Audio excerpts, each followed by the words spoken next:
flipping out of the start gate.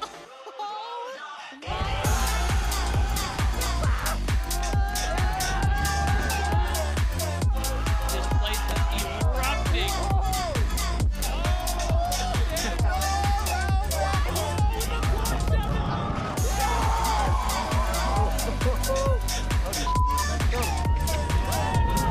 Saying hello to the new world champ, baby.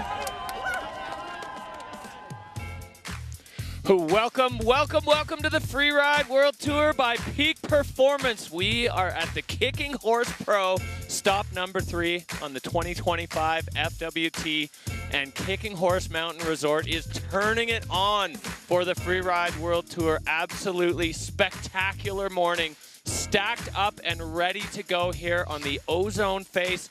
Back to Canada, my backyard. Absolutely fired up for this show. We are ready to go. My name is Derek Foos, and I am here with Amy Engebretson, and we're ready. It's a little chilly, Amy, but it's cold, but we're ready. We're going to be kept warm by all the excitement. I am so stoked to be here, and yeah, just watch the show today. It seems like we've got a perfect comp day ahead of us. Yeah, snow conditions are firing. The weather conditions are chilly, but good. It's clear. The mountain is in great shape. Kicking Horse, just like I said, turning it on. Ozone, the gold or purple and pink in the background. I mean, coming up here at sunrise, it's such a magical comp because we get to ride up the gondola in the dark and then ski down here as the sun's coming up. It's so beautiful. Yeah, we're kind of at the edge of the Rocky Mountains and the Purcell Mountains here, and this morning it was just gorgeous. Like Canada postcard on steroids. So beautiful. I know that everyone's cold, but like the vibes are really high. Yeah, let's take a look at what the weather has in store for us today. It's a chilly one. We're dealing definitely in the negative temperatures, whether you're a Celsius friend or a Fahrenheit friend. Yes, absolutely. First of all, it's Bluebird. It's sunny. It's splitter blue. That's what we want to see for these comp days. But it's cold. We have minus 21 degrees Celsius. I don't know what that is in Fahrenheit, but it's freezing. There's been no winds. Light winds, no winds, so not a lot of wind on the face. We had about 35 centimeters, a little over a foot of fresh snow about a week ago, and the venue's been closed since, but it was open previously. So it's skier compacted snow conditions underneath that fresh snow, and we're calling that a 4-star snow condition. So really good kind of consistent snow out there. And Derek, my evaluation of the snow is that it's stomping snow. I agree. I think this is actually perfect comp snow. We had deep powder in the last comp, and that kind of gobbled a few people up. This is going to be more consistent for sure for the riders from top to bottom. As you said, this year Ozone's been open more than it has in other years. So there's been some skier compaction on the venue, which often we don't get, that sugary kind of classic Rockies Purcell snowpack. So a bit of compaction underneath this new powder. It should be. Now, we'll wait and see what the skiers and snowboarders do, but it should be more consistent from top to bottom, and they should know what they're getting into. I don't think we're going to see too many riders breaking through the crust. No, I think it's mostly very consistent on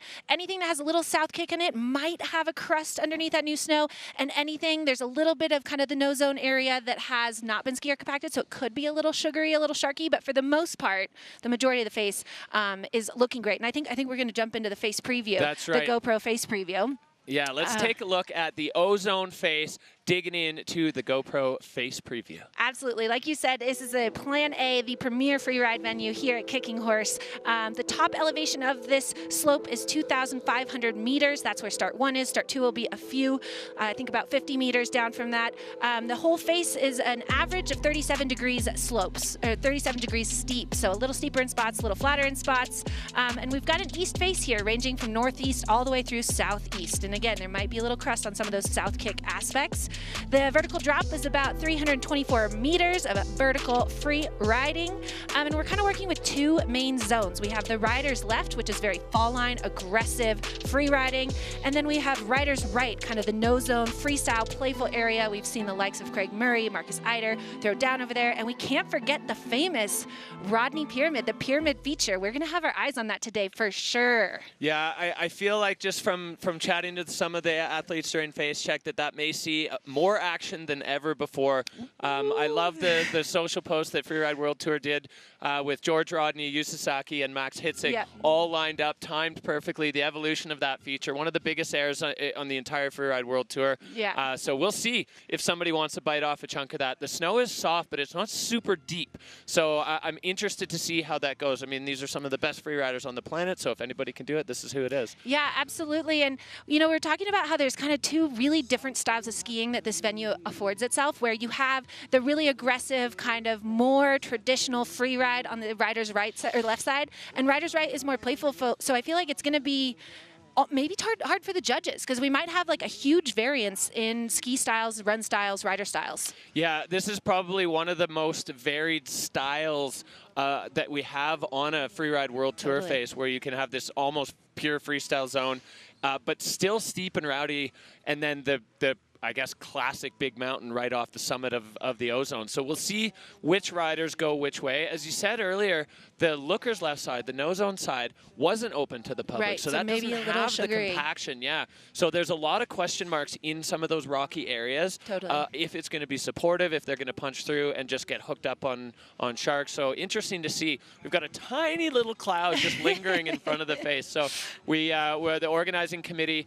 And you can see the clouds coming out of our mouths. It is chilly. So organizing committee going to wait until visibility is prime to drop the first athletes to the snowboard women today. Yeah, looking forward to it. Also, the whole cornice is in play this year, so that's fun too. That adds like a cool feature at the top of the venue. So I'm excited to see. I feel like those bonus nugs are really nice. So for these riders, one of the most challenging things is picking the line and actually locking in on what they're going to do. It's a really difficult process, visual inspection only, and we've prepared a little piece for you to check out on exactly how they do it.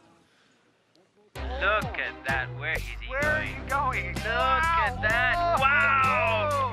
The order of face checking, I think for me it's like having a big picture first thing, then having a quick binocular check, then checking the forerunners, and afterwards having a pretty long binocular check.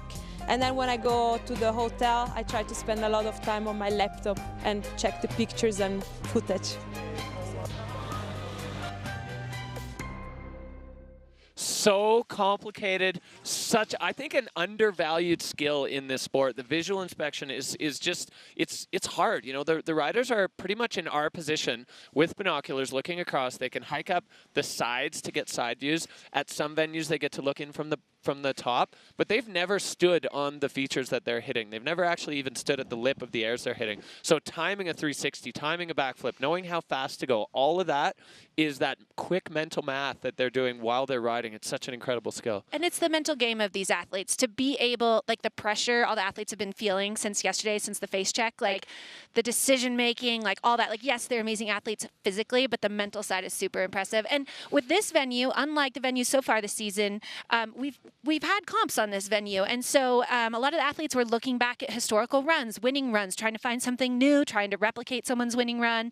And then athletes that have competed. We have quite a few athletes that have competed and podiumed on this venue before. So that is an advantage. Absolutely, yeah, for sure. For some of the rookies, and as you said, this is the first one this year. We've had different events, different venues. This is the first one that has that historical data to pull from.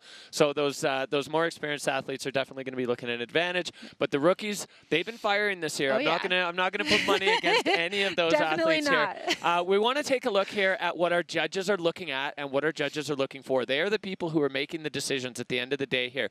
These are our 5 categories. Line, that is the critical one. The more difficult, the higher it scores. Control, well, if you're in control, it's clear. A backslap is a loss of control. Of course, a fall, the ultimate loss of control. Technique, that's how you're moving your skis or board on the snow. Are you bending it or are you just slipping and sliding around? Fluidity is the speed you are relative to the terrain you're in. So people can still be fluid if they're not going fast. It doesn't just mean speed, just relative to the terrain. And then air and style, that one speaks for itself. That's what we're all here for. The show-stopping moves off of cliffs, off of features, 360s, grabs, backflips, anything goes. And honestly, the field that we have right now, probably the most diverse and deepest bag of air and style tricks that we've ever had on the Freeride World Tour. The game is changing, and we're getting a front row seat to the change. Literally a front row seat. We've got the venue right across from us, and I think that everybody's really excited about the conditions today, it seems like. Yeah, I think so too. It's powder, but it's consistent powder, which is going to be great. It's been described as perfect comp conditions. Perfect comp snow. Yeah. So we have those criteria. Who are the people making those decisions? Well, we have the creme de la creme of freeride judges in the tent. That's where they're sitting. Ooh, look at those guys. On the ridge, right behind us, the Stairway to Heaven chair. We have... There we go. We got Lolo Bess and Bertie Deneveau. They are co-commissioners of the Freeride World Tour. We have Laurent Gauthier in the background, and our new judge this year, Jacqueline Pollard. She's won on this face before, so she knows exactly what she's looking for. So exciting for these judges. I mean, they're just as excited as we are, I think. Oh, yeah. They want to show just as much as anybody else. So they're working with those criteria. They're going to be locking in, and they miss nothing. They have the high-powered binoculars on the face, on the athletes, and they're ready to go. We are ready to go. Absolutely. Cannot wait to see where this is going to go. Ozone is the background. Kicking Horse Pro is the spot. Freeride World Tour 2025. Stop number 3. We are so fired up and ready to go. We cannot wait. We're going to be back with you very shortly. Woo, woo.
Welcome back to the Kicking Horse Pro Freeride World Tour by Peak Performance 2025. This is stop number 3, and Kicking Horse Golden BC is our canvas. This place is absolutely spectacular. The champagne powder capital of Canada, as they say. We have 2 starts on the mountain today. Start 1 is what you're looking at on your screen right now. Start 2 will be more over to the lookers right. There's a little bit of a billy goat track between the 2 for the riders that want to go. And snowboard women kicking things off for us today. The categories rotate event to event, sometimes starting first, sometimes starting later. The ideal is that everybody gets to start in all the positions somewhere across the season. A whole bunch of different variables going into that decision. But today, snowboard women getting the honor of kicking us off in Canada and ready to get buck rowdy at Kicking Horse. Heck yeah, the snowboard women getting the freshies out there. Definitely want to drop in first on this venue today. I think so, yeah. I mean, there's definitely like varying advantages and disadvantages on different days. We're going to take a look at where we're sitting with the overall rankings right now. French rookie Noémie Equy sitting in first, holding down a first and a second out of 2 competitions. Audrey Hebert from just down the road in Banff in second overall. Anna Martinez in third. And then we've got a few riders on the outside looking to get over that cut line. Michaela Davis-Meehan, the last time she rode here, she won. So you cannot count her out. She is a big threat. And as we move down, well, last year's world champ, Avan Sow, sitting down in 7th. She's going to want to do it on home soil and rocket herself up those overall standings towards the good side of the cut line. Cannot count out Avan Sow on a home soil competition. She is so excited and fired up, ready to go. As we are looking here at our first rider, that is start gate number 1, snowboard women. Amy, you said it, dropping first today, I think is prime position. I was jealous watching the forerunners. Looking at our start list today, kicking things off, we have Nuria Caston-Baron. She's going to be first out, getting those freshies. Then next up, we've got Anna Martinez, who she was actually first here in Kicking Horse last year, but on a different venue. So that's going to be exciting. And then all the way down, dropping last, we have our current tour leader, Noémie Equy. And I think it's going to be fun. She's going to be able to see the lay of the land and then be the grand finale, maybe. Yeah, she's got that showstopper position potentially. Here we have our Peak Performance Fun Bet fan favorites. This is Fantasy Freeride. 98% of you feel that Noémie Equy is going to land herself on the podium. Anna Martinez with 58% and Erin Sauve 57%. So Noémie Equy, the rookie who's leading the tour, has a massive nod in the Peak Performance Fun Bet fan favorites. She does. Your opportunity to get some skin in the game, Fantasy Freeride. Get your bets in, get in a league. It's so much fun. You know, it makes you feel like you're a little bit of a part of it. Totally fun to get involved and fun to see the fans behind Erin too. You know, like she's a vet. People know she can throw down, so people are looking for that. I like seeing that. I'm kind of like an underdog rooter, you know. Totally. But And she's not an underdog. Erin started the season last year as an underdog as well. She had a big crash in Verbier. She had never done visual inspection before, and then it was that slow burn. And by the time we got later in March, she was winning everything, hitting the biggest airs on any face. So I would not count her out. She's, like you said, she's a world champ. She's a veteran. She knows what to do, and she's also fairly familiar with that underdog spot. And the tour's a long game, right? Like these athletes this year, it's 6 stops. So I think the athlete mentality going into today is it's not a make or break. People can still kind of go for it. Some people are trying to stay safe, like get a good result. We do have a couple athletes in the ski field that don't have any results yet, so they really need to land a run. But then you have a lot of athletes with results where they're like, well, maybe I'll just go for it, and I still have 2 stops to make sure I get above the cut. Totally, and I think we're going to see both sides of that strategy game play out today. On the Ozone face, as we zoom in on start number 1, we are just about 10 seconds away from our first rider of the day. It's going to be Nuria Caston-Baron, the Spanish shredder. She's fresh off a podium finish in Val Thorens, France. She is so excited. She's ready to go. Nuria, when she is on fire. Such a sender, such a great rider. She had a tough go in front of the home crowd in Spain, but she's going to be looking to really just fire things up. Always a fan favorite, and Nuria is, oh yeah, you can hear it. The excitement is building here as Nuria grabbing on, ready to do that border cross start and fire herself out. On to Ozone, here we go. Kicking Horse Pro is on. Dropping out of start 1, Nuria is on course. She is making her way down the ridge. So she's maybe gonna head over and hunt down some cornice. Got to be hard being the first one out of the start gate. Yeah. She doesn't know what the snow's like. She's got probably the biggest nerves. There's a kind of a long ridge approach here, but you can see that there's cornice, some pepper. She's looking for her spot. Nice, and a 360 right off that cornice, coming into the face on that heel side. Yeah, you can see the tracks from the forerunners and the ski cutters, checking avalanche conditions and stuff. So Nuria kind of has an idea. It's pretty good. Getting the judges' attention right out of the gate with that 360. So Nuria has a very strong start to her run here. Absolutely, making her way into the middle of the face there. Some good snow. This is where I've heard there's the best snow on the venue. It's kind of the deepest pattern, but also that skier compaction. Looks like she's looking for her next feature. Making pretty quick work of this face, too. Yeah, there's a nice peppery little chunk. Nuria biting that off, getting on the heel side, and rocketing out on the apron. That sunshade line is kind of your indication that they're past all the features there, as Nuria now approaching the finish gate. She's through the arch and done. That is run number 1 of the Kicking Horse Pro.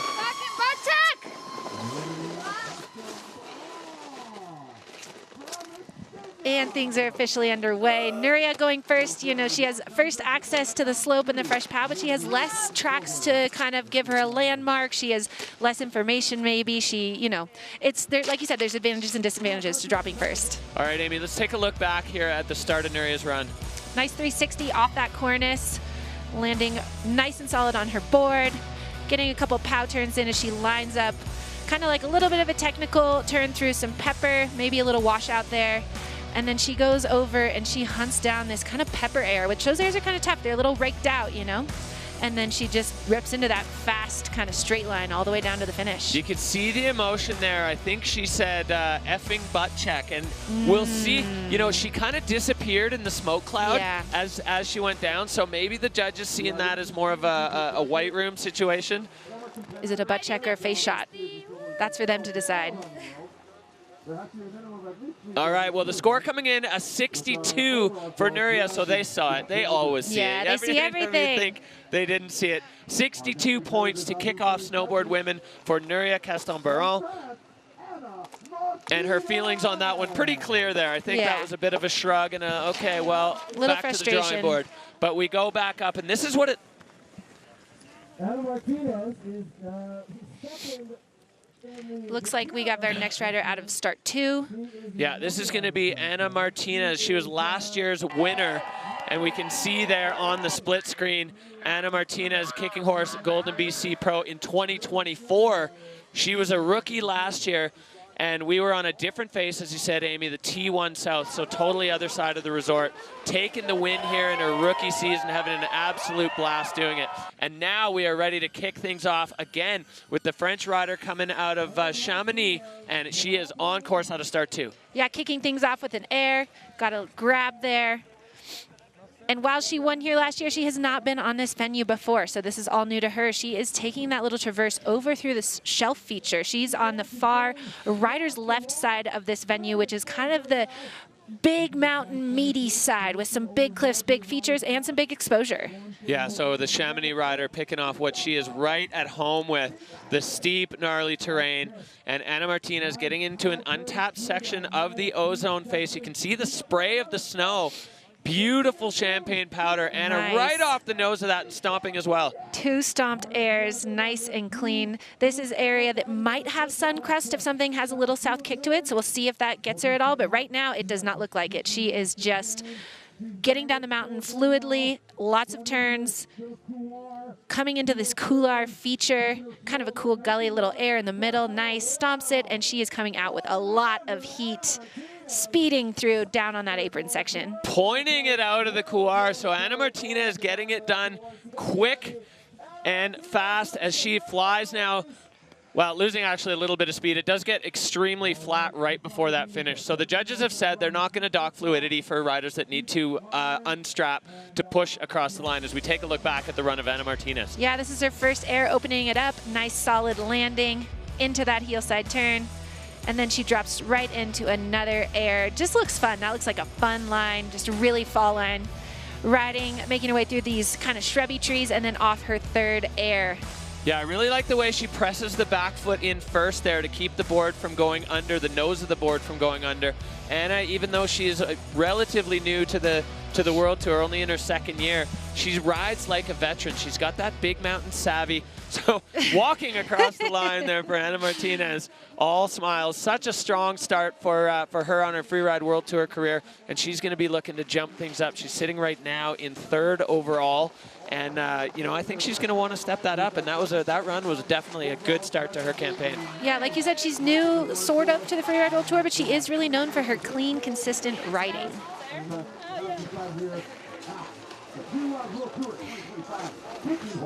All right, well, the judges dropping in quick on this run, a 78. Nice. So Ana Martinez is going to be taking over the hot seat from Nuria. We hear them just catching up, trying to always listen in, do a little eavesdropping on the storytelling from these riders in the finish area as the relief and just, you know, it all washes over them once their runs are done. And now Anna getting comfy in the hot seat as she waits for the rest of the snowboard women's field to have their say here. You can see trying to warm up her face. Yeah. It is cold, -22. We're gonna have to call it the cold seat. Yeah, -22 Celsius, I think -7 Fahrenheit. So chilly day out here in the Purcells. But Anna, her work is done and dusted as she's now gonna sit there and she can look straight up the face. This nervous moment for an athlete when there's still quite a bit of the field left to run. Still have 5 athletes. Still 5 athletes to drop in snowboard women, and so yes, she's in that hot cold seat for now, but she's got to wait and see what her fellow competitors throw down. Absolutely. So the next rider here, we look, the traverse from start 1 to start 2 is pretty rugged, and you can see just there in the upper center of the screen, that is Audrey Hebert. Audrey coming over the Kicking Horse Pass from Banff. She lives very close by here. She's probably the most local that we have in the event, coming up from Banff and ready to go now. She has competed at Kicking Horse a ton on the Challengers and on the 4 stars, so she knows this resort inside out. She's definitely ridden Ozone. We're still just looking at Anna as we wait for Audrey to be ready to go up top, but so exciting here. Snowboard women, the first category in the Kicking Horse Pro. Absolutely, and Audrey, you know, coming from just over the pass, basically, you know, she's at home in these rocky Purcell Mountains. She knows this snow type. She knows how to ride in these cold conditions. I definitely think that adds a little bit to your confidence. Yeah, so Audrey coming back to the tour. She was on in 2017 and 18, and then has been a mainstay on the qualifiers for ages. Coming back to the Freeride World Tour, now sitting in 2nd overall. She said she's got a totally different mindset than she did the first time she was here, and she's just having a blast. She's having such a good time, super positive, and like she said, easy trip over, just a couple hours over the pass, and now she is dropping in Audrey Hebert from start 2. On course, lining up, oh, a front flip with a butt check, but that was fun to see right out of the gates. Now she's gonna make her way over to that traverse through the shelf feature. That's going to see some traffic today, so we'll watch for that to deteriorate with some rocks in there. But this is how you get to some of the meat of the terrain over here. Well, what an aggressive start for Audrey. I love that. Right out of the gate with the tame dog front flip, popping off the next air. That traverse on your heel side, you know, for a regular foot rider, it's so scary. You're just looking out over the abyss. And Audrey now well and truly into her run, giving herself a big spray and just having a little bit of a checkup. So fluidity now, you know, starting to pick up for Audrey as she just lines up her direction. A different trajectory completely there than we saw Anna go. Yeah, different than the forerunners as well, finding a new kind of creative spot, new landing. And it looks like she just washed out a bit there again. So maybe it is that suncrest coming up. Maybe there is some inconsistency in the snow we don't know about. But she's making her way through these punchy trees, which kind of add some landmarks. And then she goes really fast through that couloir feature and then getting hung up down again.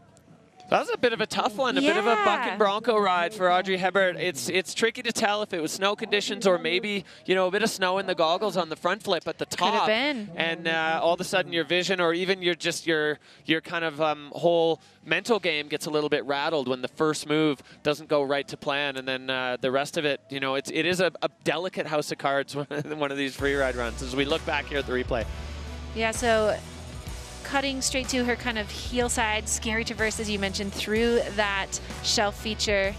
And then this is where she kind of had some fluidity bobbles. You're seeing that on the judging, the video judge, but then finds that new trajectory off that feature.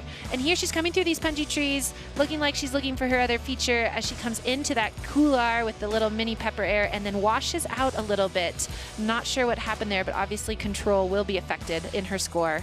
Yeah, sometimes when you get going that fast, you just need to be a bit patient with the fall line and wait to try to throw the board sideways and turn. And I think Audrey just rushed it a little bit there. And unfortunately, the board coming off. And so, you know, with the visual inspection, it's all about, you know, those landmarks. But with all those punchy trees, sometimes it's hard. You get a little confused. Yeah, there's a lot of trees. So 26.67, that's going to be a throwaway for Audrey Hebert. As you said, we've got 5 comps before the cut this year. So every rider is going to get at least 2 that they can throw away. And she's got a couple solid results behind her already on the podium on the first event. Trying to hear them catching up, but not quite catching all the words there. As we are moving through the snowboard women's category at the Kicking Horse Golden BC Pro, Anna Martinez holding down the top spot, Nuria Castelbaron and Audrey Hebert. Those are the top 3 currently, but we still have half the field to go as we make our way back to the top. This is Michaela Davis-Meehan, the Aussie rider, full free spirit, embracing the van life, spending a ton of time in Revelstoke, just over the pass, the other direction from where Audrey lives, the Rogers Pass. And Michaela, the last time we were on Ozone, she won, so she is a huge threat here today.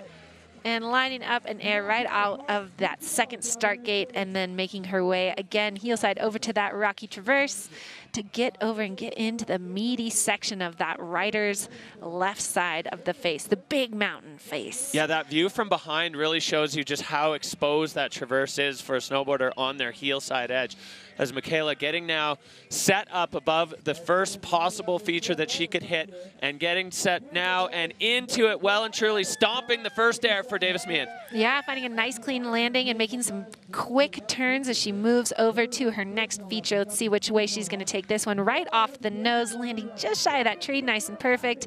Diving into a couple good deep pow turns there. Yeah, Michaela's so strong on the heel side edge. You can tell she's been doing her squats and deadlifts as using the pressure of the legs to dig the board into the snow and slow herself down. And coming down now, this is proving to be a popular section in the snowboard women's category, getting on that heel side nice and patient. That was very well done there for Michaela Davis-Meehan. Didn't rush the turn and was able then to hold on. Sometimes you just got to embrace the speed. Yeah, she had to commit to that speed, pop over that pepper, but again, the traverse at the bottom for the snowboarders isn't quite as fun. You can see those side steps there, and this is her top air in the replay, and she is dropping into her second feature here. Nice, good, clean, straight air. Good, fresh landing there. Yeah, she got her, you saw her get the grab there, so that's going to add on the air and style meter.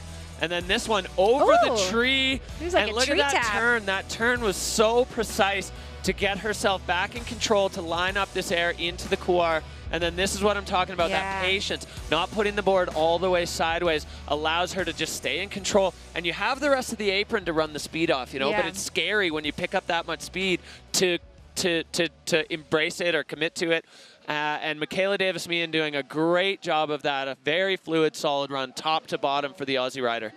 Yeah, and coming, she's straight lining towards the free line, but she's going to come across that sun shadow line as well. So there's a little bit of like a visibility change, but she was really patient, committed to that speed. And I feel like she might have done a little tree tap on that middle air. I mean, the judges will have the binoculars and see, as you've said in the past, like we're not the judges. We only see what we see on the screen here, same as you guys at home, but I saw a tree tap.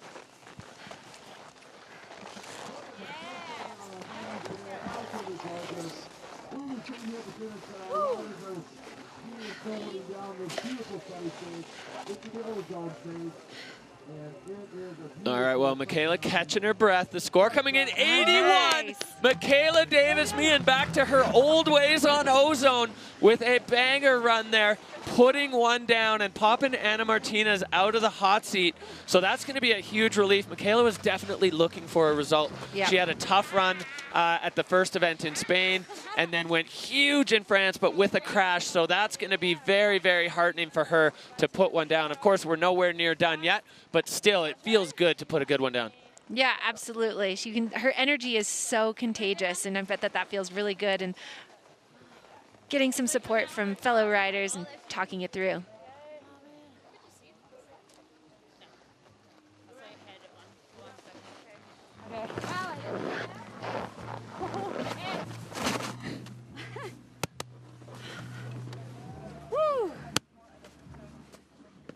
Trying to eavesdrop a little, see if we can hear what they're saying and hear the kind of the vibe check from the finish line. But we've got the thermometer there. That's officially the cold seat. You want to be in the lead, but you got to do something to stay warm while you're there. Well, Michaela just looking back up and taking it all in, the relief that washes over a rider after they finished a great run on the Freeride World Tour. You can see it on her face. So Michaela Davis-Meehan takes over the lead in the snowboard women's category. This is the first category out of the gate today at the Kicking Horse Golden BC Pro.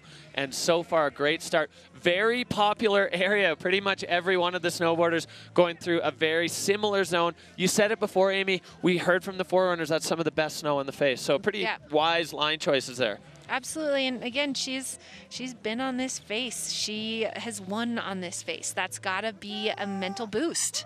For sure, and taking the completely opposite side that she won on. Thank you.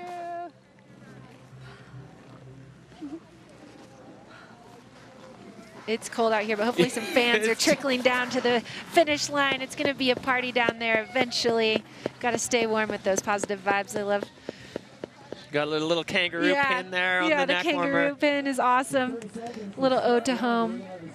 All right, we're moving back up to the top. Start one, our next rider out of Tonon, France, Estelle Rizzolio. She's a DJ in her spare time. She's doing computer code, and she is essentially, Estelle is either, well, she's sending, full-time sender. Sometimes it works out. We saw her last year in second right here in Golden. Actually, the last 2 years she's been on the podium. So this has been a happy hunting ground for Estelle Rizzolio, and we'll see if she can continue that streak and find herself back on the podium here. Start number one right from the summit of Ozone, and Estelle is on the face. I like that clap coming out of the gate. She looks energetic, excited. She's going to make her way down the ridge, maybe over to that cornice feature, and see that beautiful view of the venue. That's kind of all the athletes can see dropping in. You see how it's kind of like a blind rollover, so that's why that visual inspection is so important. And she's just going to drop into the face, right over the split in the cornice, and she is pumping, trying to keep her speed as she works her way across. No doubt feature hunting. Oh yeah, here we go. You can see a few little items starting to show their faces underneath Estelle as she pops her way off that first feature. The snow on this side of the face looks absolutely glorious in that early morning light. Just carving a big toe side turn, nice. Spraying that champagne powder as Estelle now coming down. There's features stacked up below her. Oh, getting a little caught up, but no problem. Off that air, little, like you said, little bobble, but recover quickly. Lands that air nice and square. And it looks like she's heading over for another turn. And lining up a last little nug. Oh, nice. Off the donger, little butt smudge on the bottom, but back on her feet and riding out into that sun shadow line. Yeah, that's a tricky one there because it's almost into a rock well. There's a big dip, and you, I think, either need to jump over it or go really small to line up with the transition. And Estelle finding almost the middle where it's a little bit flat and getting sat down. But the rest of that run really solid and fluid. And the first rider we've seen in snowboard women on a totally different section of the face. Yep, found a new creative line. I know that athletes are always looking for that. It's kind of a give and take. Do I do that, the run that everybody's going to do and has a lot of features, or add some creativity? All right, we see the replay here. That first air, the slough just cascading off. And then this section, Estelle, I mean, oh yeah, you saw her like just she might have, yeah, little snow snake, rock or something, yeah. But still recovers and lands that air nice and square. And there she's coming into this lower donger air is what I'd call that. Lines it up, and yeah, maybe just not quite catching the tranny there, washing out a bit. But all in all, a solid run from Estelle Rizzolio. Right now, she is sitting herself in 6th overall. Big smiles down in the finish as the score coming in a 65 for Estelle, so 3rd so far. So is still a possibility that she could land herself on the podium for a 3rd straight year here in Canada. Yep, still 2 riders to drop, so not sure, but there are still some challengers coming for sure. That is a look at start 2. Yeah, and speaking of challengers, this is a huge one. This is the reigning Freeride World Champion, Avan Sow, riding out of Roslyn, BC, Red Mountain, her home resort. You can see the maple leaf on the shoulder of her bib there. Avan's had a rocky start to her her title defense season, and she's going to be looking to get back to her winning ways. Avan, when she's loose and free in her mind, then her snowboard will follow as she is on course and straight into the air out of the gate with a grab. And immediately onto that heel side edge, going towards that traverse. She is looking to bite off a big chunk of this Ozone face. Yeah, the judges not taking any marks on fluidity across that traverse, as they just want the riders to be safe going across there. So the judging will restart again now as Avan popping off that one in a solid landing. Yep, finding a clean spot, no bomb holes there. Working her way with some pow turns over to this next feature. Lining it up, ooh, and taking it nice right off the nose. Clean into a pow turn there again. Oh yeah, so Avan, now she's getting into the meat of this Ozone face. She's got a few really solid features behind her and a couple below her, popping over the trees or through the trees. And dropping into that couloir feature again, nice and fast, holding on to that heel side, and nice and patient with the speed out of there. Yeah, good, solid run for Avan Sow. Was definitely looking for one here where she stayed on her feet, and that is going to tick that box for sure. Absolutely. It feels good to get down there. All right, back at the top here. Great start of the run for Avan Sow, popping right out of the start gate into the air. The judges are going to enjoy that. You know, you want to get their attention right away. Absolutely. Those airs high on the face, above exposure, they mean something. Right here, she kind of went right off the nose of that middle feature, which found her own fresh landing a little bit bigger, and then working her way through those trees and into that couloir, coming out of that thing with some heat, handling it well, nice and patient and committed to the speed, like you said earlier, and into the finish line. So yeah, a solid run. She's on her feet. I'm sure that feels good. And I'm sure that was her goal coming in here, to maybe start that slow burn you were talking about. Exactly. 1 point of distinction there in that couloir, I think, between her and Michaela. She did go around that little bottom feature where Michaela went straight over the end of it. Same with Audrey. Yeah, there is a little pepper feature that you can kind of like ollie over in there. We can see here on the side, Avan Sow visiting the local Golden Elementary School on Wednesday, giving back to the kids in the community. That's your world champion right there. For those kids, such a special moment for them to get to see the world champ live. See if we can catch up Avan Sow and Michaela Davis-Meehan becoming fast friends on the tour, roommates, travel buddies, having an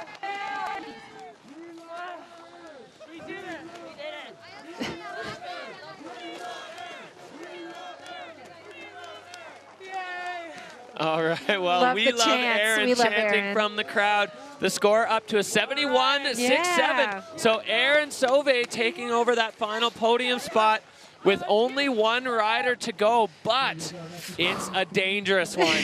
This is your current World Tour leader. Here's a look at where we stand. Michaela Davis-Meehan, Anna Martinez, Avan Sow. That is your 1, 2, 3. But the lady in the start gate, riding out of Val Thorens, France, Noémie Equy, she is the current World Tour leader. She is a rookie on the tour, but man, she has made such a splash as we look back at what she did in Val Thorens in front of her home crowd. No less. Yeah, rookie with a capital R, to say the least. She was so powerful, so fast, and just handling the pressure of being at your home mountain with a performance like that is just maybe a rookie, but mentality of a veteran. Absolutely, yeah. Rookie only means it's their first year on tour, but certainly not a rookie to freeride snowboarding, as Noémie Equy pushes out of start number 1 for her campaign here on Ozone. And she is heading right down into the meat of the face, it looks like, on the ridge still for now. Excuse me. So moving through, making some turns, feeling out that snow. The snow on the ridge is going to be a little wind affected. And popping off that cornice, catching a grab. Full fall line approach and digging that heel side edge in. Noémie Equy, she's got lots of real estate to work with, so no need to really slow down too much. And Noémie coming into a section we haven't seen anybody take on yet, right off the nose and stomping. Noémie Equy on a hot one here. Yeah, just fast, powerful riding, making quick work of this face, finding another feature with a tree tap there.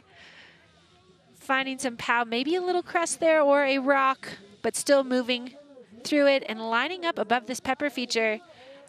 Oh, going big over that kind of peppery cliff and not quite landing there, but already back up on her feet and rocketing out the bottom. Wow. Yeah, something weird on the takeoff there. As you can see, Noémie Equy was out of balance right away in the air. But the rest of that run, I mean, this woman is making statements every time she drops in on a World Tour start gate. She goes out with such aggression, so much pace, and picking off the biggest features she can find. Let's look back here, Amy, at the replay from Noémie Equy. So that board touch there with the air off that cornice, and then immediately into this fast, powerful pow turn.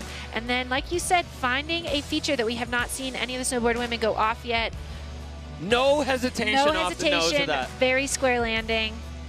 And then she makes her way through here, maybe uncovers some rocks, but this feature is a really round, kind of bulbous feature, actually, like a kind of an ice bulb / pepper cliff. And going huge, but just not quite perfectly balanced. Yeah, you can see the board projecting out from under, the tail dropping, the nose coming up. So definitely not able to stay fully in balance there as Noémie Equy through the finish arch there, unstrapping. Not quite the full package she was looking for, but man, some serious flashes of brilliance. I think we're going to see this young woman become a bit of a legend on the freeride, legend in the making on the Freeride World Tour.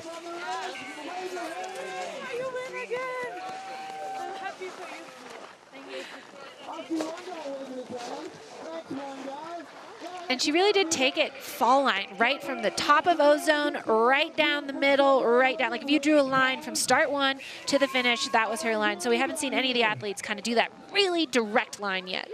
All right, well, here we have the score of Michaela Davis-Meehan and Noémie Equy coming in at a 67.67 for fourth. So Noémie Equy into fourth. That means that the Aussie rider, Michaela Davis-Meehan, backing it up again on Ozone with another W. And Avan Sow, oh sorry, that's Nuria Caston-Baron running in. There's Aaron. It's similar color suits as the snowboard women of the Freeride World Tour celebrating together. A huge win for Michaela. Yeah, queen of the Ozone so far for snowboard women. That's got to feel good, and she was looking for that good result, and she found it. And that is our standings here for Kicking Horse Pro Snowboard Women. We have first place Michaela Davis-Meehan, second place Anna Martinez, third place Avan Sow. Avan maybe starting that slow burn we talked about, and Noémie right off the podium. You know, she had that direct line, but had those control issues. So we have big things in store for her later in the season. No doubt, no doubt. And then we see rounding things out, 6th and 7th, Audrey Hebert with the front flip attempt at the top, probably the single move of the day so far in snowboard women. As we see our little flower ceremony, those are your podium finishers here. Michaela Davis-Meehan with the gold, Anna Martinez silver, and Avan Sow with the bronze medal at Kicking Horse. So good to have a Canadian on the podium, and then the Aussies and Frenchies. Of course, this is such an international field here. As we take a look at what this has done to our overall standings, Noémie Equy holding on, but it gets a little tighter. She was kind of running away with it before. Anna Martinez now only 3,000 points behind, and Michaela Davis-Meehan jumping up and over the qualifying line for next year, and Verbier and Avan Sow coming much closer now. Her and Audrey Hebert going to be in a battle for that fourth and final spot. Nuria and Estelle down there. And we are going to go down to the finish where we have the queen of Ozone, Michaela Davis-Meehan, winning. You love this venue. Tell us about your run today and how you're feeling. Oh, I think I'm more relieved than anything. I've crashed the first two comps, so stoked to finally just put one to my feet. Especially this one, you know, I got to come and take the title again from my last time I competed here. So very excited, yeah. All right, well, a huge congratulations to Michaela, locking down another big W on the Ozone face. Congratulations, and moving herself way up in the standings into third overall. Fantastic run there for Michaela Davis-Meehan as we are done and dusted with snowboard women. Yeah, that was a show. They really kicked things off hot. Again, starting off with that front flip. We just knew the stage was set. All right, well, that's going to do it for snowboard women as we see moments of joy. We are going to be moving on here with the Kicking Horse Golden BC Pro. Stick around. Don't go anywhere because we're coming right back with snowboard men.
Welcome back to the Freeride World Tour by Peak Performance. I'm Derek Foos. I'm here with Amy Engerbretson. We are bringing you all the action from the Kicking Horse Pro Golden, BC. The absolutely stunning backdrop for this event. We have a spectacular morning of competition on tap, and what a start from snowboard women. Absolutely, what a show, but I'm excited to jump into snowboard men because we've only had 7 riders down this face, and there's a lot of freshies, a lot of fresh landings, a lot of features to hit. Absolutely, there's plenty to do up there. The riders have been studying this venue, and we're going to dig into exactly what makes it tick here with our Mammoth venue check. Welcome to Ozone, a venue we haven't been since a couple of years. A beautiful venue, super aesthetical, with a lot of different options. You can go pretty much as far right as you can see to how far left as you can go.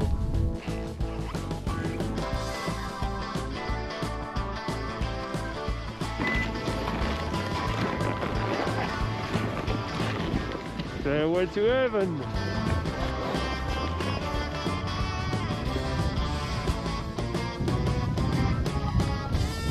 Yeah, venue's looking good.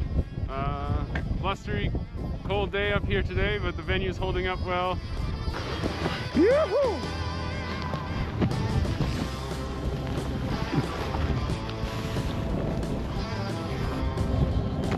Oh yeah!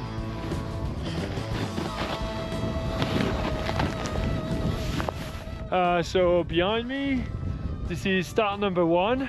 Riders are going full line and all the way on the ridge on the other side. Start number 2, which would be just at the end of this ridge. The access they're gonna get, it's everything below me. As I can see, it's pretty steep, a bit of gnaw, and a couple of places over there that they can reach to go far, skis left of the venue. Right now we are on the way to start 2, and we're putting some fixed rope just to make sure that the riders may be able to access it safely.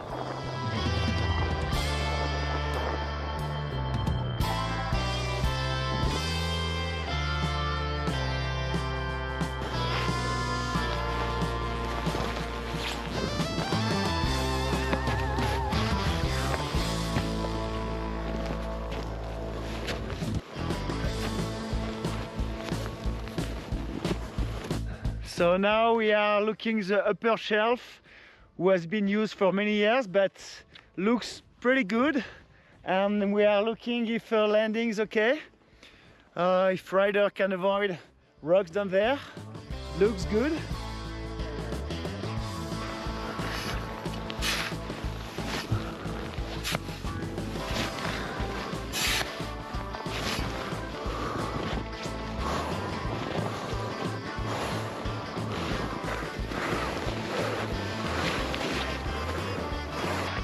Yeah, it's kind of normal. I can't play without chasing. And I would say this Switzerland, Hey, welcome back to the Kicking Horse Pro.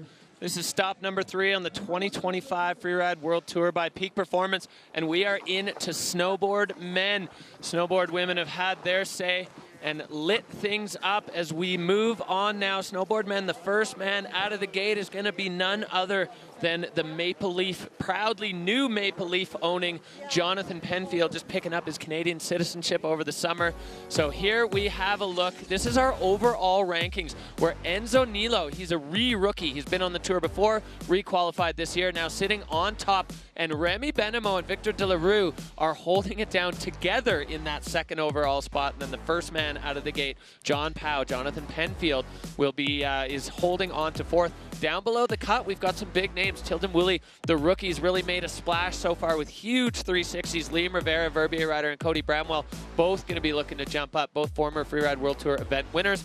And then Holden and Conrad, Kiwi and American, both looking for results. Both of those guys have 2 crashes already this year, and they're going to be looking for a big splash today here in Golden.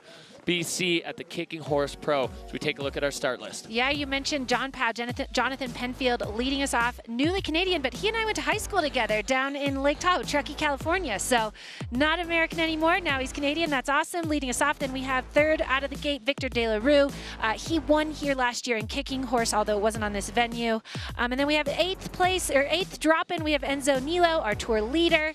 And then down, dropping 11th, Liam Riviera. He actually won last year, the last time we competed on Ozone. So, like we said, maybe an advantage. Yeah, Liam Rivera definitely knows how to get it done on Ozone. As we're going to take a look at our Peak Performance Fun Bet fan favorites.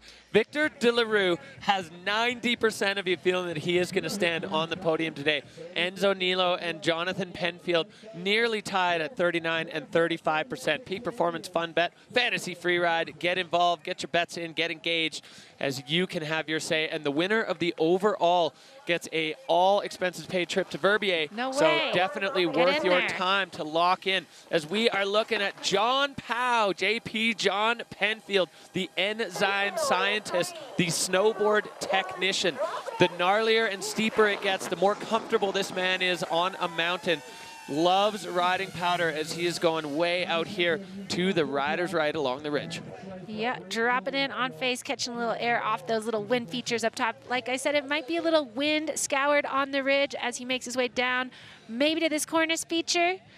But once he gets on slope, there has not been that much wind on the face, which is awesome. Yeah, and kind of rare, honestly, for this part of the world. Often Ozone gets the wind coming out of the east and pushing. Oh, I love that, dropping in and out of the face, just adding a little spice to the stew there for John Penfield as he's going way down the ridge. There's lots, you can see exactly what's looming below that cornice for Jonathan Penfield as he now looks to lock in on his landmarks and get into the meat of things. Yeah, first rider to go this far over rider's right on this feature and straight into the gnar off the cornice. Wow, with that double and a three. And he holds on and then spinning the other way. Front side three, backside three, back to back. Wow. That was action-packed for Jonathan Penfield, bringing the freestyle, bringing the heat and the intensity of that run. Yeah. If you blinked, you might have missed it there for John Powell. Fast, but packed in lots of features, and again, right into the gnar. Jonathan really known for like painting the mountain, finding a unique line, and then doing good work with that unique line, coming right across the finish line there. Got to say, I got some pride. The Truckee Wolverines strong, you know? Oh, let's look back here, Amy, at the replay of this as we see Jonathan Penfield straight into it. Wow. Back three off the second step of that double, and then right away into the front side three. Making a double out of that feature with that trick, a slight kind of board, like he's riding the back of his board there. Yeah, that's for the judges to decide what he's doing there, but then right into that. The big 360, his bottom air was huge. Fast work, like you said, like coming down the ridge, had the little kind of re-entry move. I like that. And then had it just in store for us over on that playful side of the venue.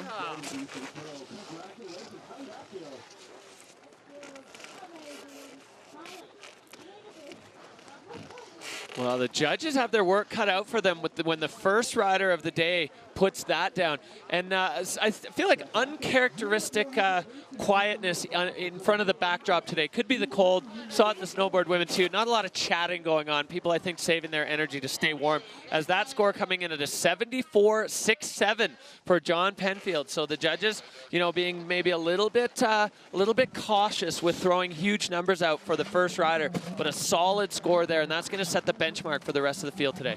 Yeah, absolutely. You know, upsides, downsides, dropping first. Maybe a little quiet there because there's no one down there with him yet. Yeah, but nobody to John talk to. Powell, maybe not somebody of a man of many words, but deep thoughts for sure.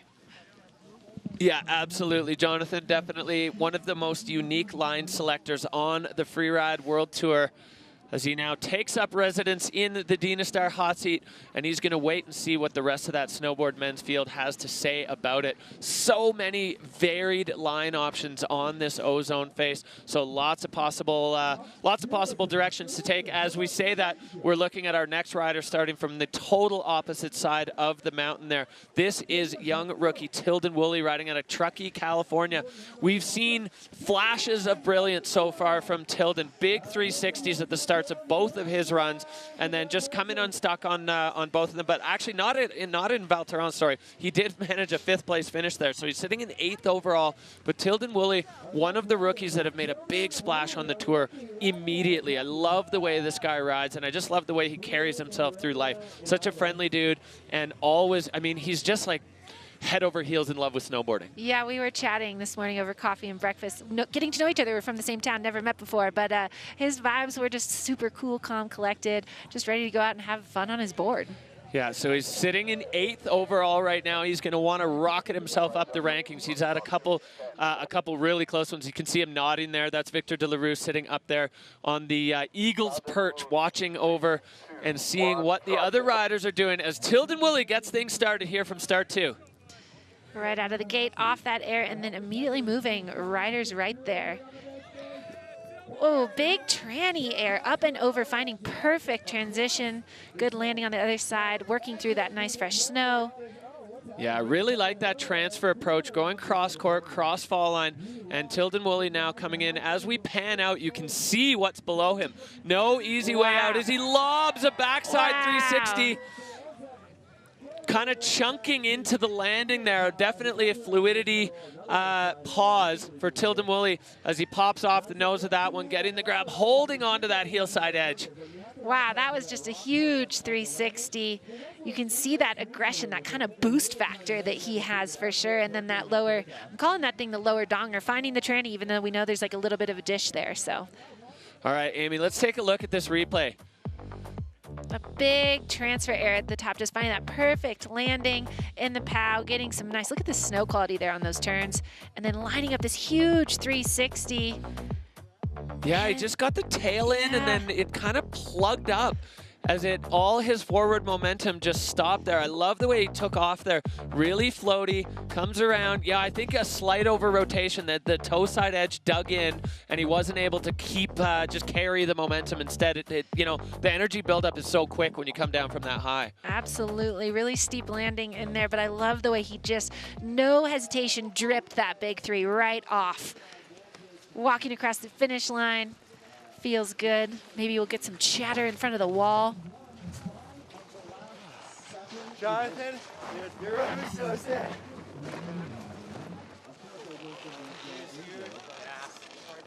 Yeah, I just like didn't get the pop right.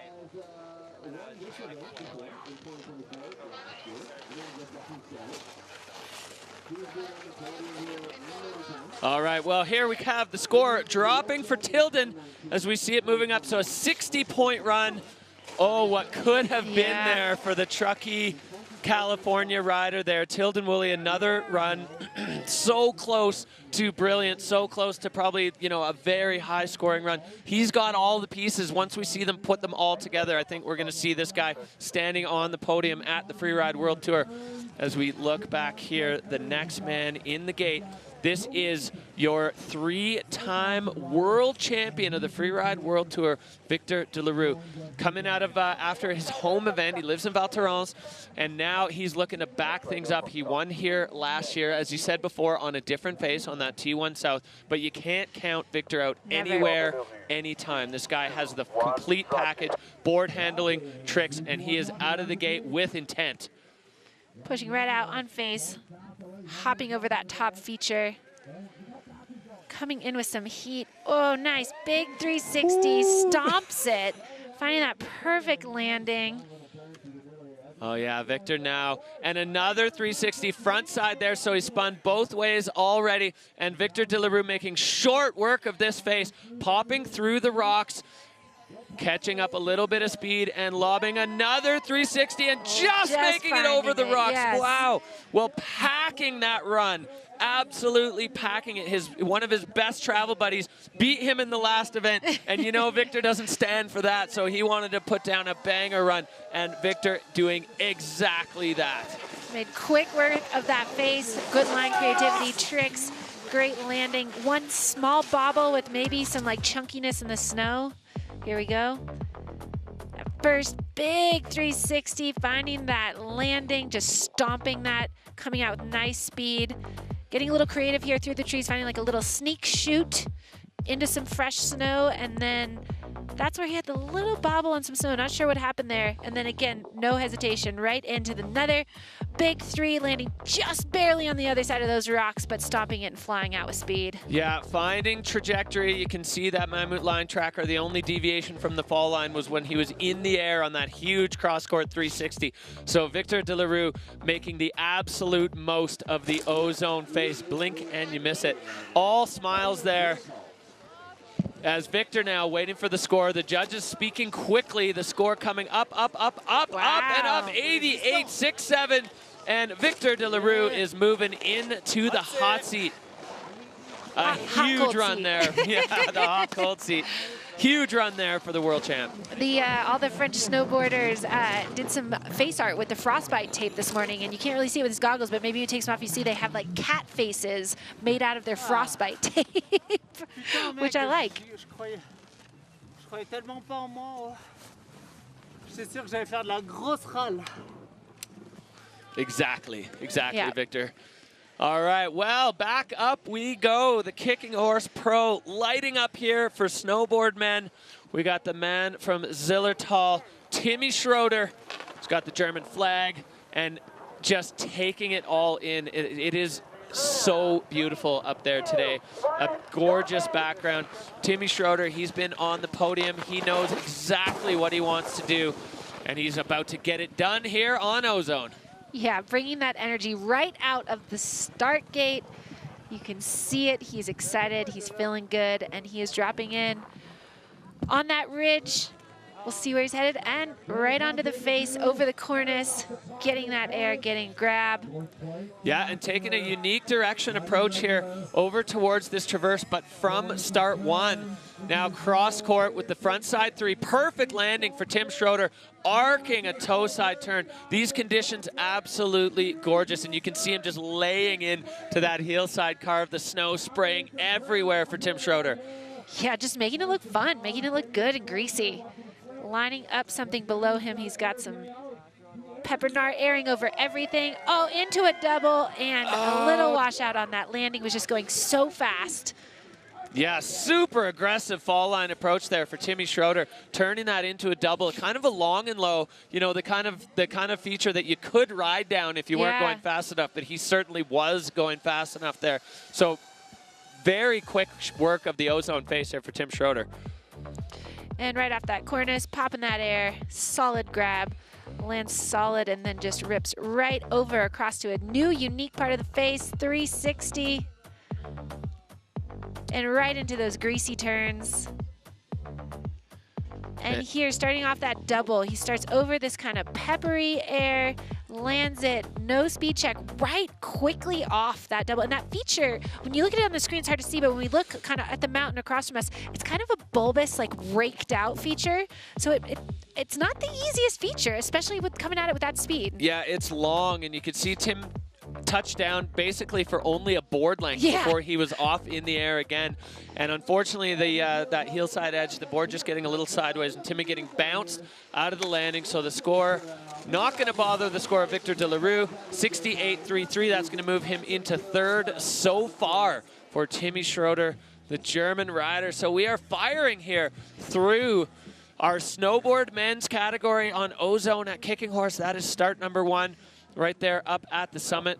You can see the rest of the snowboard men's field and a few of the ski women starting to gather up there as we are moving through this quickly. These runs don't take very long when you never come out of the fall line. Yeah, it's just it's an action-packed face. There's no transition, there's no rests as you call it. It's just top to bottom free riding, out of the gate, straight to the finish line.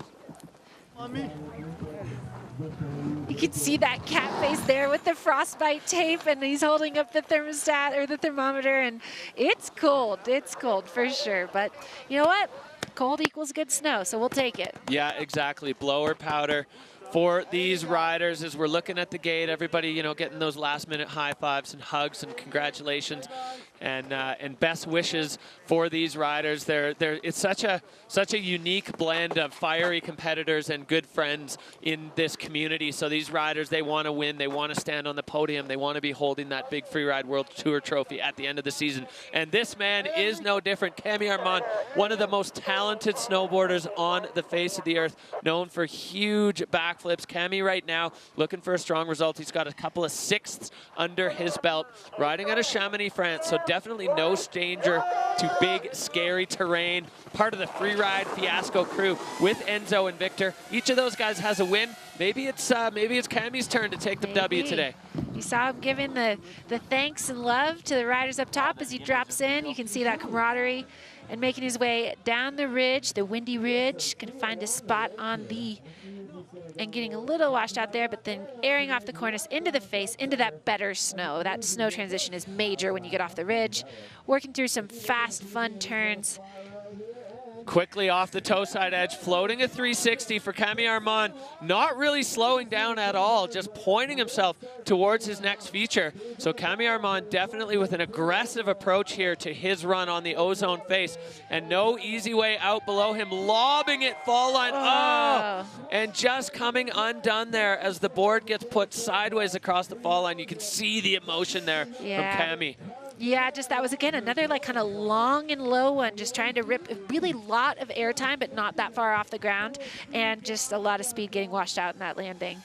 But again, quick work of that face. I mean, he was, we don't have a timer up here, but that was a fast run. And again, what I love about these conditions is I can see the enjoyment in the riders in the in-between moments between the features. Like, they're getting some nice turns. They're making me jealous.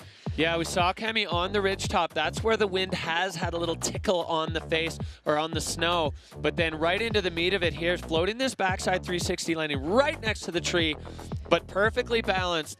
But definitely now, here's where we start to see things really ramp up as Cami going huge there, landing and then bending out the tail of the board, kind of tail press, and then the board gets sideways, and you can see his good buddy Victor there with that reaction. We all want a stomped run from Cami Armand. Look at that Mammut line tracker, just straight from like halfway down the face, just straight. And he was just had a lot of speed, a lot of heat, and yeah, going big. Well, another man with the kitty cat frostbite tape on the nose. I should have gotten ready with those guys.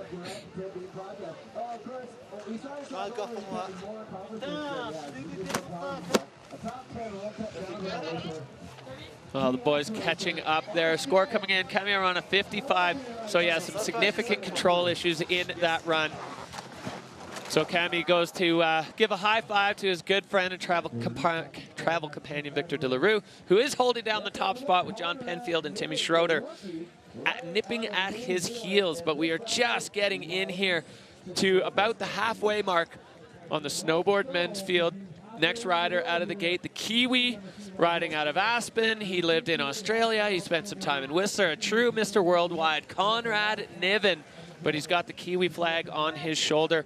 He's got a gorgeous dyed blonde mullet, a big mustache. Conrad, he's a stylish fella out there in the streets of Golden. He's got the swag for sure, no doubt. Great energy too with Conrad. You can just see the beautiful view up there. I mean, like we said earlier, we're sitting right kind of at like the line of the Purcell Mountains and the Rocky Mountains here in Golden, Canada. And oh God, I just love these mountains so much. Yeah, spectacular backdrop for the canvas that is the Kicking Horse Golden BC Pro. You can see Conrad there in the gate, getting ready to kick things off. And this is one of the start gates on the Freeride World Tour that's a little bit of a nicer place to hang out. Bit of breathing room. 31 years old. Conrad definitely looking for a strong result here. I think safe to say we haven't seen the best of Conrad Nend just yet. A couple great runs interrupted by some crashes. And Conrad just waving to the homies as he rolls out now and between the posts and getting things started with intent for Conrad Nend. Yep, making his way down that ridge.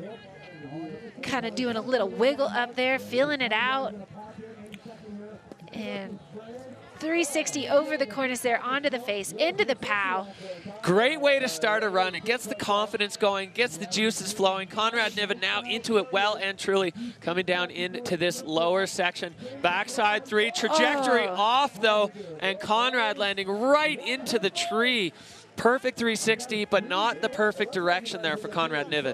Yeah, a little miscalculation there, and just right into those trees. Luckily, didn't slow him down. He's back up and riding. Still over some gnar for sure. Yeah, only one track down there, and that's from our forerunner. Conrad popping, going long, and going over the front of his board. And Conrad taking a tumble.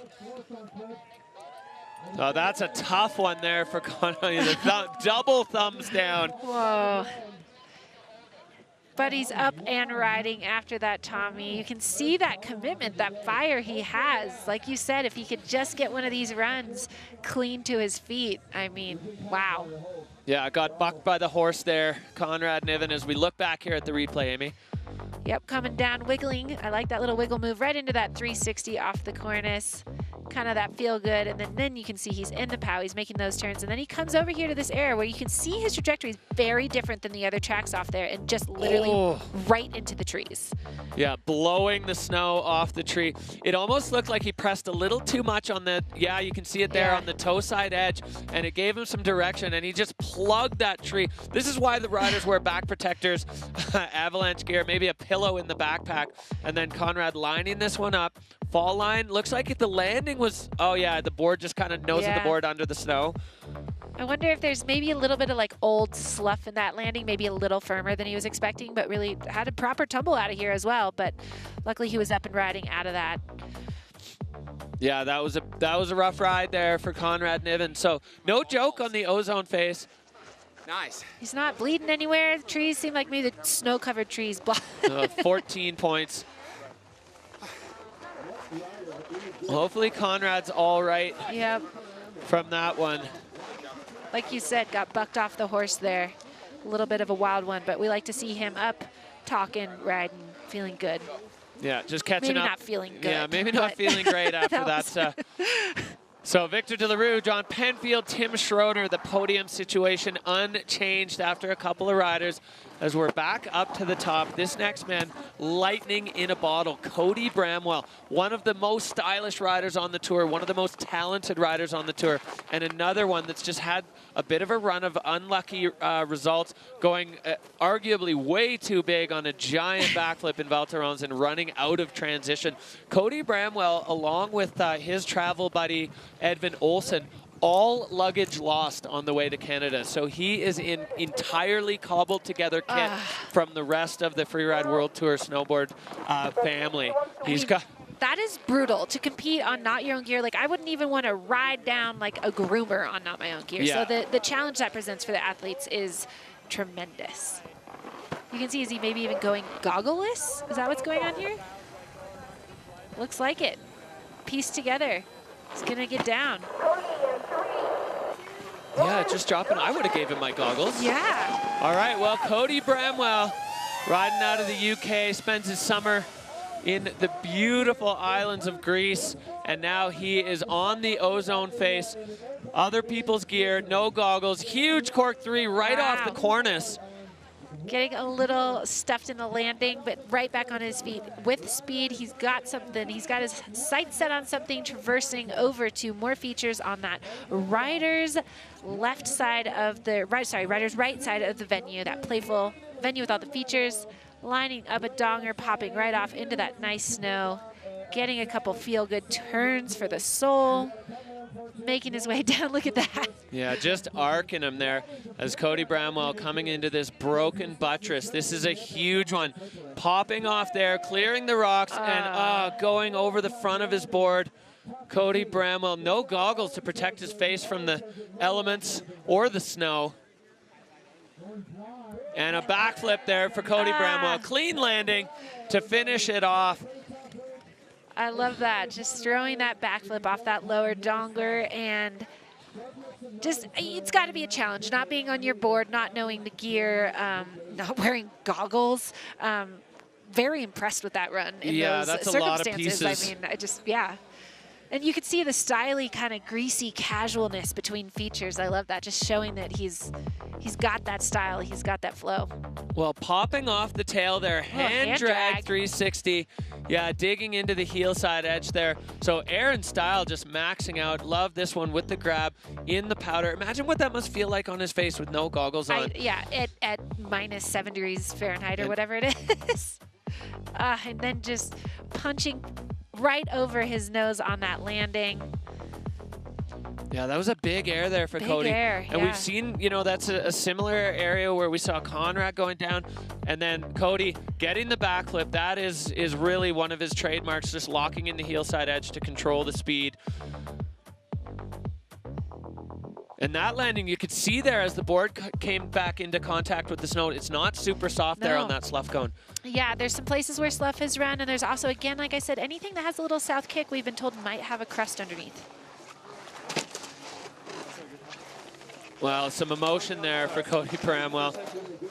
Big hug for the man in the hot seat, 47.33, so not Cody's day, as he is going to be in and out of the backdrop and just going to be looking to put this one behind him. Yep. Cody Bramwell done and dusted for his day. Back up to the top we go. You can see all the way down the Bow Valley towards Banff, the Kicking Horse Pass there in the background. The start one here, seeing a lot of action for the snowboard men, but a couple really strong runs out of start two as the next man in the gate, the current leader, wearing the golden bib on the Freeride World Tour. You can see there on the split screen his run from Val Thorens. He lives in the Trois Vallées, so another French rider doing it at home. And Enzo Nilo, he was on the tour, he was off the tour, now he's back on, and he's come on with a whole new mindset. So Enzo Nilo bringing the thunder. And so fired up, that emotion. He's also, I saw him, he's got the kitty face tape on there. I think he has looked a little hard on his nose. Bringing the vibes. You got to do something to stay warm out here today. Yeah, those three Frenchmen, Enzo, Victor, and Camille, always with such good energy, such good spirits, making their online series about the Freeride fiasco. And Enzo Nilo now looking to back up his win in Val Thorens on the Ozone face here at Kicking Horse. Yeah, we've got the gold bib on the face, making his way down the ridge. A lot of options of where you can go still from this ridge. Could go all the way over, could drop in pretty fall line. Coming in with a lot of heat off that cornice. Big 360, landing nice and square. A lot faster off that top than we've seen anybody else so far. Yeah, aggressive approach there for Enzo. And now going back three off this one, landing perfectly. Trajectory absolutely on point. So Enzo Nilo with a very aggressive approach here. A ton of speed. Similar approach that we saw Victor De La Rue take, but airing out of that instead of going straight. And no, not able to hold on. Enzo Nilo going down on what was looking like an extremely promising run. Yeah, just getting maybe caught up in the pepper. Maybe that came up a little fast, but some control issues for sure. But really fast and aggressive riding out of the top. You saw him come into that top section with like twice the heat as any of the other riders. So I'm sure he'll be frustrated with that, no doubt.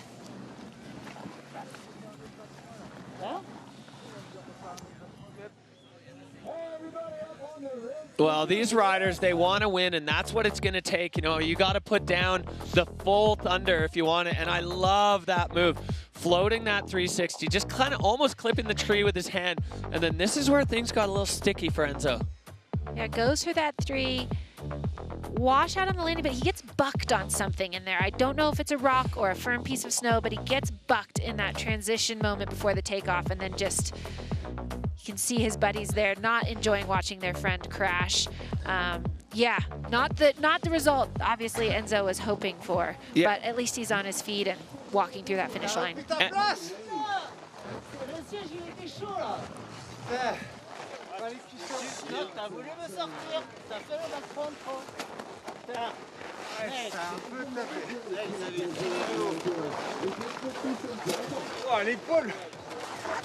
Yeah, the compressed nature of the Ozone face, it's hard when the features are that close together. You don't have a lot of time.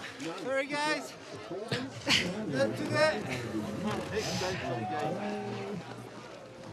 Ah, putain!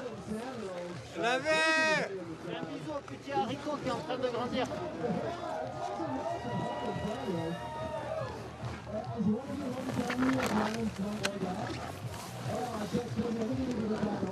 Can't hide that emotion. And like you said, he was riding so fast and these features just come up quick.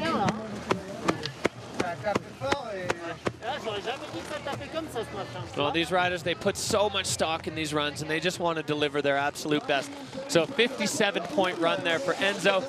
Gonna slide him into 5th. So another big challenge seen off by Victor De La Rue as he sits in that hot seat. A place, the hot cold seat, a place he has become extremely accustomed to over his career on the Freeride World Tour. So we're ticking away here at the snowboard men's field. Back up to the top, this next man at a Moonlight Basin, enjoying the fruits of Big Sky Mountain Resort, Holden Samuels. Holden, both in the last comp in Valto and last year here at Kicking Horse, sometimes a victim of just too much sauce. He goes so fast, and sometimes it lands him on the podium. Other times it just, he runs out of transition. And no stranger to the fall line as Holden flying out of the start gate, launching that cross-court air. Yeah, all sauce right out of that start too. Cross-court air, now he's working into a new part of the face here, lining up a big air right over that, finds that transition, lands it nice and square, and he is above some more gnar here, working his way in, controlling the sauce, lining it up, airing, and look at that. Grease that landing into those big pow turns, enjoying that apron. I mean, that was a sauce run. It was fast. Love that run from Holden Samuels. He found the perfect outlet for his fall line speed addiction, where he didn't really need to slow down that much. He was able to take every one of those right to their absolute limit of pace and distance. A great run there from Holden Samuels. Yeah, you can see him clapping as he's coming across the finish line. And look at that, just floating up and over right into that tranny, just like greased the landing. Yeah, I love that approach, getting the ollie, poking out the method there on that one, and then just directing himself enough. And then this one that's eaten up so many riders, Holden finding the exact right transition into the landing, getting on the edges, but not too much. Really, really smart scope in there for Holden Samuels. Yeah, pulling out the stomping legs there and coming out of Big Sky Moonlight Basin, no stranger to some pepper. Like, he knows to work with these kind of raked out peppery cliffs.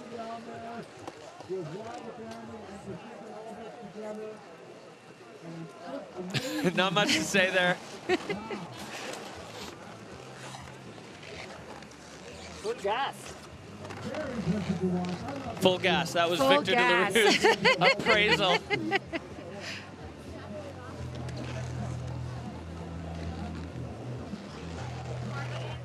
All right, here we go. The score dropping for Holden Samuels.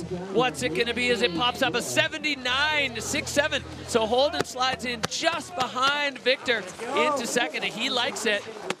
He was a man looking for a result. Holden Samuels was with an 8th and an 11th. So two kind of crash runs in his pocket previous to this, and now looking at a podium result. Well, we're not there yet. Maybe we won't count our Holden chickens before they Holden hatch, but he's sitting in second right now, just ahead of John Powell and just behind Victor Dellaroux. A very comfortable snowboard sandwich there for the Moonlight Basin rider. As we slide on through, our next man in the gate, the Swiss rider. He's a rookie on the Freeride World Tour from a small town in the mountains called Zinal. This guy living and breathing snowboarding. He was so excited to come on the tour this year and meet his heroes. You know, he's been looking up to Victor Dellaroux for his whole life. He's now tied for second overall with his hero on the Freeride World Tour. This is the magic of this tour, is these young riders, the rookies, they come on, and the guys, they have posters of their wall, or posters on their wall of are their competitors now, and he is putting it down. You know, he had a podium result back there in Val Thorens, and he's going to be looking to back that up here as we get started with Remy Beno. That's a young rider's dream right there, to be competing with his heroes, giving a wave to the fellow competitors up there at the start as he drops in on the ridge, making his way through that kind of wind-affected snow till he finds exactly where he wants to be on that cornice feature. And he's taking it pretty far. Rider's right. This cornice a little bit smaller this year than we've seen in other years, so it's allowing the riders a bit of a clearer look off the edge to lock in and line up with their landmarks. A piece of the cornice breaking off there as Remy Beno getting a little too close. Going all the way over to where we saw John Powell, making his way down the ridge over into the super freestyle gnar. That's what I'm going to call that zone. Only one track here left by Jonathan Penfield as Remy Beno lining up. Lofty 360 there, tail pressing out. He kind of lost in the snow cloud. Looks like he was not able to hold on to that. Yeah, lost a little control there, it looks like, and lining up on top of a big mid-slope donger with a big straight air, little tweak in there, and lands it nice and clean and out already. Now, Onto the apron. on this toe side edge, he may have the elevation to get over to this final piece. He's gonna go get our lower slope donger. There we go. Big laid out backflip right to his feet. It was worth the traverse, absolutely. Jinx. Nice. And coming in with speed across into that finish line. That was a cool run. Wow. I mean, totally different, totally unique, and not what John Pao did over there. A little bit of control issue for sure, but I don't know, that was a fun one to watch. Yeah, that was a solid scope there for Remy Beno as we go back up here and look at the top of his run, Amy.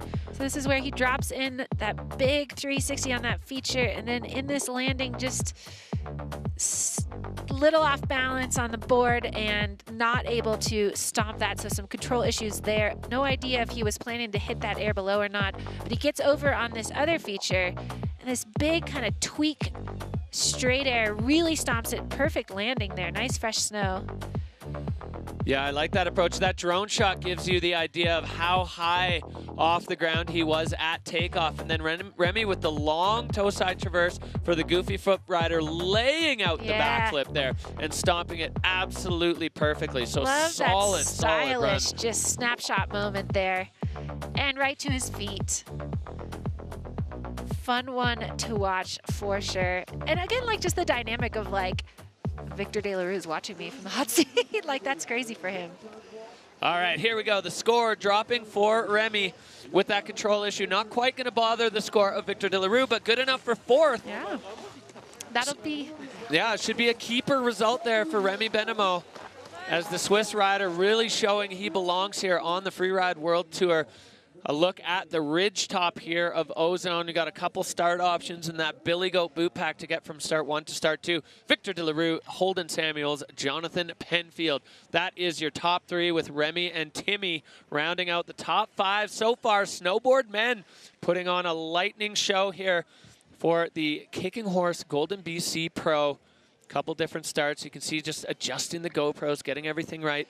Next man in the gate, Swiss rider out of Verbier, Liam Rivera. Liam has been living and breathing freeride for a long time, and the last time we competed on Ozone, he took the win. You can see there on the right side of your screen, Liam's run here in Ozone. Glorious golden light, glorious golden powder, and he put it down last time, spinning in both directions, putting an absolute laser focus run together. So Liam's going to be looking to repeat that here. He's been a little bit under the weather, got a little bit of a flu, but, you know, hopefully taking a little bit of cold medicine, and he's got to do one run here, light it up and lock it down for Liam Rivera. Yeah, and different than his last run on Ozone, he's going to be out of start gate 2. So over on that kind of more big mountain fall line side that we saw Victor come out of, who's sitting in the hot seat. Yeah, so there's definitely some precedent. Liam Rivera popping out of the start gate with some speed. Making his way over. Oh, backflip. Holding on. Nice. Little bounce there, but no hand or butt touch as Liam lacing. That heel side carve just feels like it's a triumphant move after that huge flip for Liam Rivera. Yeah, that transfer air, but backflipping it. We haven't seen any of the riders do that yet. Going for that low. Yeah, keeping it on his feet over that bulbous low feature, and then looking to bite off one climbing the more. wall. 360, no, just losing the heel side edge and flopping onto his back. You can see his reaction there, that frustration. Almost like an extra credit feature there. Most riders have just pointed it into the fall line there, but Liam saw an opportunity to get another big trick there. Especially after taking a feature we've seen hit before, but backflipping it and then getting into those kind of that raked out bulbous feature that has been a problem for some of the riders, but he keeps it on his feet. Look at that backflip. There's no lip there, down sloping takeoff. And Liam just executing that to bolts. I love the way he took off here. Yeah, and like you said, holds on to that landing. And then this was that final feature, front side 3 coming around. The rotation was there. Maybe the board dug into the snow a little bit more than he was expecting. He was really fighting for that rotation, though, so maybe just a little off balance as well. Yeah, the takeoff maybe being a little bit less supportive than he was hoping, pushing on it, and then you start to already rotate when you realize you didn't get the pop you thought you had. You could see his upper body kind of fighting for it.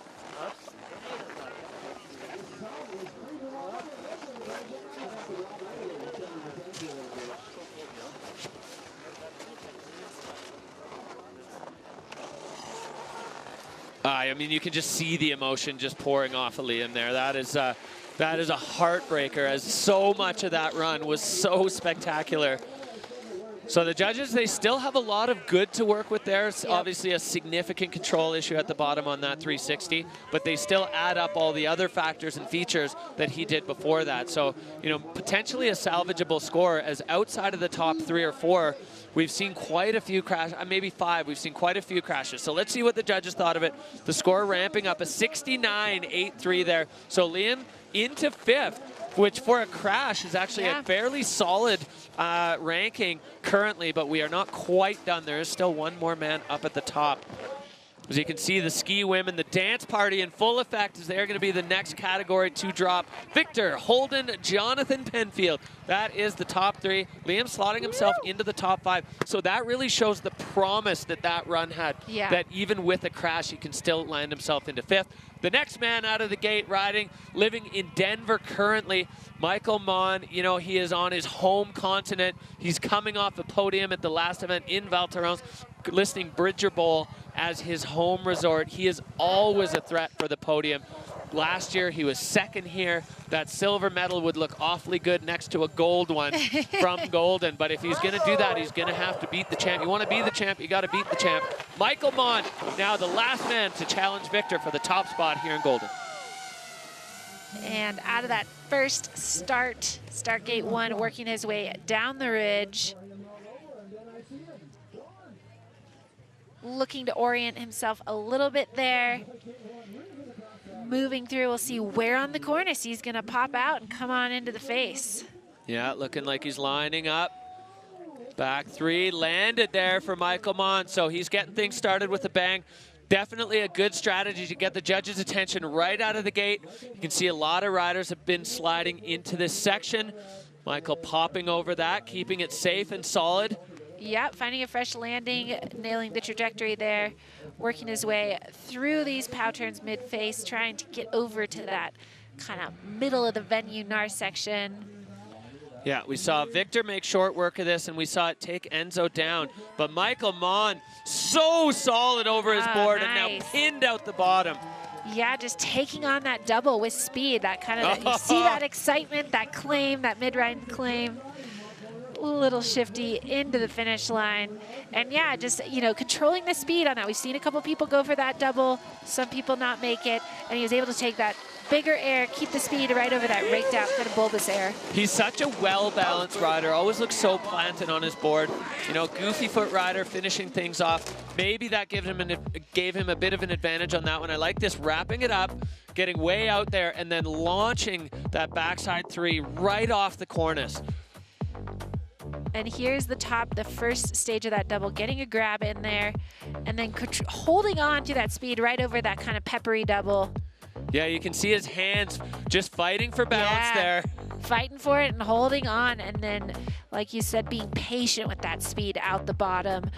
Pretty fall line run there when you look at that Mammut line tracker, just pretty T to B. Yeah, a lot of back foot pressure.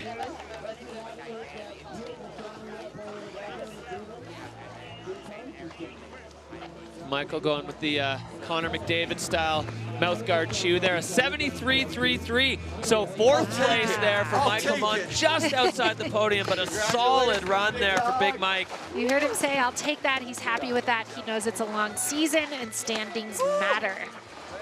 All right, well, that is going to do it for snowboard men as the Freeride Fiasco squad. A little bit of light bullying there for the winner from his good friends. Enzo Nilo taking Victor down, and Cammy just kicking the snow straight into his face. Amy, let's take a look at what happened here at the Kicking Horse Pro.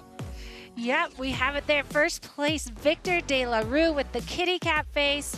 walking away with this. He has been on top of the podium here in Kicking Horse, and he's done it again. Second place, Holden Samuels. And third place, Jonathan Penfield, my high school buddy on this podium there. He's been on the podium here in Canada before, and that's a great way to celebrate his new Canadian citizenship. Oh yeah, huge run there. And then you see down at the bottom, another heartbreaker for both of these guys, Cody Bramwell and Conrad Nend, having some big issues.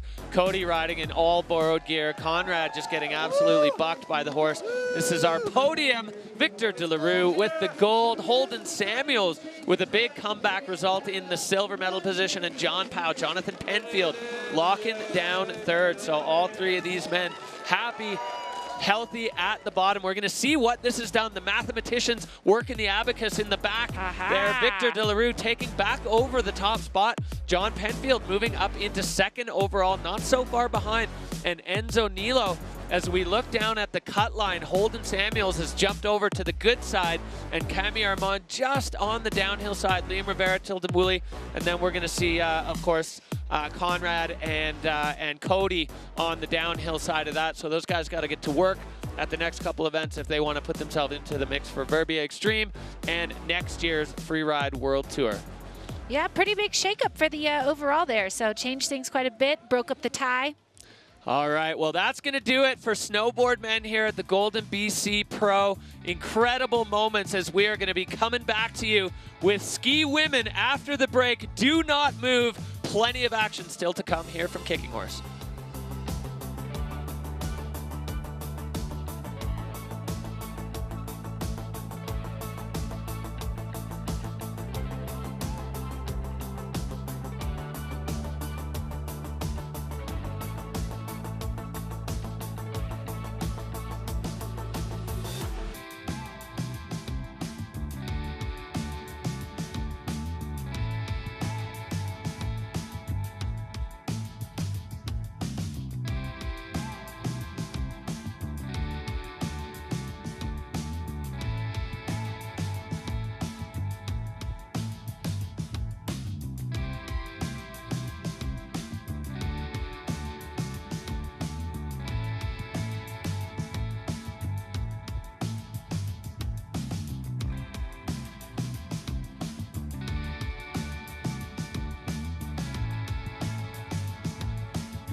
Welcome back to Golden BC. We are live at the Kicking Horse Pro Freeride World Tour by Peak Performance 2025. Stop number 3.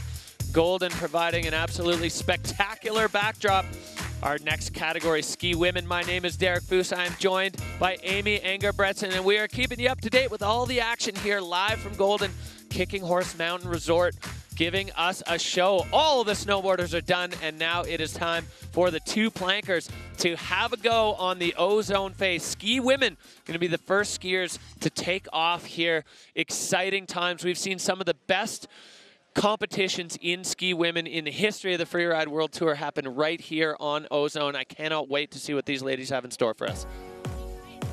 Oh, we got our overall rankings here. Astrid Shus and Justine Dufour-Lapointe sharing the top spot. Each have a win and a second. So the battle really just starting to heat up. Ari Tricomi, 3-time world champ, in third. And then down there near the cut line, we got a whole bunch of stars and stripes. Chloe Hare, we have seen flashes of brilliance from this young rider. I can't wait to see what she unleashes on this face. As we move down through the rankings, Jenna Keller and Brida Ween is going to be looking to wind things up and get themselves out of the basement and into the attic of the overall rankings here, the Freeride World Tour. For Brida, she's closer to home soil than she's ever been. She's had some time to heal from that shoulder injury that she picked up in Spain. As we look at our start list here, Amy. Yep, Brida, fellow Tahoe gals, kicking us off, dropping first. We have Astrid Shus dropping fourth, tied for tour leader there. And then as we come down, we have Justine Dufour-Lapointe dropping 8th. So those girls definitely, it's becoming a battle between those two. And then all the way down, we have Ari Tricomi dropping 10th. And then to round it off, we have Elizabeth Gerritsen and Susanna Wheat dropping 11th and 12th. And call me biased, Derek, but this is a show I'm looking forward to the most today.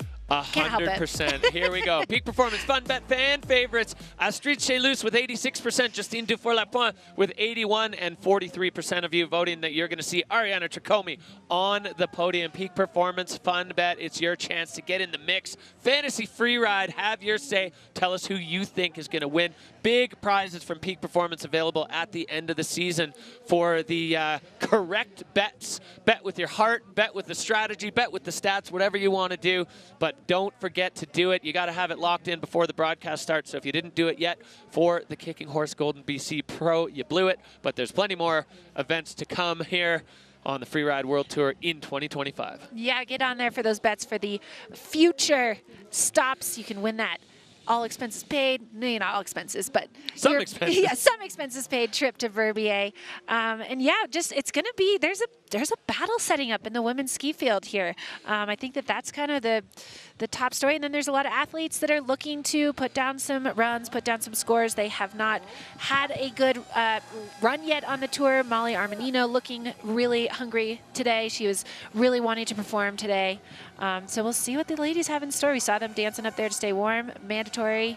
It's not just the normal like girls dancing on mountains. It's actually functional today to stay warm. You got to keep the muscles moving. You don't want to be pushing that out of that start gate with ice cold legs. All the muscles moving and the blood flowing. The riders do have to hike up to the start gate from the top of the stairway to Heaven Chair, so they get an opportunity to get kind of warmed up before they kick things off in earnest. So ski women now, this category absolutely on fire. We've seen backflips from both Justine Dufour-Lapointe and Astrid Shus in both events so far. We'll see if they have a spot on the Ozone face. Haven't seen a ton of backflips, lots of 360s from the snowboarders, a couple good solid backflips though. Cody Bramwell and Remy Beno, the standouts.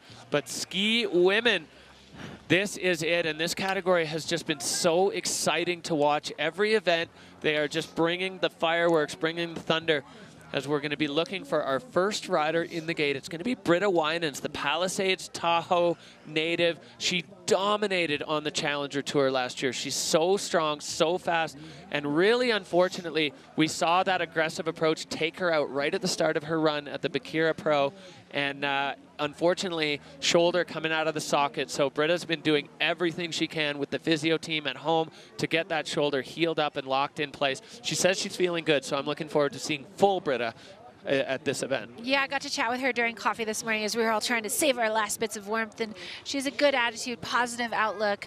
She comes from a free ride family, really, and so she has lots of support. You know, it's that mental game of like, can you be dinged and still perform, you know, and that's to me, the more impressive part is the mental game that these athletes have, even more than their physical capabilities, which are obviously awe-inspiring. Totally. Her sister Mia making the trek up from Tahoe to cheer on her younger sibling here on the Freeride World Tour. Brida Ween's going to be kicking things off for ski women. Here you get the big picture of the entire Ozone face. So many options, so many choices.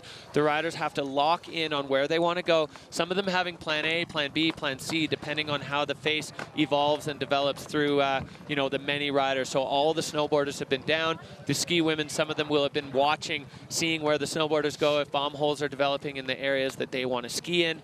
But right now, we are just about set. You can see the backside of this Ozone face, extremely steep and rugged. That traverse from start 1 to start 2, riders requiring harnesses and slings to get across that cliff band. As we zoom in here, this drone shot showing the beauty of the Purcells and Rocky Mountains there in the background. This is just such a stunning location for competitive freeride.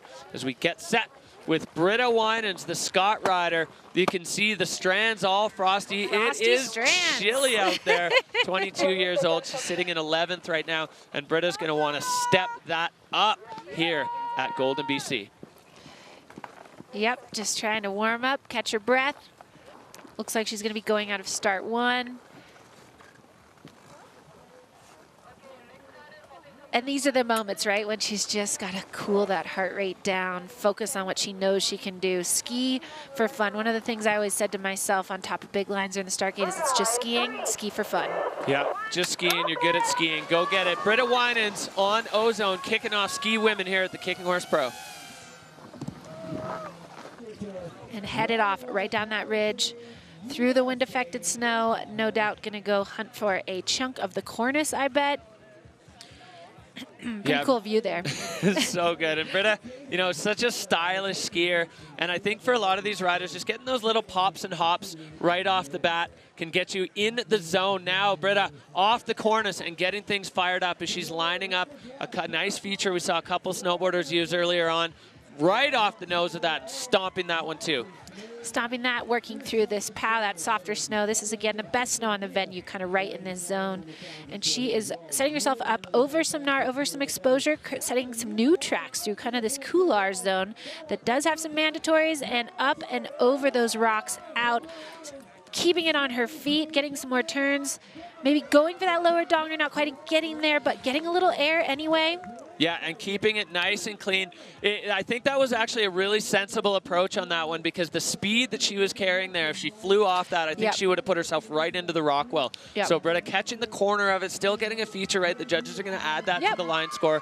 And that is a solid run, extremely fall line approach there, fast and furious for Brida.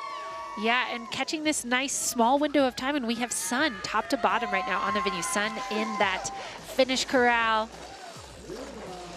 Big smiles coming across. All right, well, looking at the replay here, Brida right off the cornice, no speed check at all to start the run off for Brida. And immediately making her way over to this first rock feature, popping right off the nose, putting it to her skis. You can see that snow quality flying up. Yeah. And then working through the snow and over into this kind of couloir little chute feature, getting a couple turns in, and then up and over that pepper, good air, onto her feet, coming out with speed, as you said, and then we didn't see it there, but she had that extra credit air. Being smart with all that heat she had. I think so, yeah, making that last minute audible call to not go pumping off the nose of that into a hole. So strong work for Brida Weenans. Kicking off the ski women's category. Frosty day out here at Kicking Horse. The score going to come in here for Brida. We'll see it come up and set the bar. 68 for Brida Weenans, so she's going to slide on into the Dina Star hot seat. The first rider done and dusted, and another safe one for Brida, just giving herself more time to heal from that dislocated shoulder. And just the benefits of that mentally, like, is huge. Just to stay on your feet, not have a crash, put a result on the board. That's going to set her up for success as continue down the tour this year.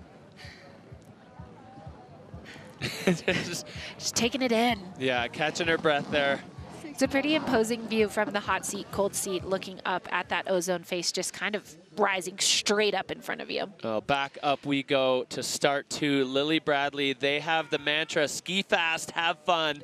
And Lily just wants to give a shout out to her grandpa, Coach, who's down watching on the live stream, coming up here to Golden to join us. So Lily Bradley, they are ready to go. We have seen, again, like so many riders, some real flashes of brilliance from this rider, and they are like right on the cusp, I feel, of a breakthrough finish here on the tour.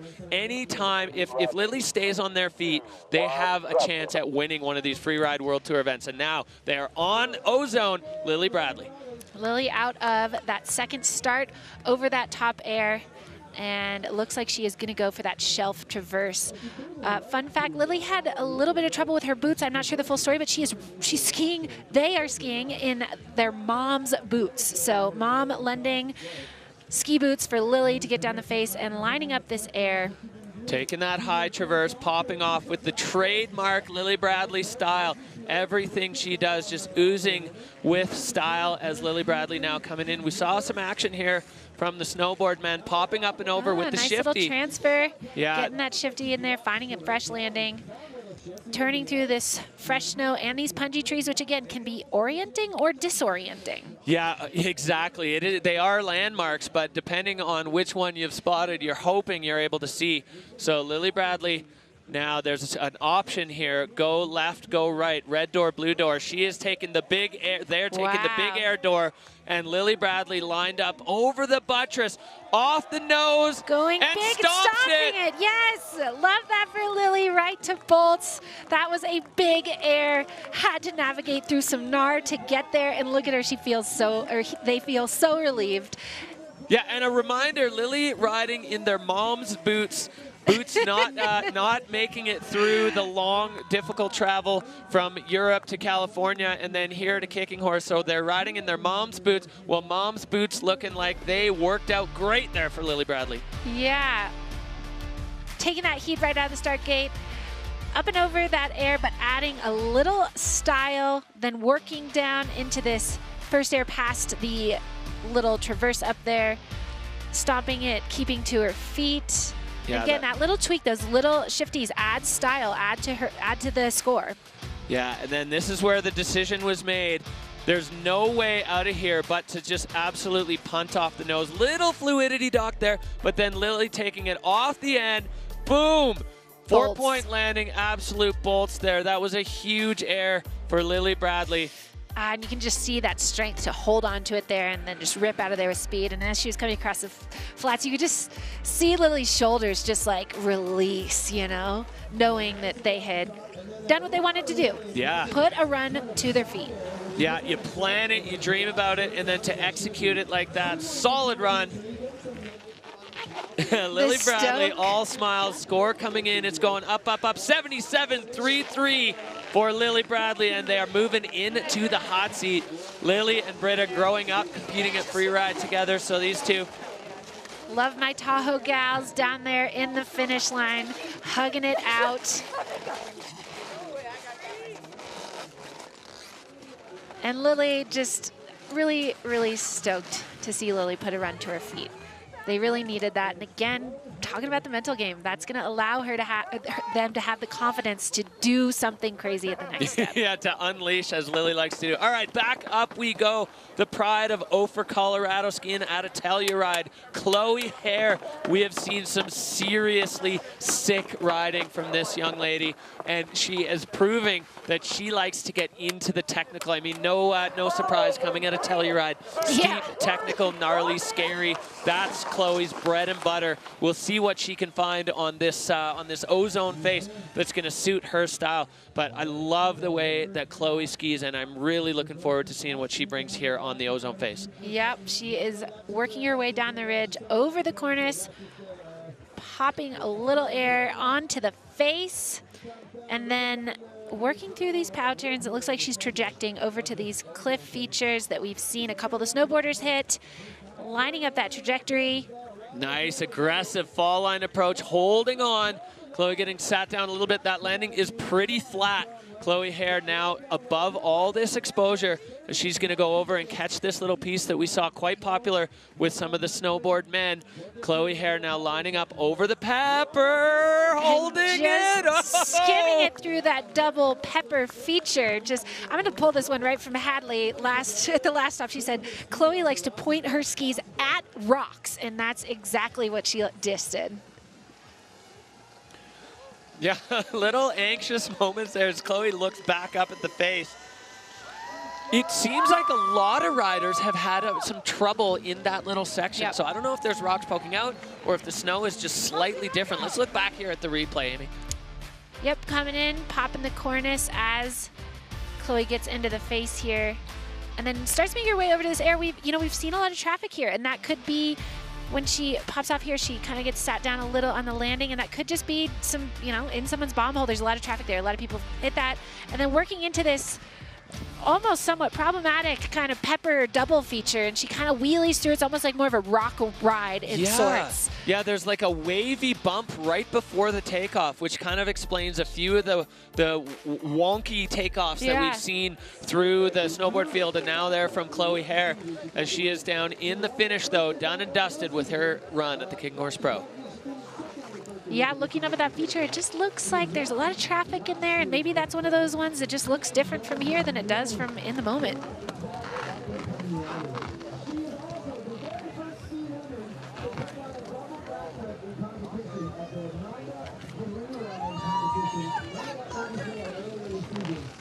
getting some love in the finish Yeah, line. the fans are down there bundled up and cheering on the friends. So 59.67 for Chloe Hare.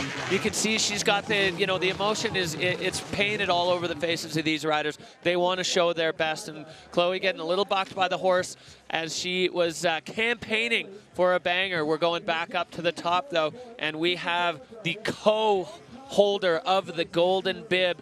This young woman riding out of La Clusaz, France. She was runner-up on the tour last year. She wants that top spot, and she wants it bad. You can see those peak performance flags just above start 2. Riders are allowed to start a step up as we see the moments from just a week ago in Val Thorens, France, where Astrid Shus took the win with a huge backflip off that cliff. That was high on the face, too. So Astrid really backing herself with that move, and now she is set up above the Nar. This run is going to start with a bang as soon as she is ready to go. Astrid Shus, second year on the Freeride World Tour, holding the golden bib in conjunction with Justine Dufour-Lapointe. The two of these women really pulling away from the rest of the field so far, but of course, we're only 2 events in. Yeah, a lot can happen, and I'm excited to see what she does with this drop-in. We haven't seen any riders at all kind of take these higher up options on start 2. And there is Nar below her on the very top of this face. So that's committing. That's, you know, when you're talking about line score, this is a committing line. We can tell already before she's even moved. Astrid Shus now pushing out of the gate and straight into the air over a double band of rocks and clean out of there. What a start for the young French rider. Getting a double in before this traverse feature, and again, the athletes can take their time through that traverse. The fluidity is not going to be docked, but look at this, taking a new way. Early exit off that rocky traverse, so Astrid is only about 3 seconds into her run and already has 3 big features under her belt. Now lining up above this. Nice, taking that different trajectory like we saw Lily do, a little tree tap maybe, and she is lining up something different again here. Yeah, getting way over into the rhubarb. Astrid Shus going all the way across, popping over those rocks. Nice clean landing as she picks up speed again, pointing herself down. She's got an opportunity for a double, trying to hold on. Oh, she catches her edge just on the exit of that feature. Astrid Shus going down. Yeah, ski's still on though, so she will get a score. Yeah, she's up and looks like she's okay. But that one's going to be hard to take, as so much of that run was absolutely brilliant.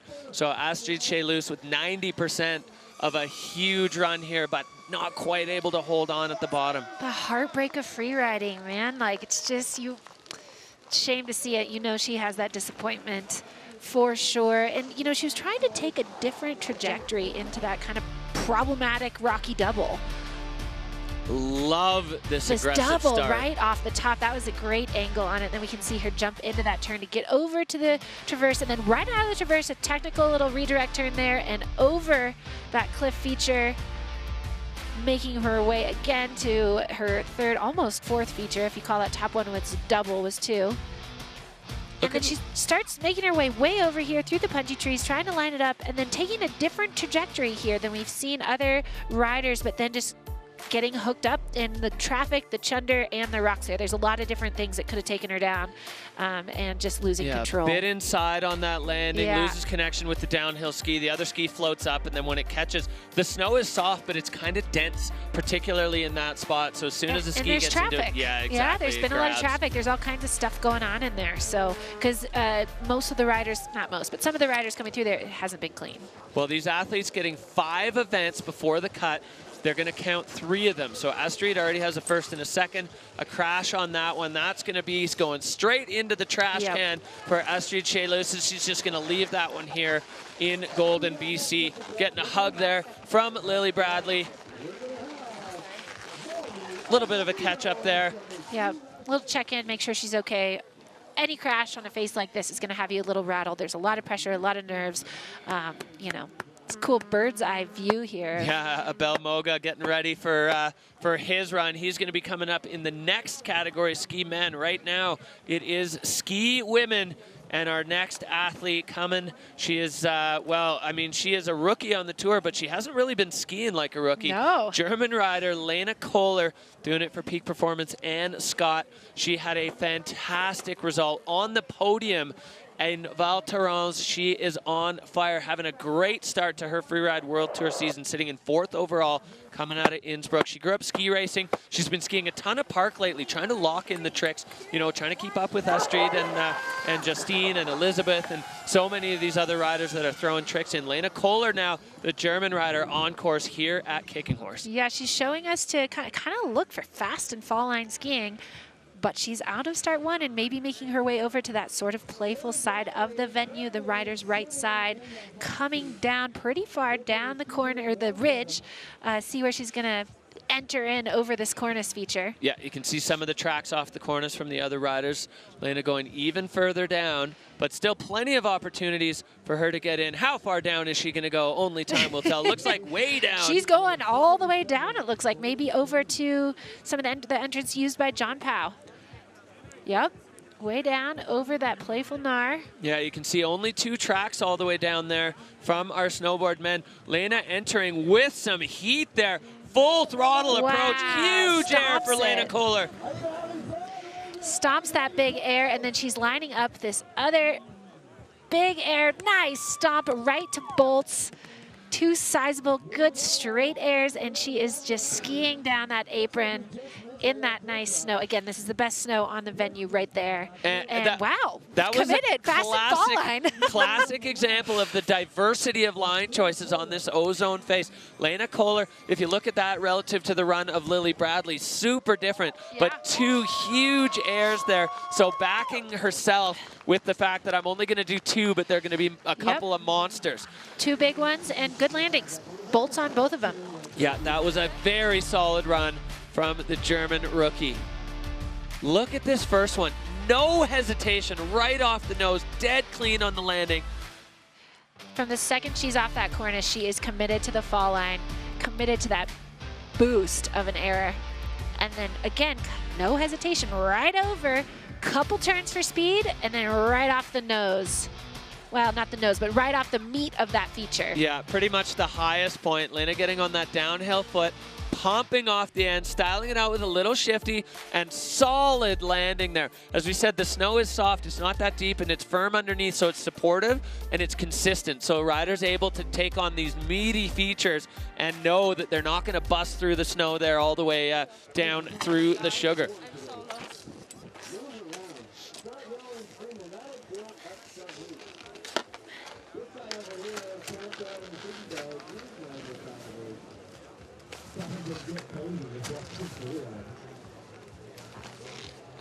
Look at Lily there, just looking at Lena. Lily's got that nose frostbite tape on. She needed to get the cat face from the snowboarders.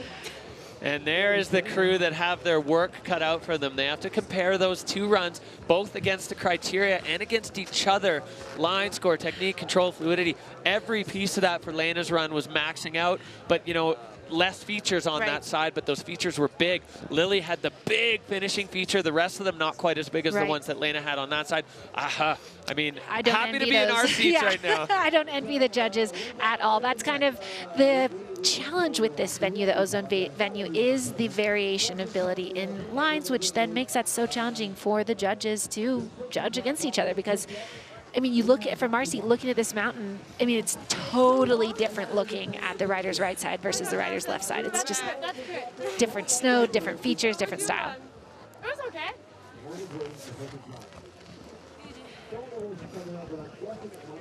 Trying to eavesdrop there on those 2 riders as the judges putting in work now, comparing the runs against the judging criteria, what they want to see, the execution, the speed, the intensity, all of those things factoring into those 5 categories. They are deliberating hard.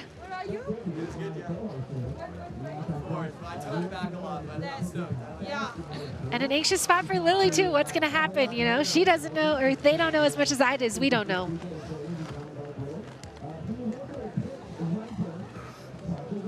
Nerves and gnar here at the Kicking Horse Pro.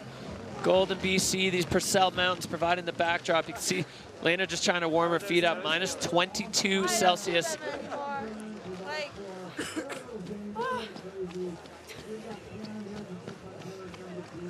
Minus 7.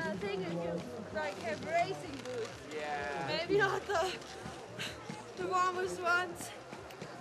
All right, well, the judges have spoken. The score coming in, and it is a 77-67, so narrowly edging Lily Bradley out of the hot seat just by a hair. Yeah. So that close comparison, they were taking their time with that one as they really wanted to, start splitting hairs on line and execution.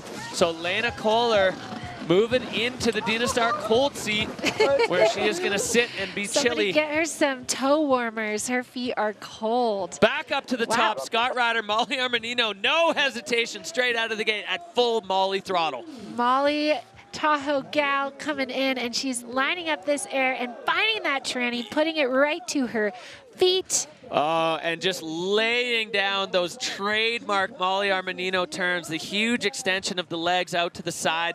Molly getting up into the trees here. We know this section caused some problems for a few of the snowboard men, but this is Molly's bread and butter as she just makes sure she's going the right way, putting herself into the fall line over the rocks.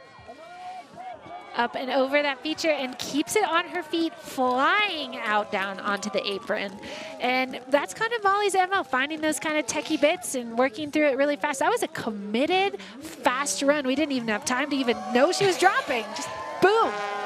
Yeah, in the neighborhood of about 12 seconds from top to bottom for Molly Armanino as we look back at the start. Biggest error that we've seen in this section from the ski women, and Molly stomping. Yeah, finding that good landing, that good tranny. And then lines herself up off of the rocky feature and then doubling it up with this raked out peppery feature and just holding it on with, man, pulling some G's on that landing for sure. Yeah, and that one has that weird bump in the takeoff. You could see Molly get pushed a little bit under her heels, but she was able to control it, get her body back over her feet there. A little bucked, but she kept it to her feet. And yeah, fast fall line. I know she really wanted to put down an aggressive run, and she looked aggressive. Well, she was fast. The judges are fast too, and Molly going to 84.67. The judges absolutely loving what they saw. She's shocked. She's looking at that score and she's not even absorbing it. She can feel it in her heart. So a short stint in the hot seat for Lena Ker as Molly Armanino's full throttle wide open approach proving to be extremely popular with our judging panel as she went top to bottom, as we said, about 12 seconds from start gate to finish arch. And Molly Armanino taking over the hot seat for the Scott Ryder out of Kirkwood, California. Yeah, she's going to feel really good about that. She really wanted to lay down an aggressive run she could be proud of, and that's exactly what she did. I mean, she caught us all off guard there, starting just boom. She found some hot sauce and just, yeah, fellow Tahoe rider, throwing it down. Love to see it. That was I'm not a judge. I'm allowed to be biased. Yeah. All right, back up we go. Verbier's own Jenna Keller. Jenna had a spectacular run going in Val Thorens, France before the slough got the better of her. She said she knew better, but now we see another rider with the frosty tips there on the strands. Jenna Keller. She's ready to go. She has such strong technique. You know, she's a rookie on the Freeride World Tour, but not a rookie to skiing. Highly certified Swiss ski instructor doing her bit there for the Verbier Ski School, and now bringing those technical skills to the Canadian slopes of Kicking Horse, BC. Jenna Keller kicking out of start number 1. Going to make her way down that ridge. She had quite a shiner after the France stop, but it has healed, and she is ready for action. I know she wants to put down a good run to her feet, popping off the cornice, landing and getting into that good snow. Oh yeah, Jenna Keller full speed. I love the way she skis. Those turns just executed so perfectly. Coming in still with intensity, pumping right off the nose and clearing the flat spot that we saw Chloe get a little bit sat down on. So the trick there, go faster. Yeah, went right over that punji tree, and she's making her way into a new zone. We don't see any tracks right in this spot. And airing up and over that technical pepper. And she's got a double here. Jenna Keller holding on. Yes. A fantastic run there for the Verbier skier. Another one so aggressive, so fall line, so fast. Jenna Keller has had 2 real bummer runs this year on the Freeride World Tour. That's the Jenna that we were all looking for. Yeah, not today. Today is the day for Jenna getting across that finish line. Committed, strong skiing. Was she only holding 1 pole? No, she put them in both. Okay. She's got them both. So off that air, going quite a bit bigger, and just like landing on that tree, no problem. Doesn't even let it phase her. Yeah, But yeah, more heat, more better on this feature. You can see her clear the landing that Chloe hit where she got a bit squashed.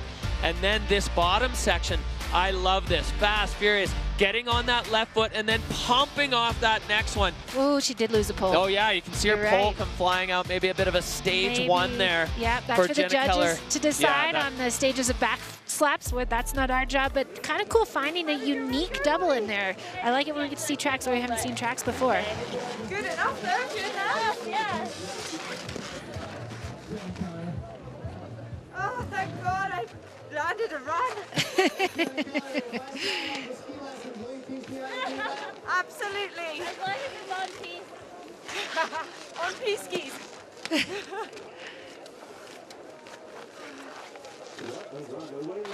Like we were thinking, just so excited to put that run on her feet. That's got to feel good as a rookie to just show yourself that you can. Exactly, yeah, we know, I mean, Jenna Keller, it's funny, we've heard this story. Oh my gosh. The pole went Holland. That made it even cooler. I was like, oh. That was so sick, Jenna. He just bounced, you know, he did poles anyway. That was awesome. You guys are without poles. Oh my God. She's going to become a freestyle skier, no poles. Yeah, the Michael Mon there, snowboard men, loving what they saw from Jenna Keller, and the rest of us loving that too. Jenna finally showing, you know, her full capability. And the adrenaline just coursing through her there. She is fired up on that run. Full throttle aggression. I really enjoyed watching that one. Yeah, I'll be curious to see what the judges do with, you know, what they have those high power binoculars. They're going to know exactly what happened on that landing with the back slap and the pole and with kind of the razor thin margins we have so far for this competition. We'll see where that puts her. All right. Well, here we go. The score coming in, 84.67 for Molly, and jumping up into second for Jenna Keller with an 82. A huge score there. So the judges digging it. Molly Armanino's fast and furious approach, fending off a big challenge there from our Swiss rider as we are back up to the top. Oop. And we have caught up cool with to Justine. Be at home in Canada. For me, having all this energy of the crowd is always give me more energy and more power to ski my best.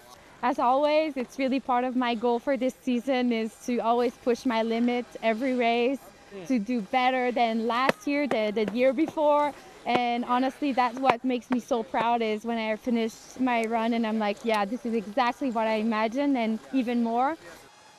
Well, that's scary to hear if you're another one of the ski women, because Justine, she's got a title already under her belt. She's got an Olympic gold and silver. Now she's here just to push herself. She wants to do the coolest stuff that she can. Peak performance athlete, current Golden Bib co-holder with Astrid Shus. Justine Dufour-Lapointe is on the Ozone face. Yeah, you saw her practicing her backflip pops there in the start gate, so we'll see what happens. She's aired off that corner. She's into the face kind of early and working through some fresh snow in a new part of the venue. Moving cross court now. Picking up speed, Justine laying out the backflip, perfect! Lands it, nice, backflip high up on the face. Yeah, and the higher you take the risk on the face, the more the judges reward you, because it is early on, right? There's more risk up there. So Justine Dufour-Lapointe with a backflip right out of the gate, and now coming into this chunky section, gapping over the normal takeoff of that one. So Justine bringing some intensity here already in this run.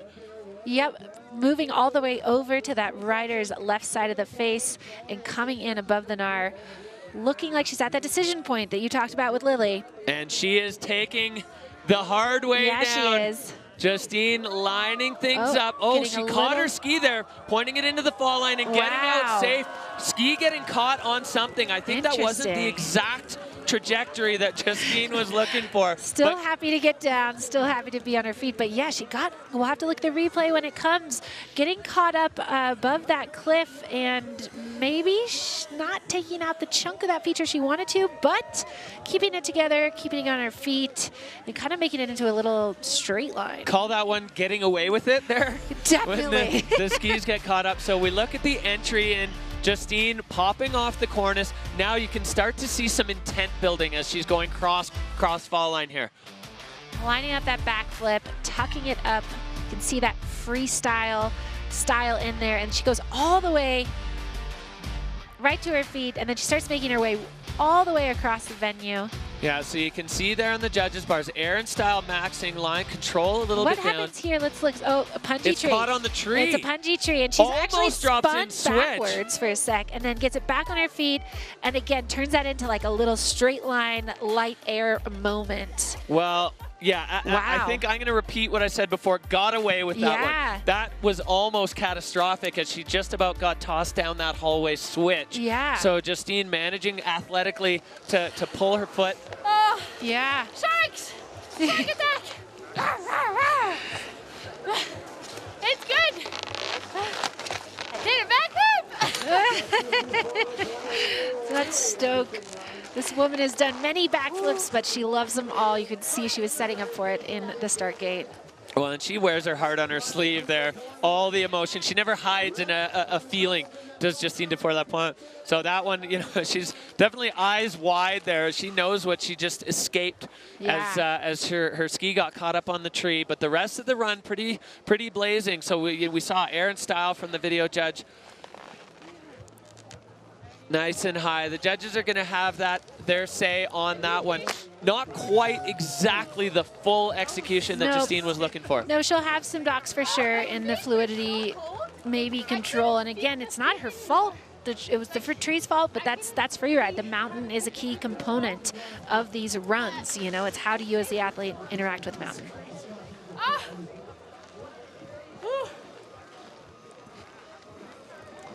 I'm sure her adrenaline was pumping when she was kind of backwards for a second over that cliff. I was confused with my feet. It's too cold. Oh God, it's so cold, guys. It's like -30 here. Almost, -22.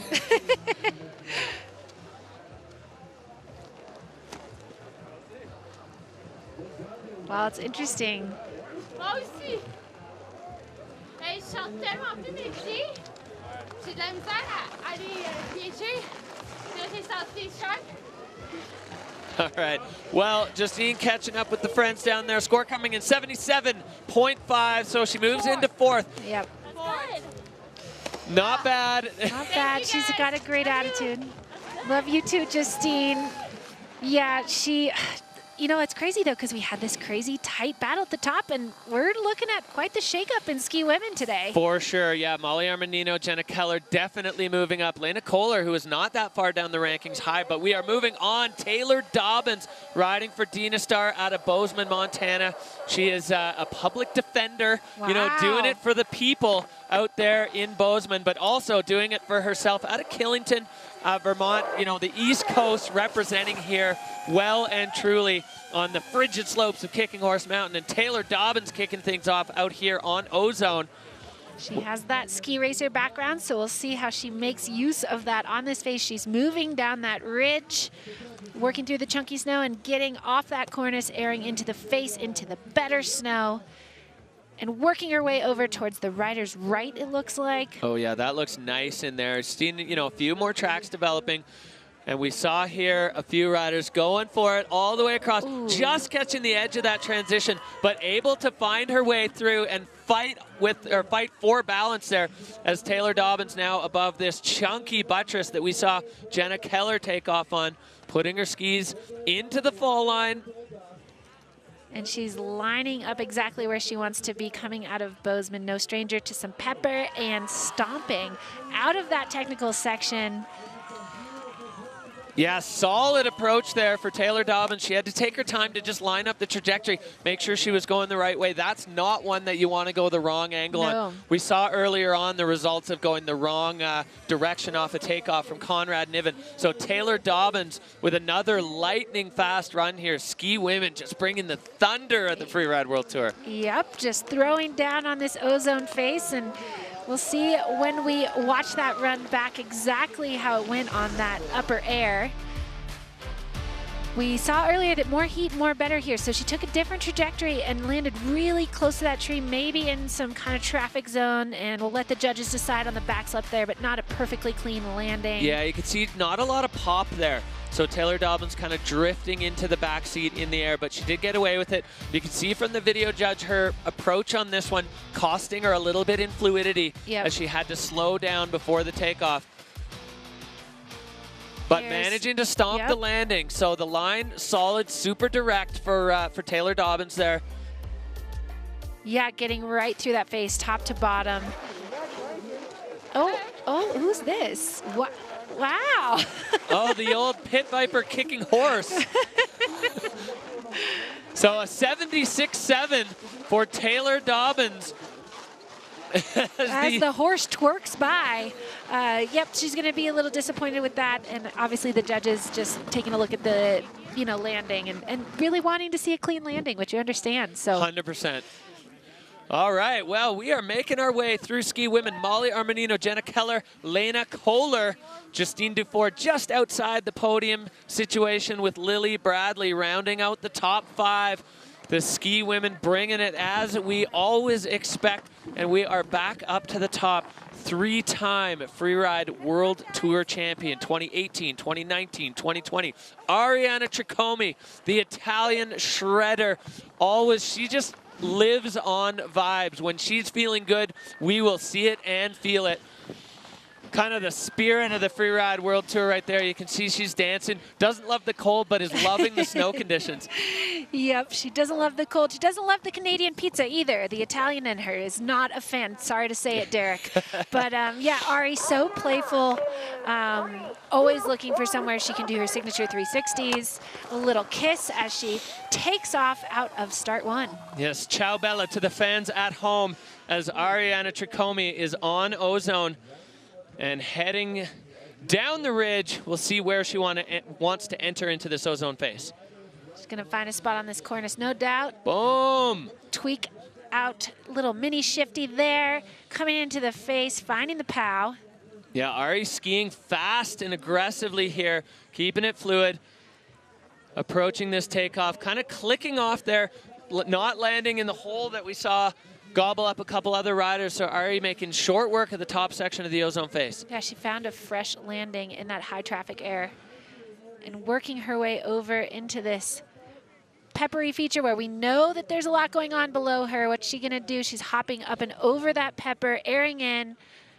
Yeah, taking a different direction, looking like she was trying to get over and cross-court that double, or that lower shelf of the double, having a little bit of a hard time on that left footer to actually execute off that feature. Yeah, getting light there through some of those features and staying on her feet, staying in control, that's important because that area has seen a lot of traffic.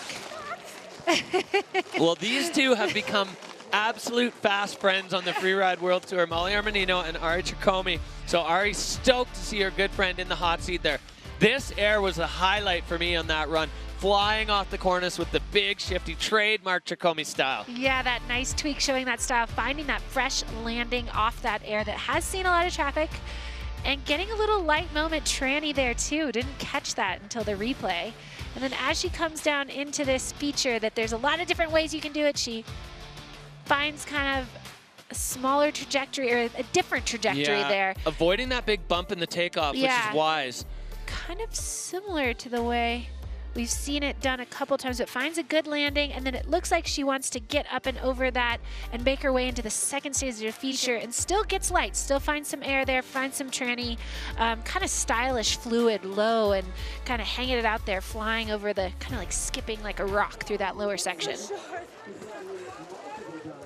All right, score coming in for Ariana Tricome, 73.33, so that is going to slide her into 6th. So I think line score, the key factor in that one, a little bit smaller off the middle feature, and then kind of missing the bulk of those bottom features just with the speed she had.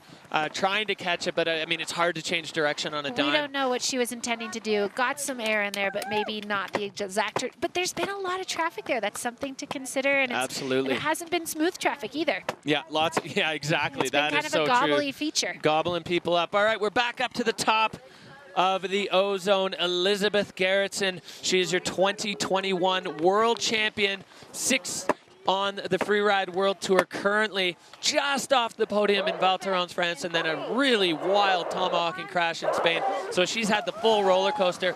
Another rider who's been a little bit out of sorts. The Freeride World Tour flu, been knocking the feet out of a few people, but Elizabeth back to full strength here and ready to go here on the Ozone face. Yep, and she's going to make her way down the ridge, find her perfect spot off this cornice, no doubt. You can see her looking down the face. And she keeps faking me out when she's going to drop in. Yeah, there. Oh, here we go. And she drops in off the cornice, right into the fresh snow. And kind of airing over that whole feature, a little pre-ollie. And way out into the powder there for Elizabeth Gerritsen. Why wouldn't you help yourself to a powder feast? There's a few tracks, but no need to really stay in them. As Elizabeth Gerritsen coming down, this section is chunky. We saw our first rider of the day, Brida Ween's in that area. Take it further over, though. Find a clean swath. Airs in, straight lines out with some heat. Flying out on the apron. Couldn't tell if that was a fist bump or more of like a frustrated. Yeah. Maybe she wasn't quite where she thought she was. We don't know. We'll see if we can hear anything in the finish line. But yeah, can't tell that some sort of emotion coming out of Elizabeth there. It was fast. It was fluid. I'm not sure if it's what she wanted. You can see the crowd down there braving the elements. Everybody's got every item of clothing out of the drawer or the suitcase, depending on how from far and wide they have come. As Elizabeth, bold move there, taking the mitts off. Yeah. Let's take a look back at this replay, Amy, at the top of Elizabeth's run. So this is mid-slope. She airs into this straight line feature. She has a lot of heat, and then I think that's a sign of frustration, that hand movement we see there. I think she might not have been where she wanted to be, or maybe had too much heat to get back and over to that lower donger that we've seen people go for. But I not psychic, definitely wish I was, but I don't think that that's the run that she was intending to do. Yeah, I think that was a fist punch, not a fist pump. Yeah. For Elizabeth Gerritsen, the 21 world champ. Yeah, you can see that body language there. She's a little disappointed if she's been under the weather. That's just really tough to get into this mindset that you need to be in to compete when you're not at 100%. This is your day to perform, and that's, again, another slice of heartbreak here for the Freeride World Tour. Yeah, shaking her head there. Elizabeth Gerritsen, the score coming in. Molly Armanino on an 84.67, 57.33. So Elizabeth Gerritsen into 10th there, and she is going to slide on back and maybe head back under the covers to get herself feeling a little bit better for the next stop in Georgia. Oh, the crowd on the ridge here, that's just down there or just up the ridge from our post here on just beside the Stairway to Heaven chair at Kicking Horse. People having a blast here. The Canadian crowds bringing the heat, loving which the Canadian stoke. They're not scared of a little cold weather, not at all. All right. Okay, well, one rider left in the ski women's category. We have seen fireworks and electric performance from the ski women, as we have come to expect on the Freeride World Tour.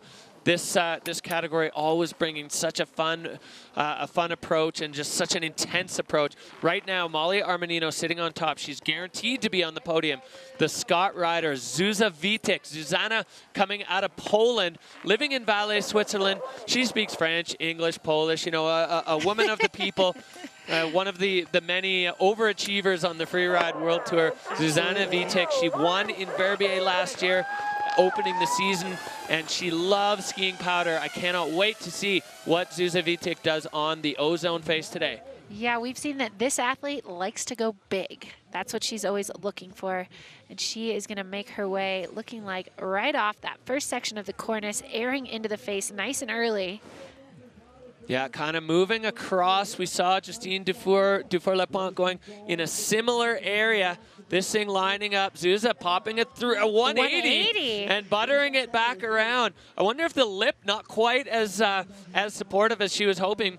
And then catching a feature there, getting some air. Yeah, we'll wonder if she was wanting the 3 or if she was going for the 180s with that little switch butter out of it. Yeah, we've seen other riders bringing the switch skiing into the free ride world. Susanna VK up and over this feature, taking a different trajectory. Yeah, smart trajectory there. Another trying, like Ari Tricomi, trying to get on the left foot and get over to that thing. Looking, I think you said it earlier, Amy, the traffic in there has kind of scraped the snow off, and it's making it way harder to get purchased to get over there. Yeah, because it hasn't been even like stomping traffic. There's been some, Tommies in there and some sliding around, and I think you see that head shake was her wanting to bite off another piece of that feature and maybe double it up. She did have a light moment in there, but maybe not everything she wanted. So airing off the cornice into the feature, or into the face up top. Just getting right into the meat of the face immediately. And then throwing the 3s, yeah, just didn't have enough air to get it, but I mean, it was a 180. We don't know, we're not psychic. Yeah, she might have been going for the 180 and then was able to just butter right around out of it and keep going. Finding a different trajectory off this air we've seen some people take, finding a clean landing, stomping it, but you can see she's wanting to get over and bite something else off here. Gets a little light moment, but I don't think she got the chomp she was after there. Yeah, you can see on this turn that left ski just bouncing and chattering and shaking as she tries to get some grip on it to get over to that bottom pepper feature and actually get into the air. So Susanna VK, another one. That section is tricky. And we've seen a lot of riders, well, super close up there from Zuza. She's like, thank you for that.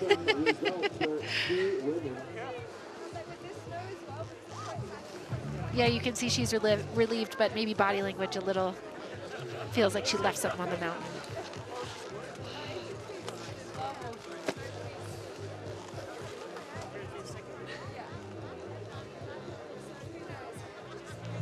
And a look at Molly there, sitting in the cold seat, waiting for the results to come in. It's an anxious time. Everybody's holding their breath. All right, well, the score coming in for Susanna VK, Molly Armanino, it's 84, 63-3-3. So Zuza sliding into 9th place there. So that's going to wrap it up. A couple of shared hug there for the 2 Scott team members, and Molly Armanino ecstatic. That smile, look at that smile, just beaming. She is stoked. She wanted this bad today. All right, Amy, let's see the event scoreboard here as our rankings from the Kicking Horse Pro. And that's Molly Armanino in first place at the top of the podium. Gold here in Golden, BC. Second place, we have Jenna Keller. And in third place, Lena Ker. So, yeah, just shaking things up a bit for women here. Justine Dufour-Lapointe in fourth, just off the podium. Yeah, and for Justine, with Astrid down there with a crash score, that we're going to see what that does to our overall Freeride World Tour Series rankings here, but definitely likely going to be a shakeup. The mathematicians getting to work calculators and abacuses as we see the Canadian crowds lining the ridge here at Kicking Horse, as we're going to see now our overall standings coming up. Oh, sorry, our flower ceremony. Yeah. Molly Armanino with gold, Jenna Keller jumping up with a silver medal, and Lena Ker, the rookie, with another podium result. So this young woman, the peak performance and Scott rider, really showing her mettle on the Freeride World Tour. 3 stops in, and she's got 2 podiums. Let's see what has happened. The overall now, Justine Dufour-Lapointe taking sole ownership of the top spot. Astrid sliding down to second, and Molly Armanino jumping way up into third. As we've also seen Jenna Keller, who was in overall last, now up to 6th on the good side of the cut. So big shake up there, as now down the hill a little bit, Brida Ween and Chloe Hare. So we've got some work to do for some riders, and some riders putting in the work to get themselves up the hill. Incredible moments here at the Golden BC Pro. All right, well, that does it for ski women. We are done and dusted with the ladies, and we're going to be moving on to ski men. We are going to take a little break here. Do not look away from your screens. We'll be right back from the Kicking Horse Pro.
Welcome back to glorious Golden, BC. We're at the Kicking Horse Pro, stop number 3 on the 2025 Freeride World Tour by Peak Performance.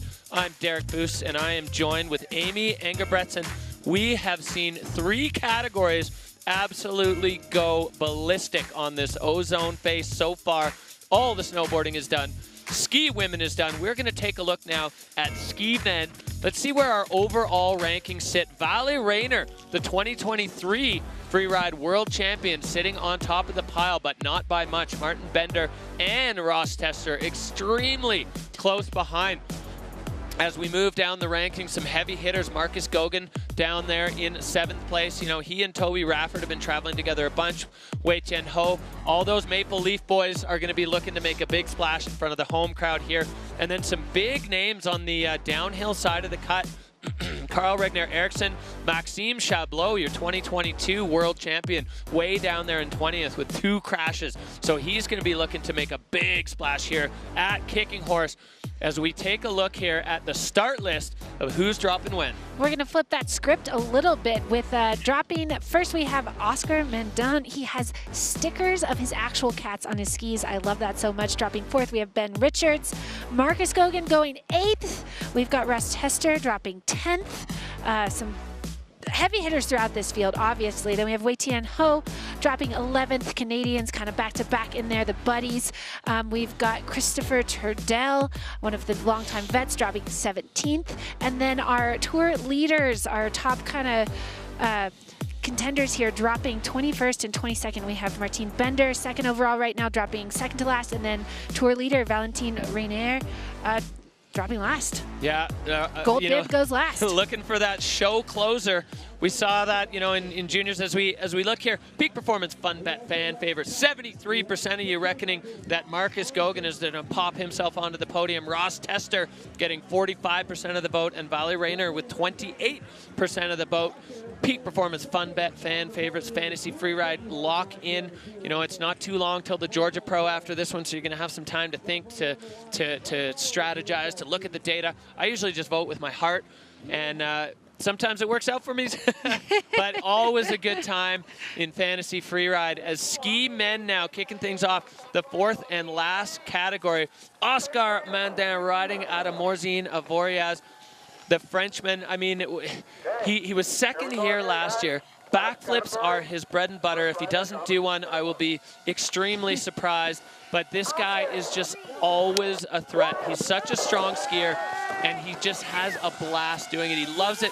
He's a big Calgary Flames fan. Oh, you know, yeah. just locking in on the NHL. So just down the road from Calgary, he flew into there wearing all his Flames gear. Amazing. Loving it here. Oscar Mendon kicking off ski men here at the Kicking Horse Pro. And he's going to work his way down the ridge over to that rider's right side of the venue, which we know is the playful zone. So we'll see what he has in store. He's got the spirit of the cat with that 360 off the cornice up there.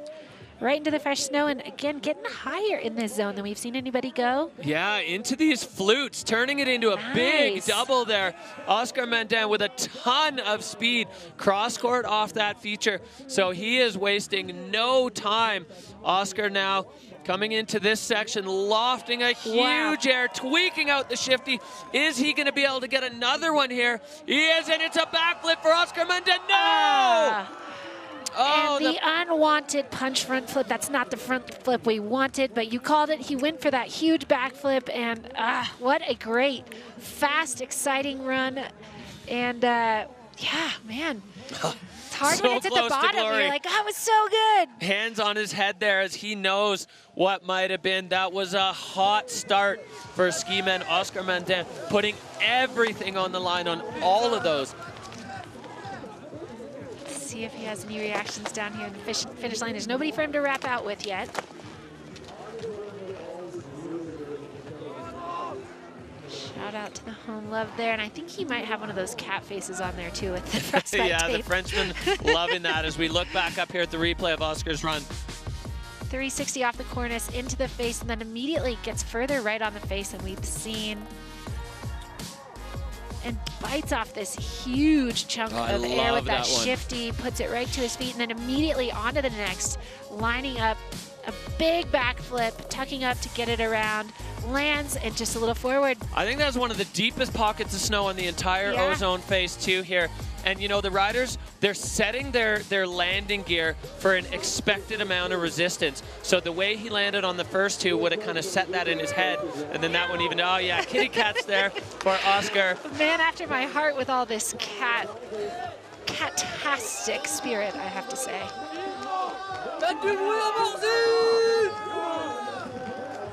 Spirits high regardless. So close. Yeah. But you know, that smile on his face of going for it. Yeah, full throttle approach there. That's the only way that Oscar Menden does it.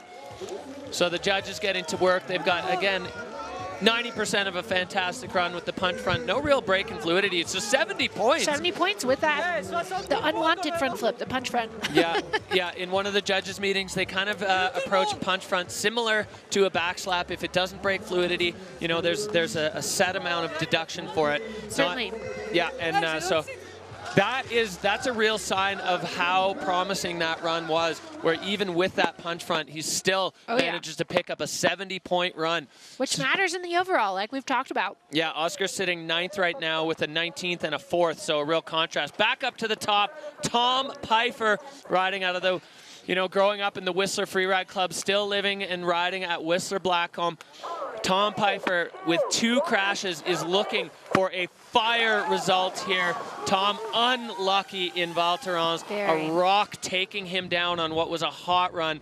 Tom Pfeiffer now kicking out, and he wants to do this one for himself. I feel like those features up on this ridge, those are kind of for him to feel his skis, get in the moment. Couple shifties, and Tom last year at this event was in my position. He was co-commentating. He's back on the tour, not a rookie. He's, you know, a legend himself, but he has a totally different mindset. But he does really want to throw down today. He needs to put a result to his feet. Spraying the snow off the edge of the cornice, locking in landmarks here as things start to get extremely interesting. Tom now eyeing up where he wants to be. You can see that big buttress splitting the face, so he wants to make sure he's on the right side of that. And that's totally blind there on top of that cornice, so you can see he's looking. He's going to kind of acid drop off the cornice, get onto that big buttress. And sailing through that section with some heat now. Tom approaching the lower section of the Rodney Pyramid, floating a huge air all the way over that with a massive stomp. And Tom now getting up high, popping off the lower section with the shifty. Getting a shifty off that lower donger, kind of just for fun. We have been talking about this Rodney Pyramid a lot the last couple days, and we are going to see who took off a bite, and Tom was the first to do it. Coming across the finish line on his feet, a clean run. That's what he needed. That's what he wanted today, so that must feel really good. Yeah, Tom taking the side hill approach there. The nose of that thing was looming up there above him. As we look back, Tom dropping in on this upper section. Nobody's even looked at this part of the face yet. Kind of riding that spine, airing out, and yeah, taking off the side hit approach. So fast and over everything. And Tom using that time in the gym to stomp that landing. And he was in the air for so long. Like and that's not even the whole feature, but that's still a very sizable air.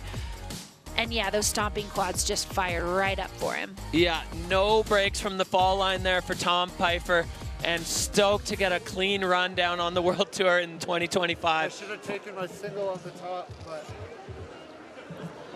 Don't be too low, man. I don't know, man. You jump big, huh? I should have given it more. I should have given it way more. Well, Oscar liked Tom's run. Seems like Tom didn't like Tom's run as much. Tom having maybe some alternate plans at the top of the run. To land my first one, so. And like we said, happy to run his... When your confidence is down here, it's something. Yeah, definitely disappointed, but Oscar's saying, hey man, don't get down. You had a big air. Yeah, and that's a real look into the hearts and minds of these riders. Tom's had a rough start on the World Tour, you know, a catastrophic tomahawk in Spain, and then one of the most unlucky riders in Val Thorens, France, a rock destroying his skis. We didn't see it in the broadcast, but afterwards it looked like his ski just came off. No, a rock shattered both of his skis, and that's why it came off. So Tom's run a 70.67, so he edges Oscar Menda out of the hot seat there. Gonna jump right into the hot cold seat, and yeah, you can tell he's disappointed, but there's the mental game of this. You know, he had a lot of pressure on himself coming into today, wanted to land a run, which he did, but yeah, maybe a little bit, you know, everybody has all these options for lines, and it's hopefully he doesn't stay in that coulda, woulda, shoulda for too long and just celebrate the big stomp, man. That was sick. Yeah, well, we don't take any breaks here at the Golden BC Kicking Horse Pro as Abel Moga, the Spanish, you know, freeride royalty, taking on the mantle from Aymar Navarro, and Abel at a start two with the fall line approach and straight into the heart of the Ozone face. Launching a trademark Abel front flip and stomping it perfectly. Way up high on this face as well. Wasting no time, coming in with some heat and a backflip. Whoa! Abel dodging trees left and right and pumping right off the nose. Whoa, that was so Moga, fast. Muy caliente. I couldn't talk. He took my breath away. We had the front flip to the back flip to the sender, and just, I mean, gosh, we got to get a stopwatch out here. That was just so fast, I couldn't even say anything. Thank gosh you were there, Derek. I was like, I was in shock. Well, listen to that Canadian crowd supporting this man. And getting the hugs, getting the love in the finish line. Oh, that was huge for Abel Moga. Barely any deviations. And he's stoked. Letting that emotion come up.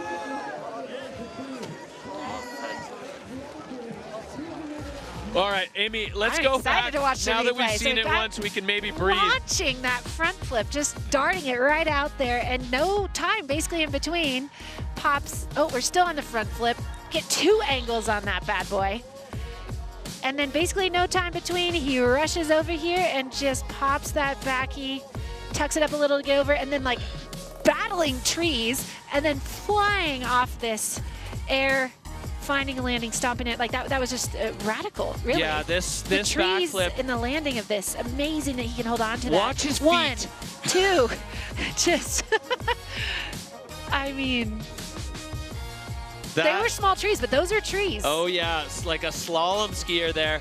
And then no deviation from the fall line, directly off the nose. Look at this Mammut line tracker, straight down the mountain, packed full of energy, of excitement. Abel Moga, the judges already have spoken. That line is going way up at 90.33. Abel Moga with an absolute firecracker. A huge run for the Spaniard there as he takes over the hot seat.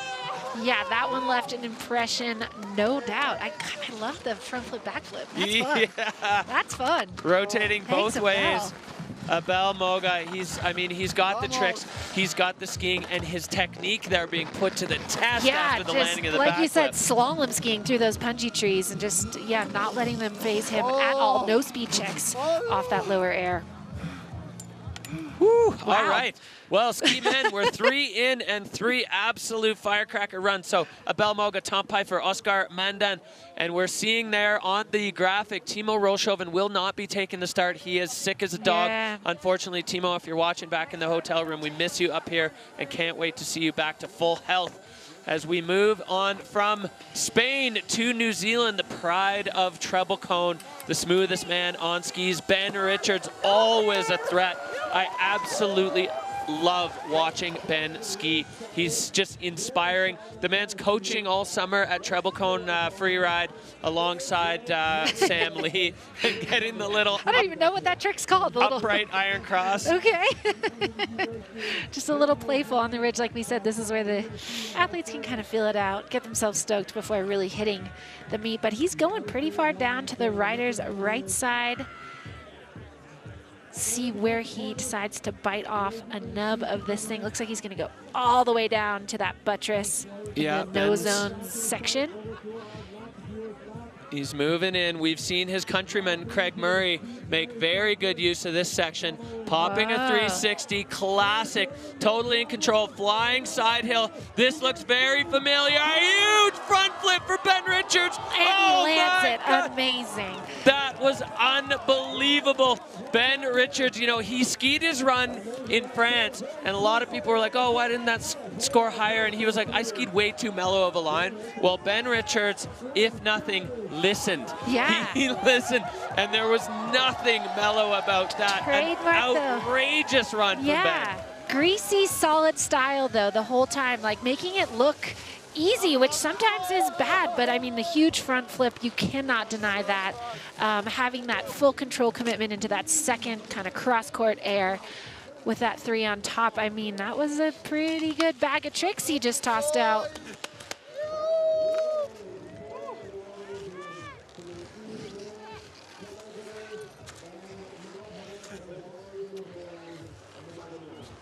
Well, Abel loved it. As we look back here at the replay, Ben Richards kicking things off with that silky smooth 360. Yeah, dripping that 3 and then right into that transfer air with the little shifty poke and big front flip into that POW landing, just totally stomps it. Front flips are so committing, so blind. And at that speed. I love this turn. The drone kind of losing sight of him there and then just leading with his chin. Yes. I don't know why. Front flips just stoke me out. I love how he drips that 3 off the top as well. And styling out that second one. It's not easy to make that turn, as we've seen other riders unable to do it in the past. And then the big front flip. So Ben Richards with a totally different approach to the face to Abel Moga. You know, both of those riders making the most of every single feature that they had in their path. Absolutely. This is the judge's nightmare, kind of, because 2 amazing, very different runs, and we'll see what they do with it. Well, they have had to think. The score going up, 87, 6-7. So sliding in just behind Abel, but nonetheless a huge score for Ben Richards. These guys are stoked on each other. Incredible moments here. Let's just remind ourselves that we're 4 people into the category. 4 people have skied, and every one of them have done something that's blown us right off our chairs here. And we have 22, I guess 21 with Timo bowing out today. But unbelievable moments here. Freeride World Tour, the Kicking Horse Golden BC Pro, and we're back up to the top. Virgile Didier, this man had giant pictures of his face all over the slope in Val Thorens. He rides out of Chamonix. Such a strong start to the Freeride World Tour. He's sitting in 8th overall with a 9th and a 7th. He's a big, strong rider, and I have a feeling he's going to be looking for something big. Dropping into the tuck. This is becoming his trademark. Always looking for speed. Yeah, just dropping out that first start into the tuck, down the ridge. And again, it's kind of a fun game for us of when will they drop in? Yeah, looking for his entry point. Getting real close to the cornice, just kind of slashing bits and pieces off, sliding in and back out. Little re-entry. Love that, kind of riding it like a wave. And then dropping off the cornice straight into the Nar, up Boom. and over those cliffs, picking him up again, Turning it making into a double. Airing up and over, maybe losing a little speed, but he's clearly hunting for something here. He's after something. Yeah, Virgil into the same area. We saw Oscar go flying off that. Now getting on the right foot. There is another feature here, launching a backflip, even past the bomb hole of Oscar Mendez, and stomping Virgil Didier, the Frenchman, with a massive one, and back into a tuck. You got to have your trademarks. Coming across the finish line, yes, going for that backflip and getting it this time, being able to sail past that existing bomb hole and put it to his feet. Smiles, look at that. Well, let's look at this replay, Amy. This run from top to bottom, the intensity ramped up to 11. Some techie turns there, making a double out of that section, almost a triple if you include kind of this drop off the cornice. I include it. Yeah, a little triple. Let's call it a triple off the top, sailing past that bomb hole, lots of speed, and then getting all the way across the face, basically, and throwing a huge backflip, laying it out. Landing right in Oscar's track, maybe a benefit. Maybe. As we saw Oscar kind of punching into the snow there. Landing his track, but not his bomb hole. Yeah. That's a good move. Yeah, good move. Good move by the rookie. Veteran rookie. Yeah. All right, well, Virgil Didier making his case here. So the judges have their work cut out. I'm already... Whoa. Yeah.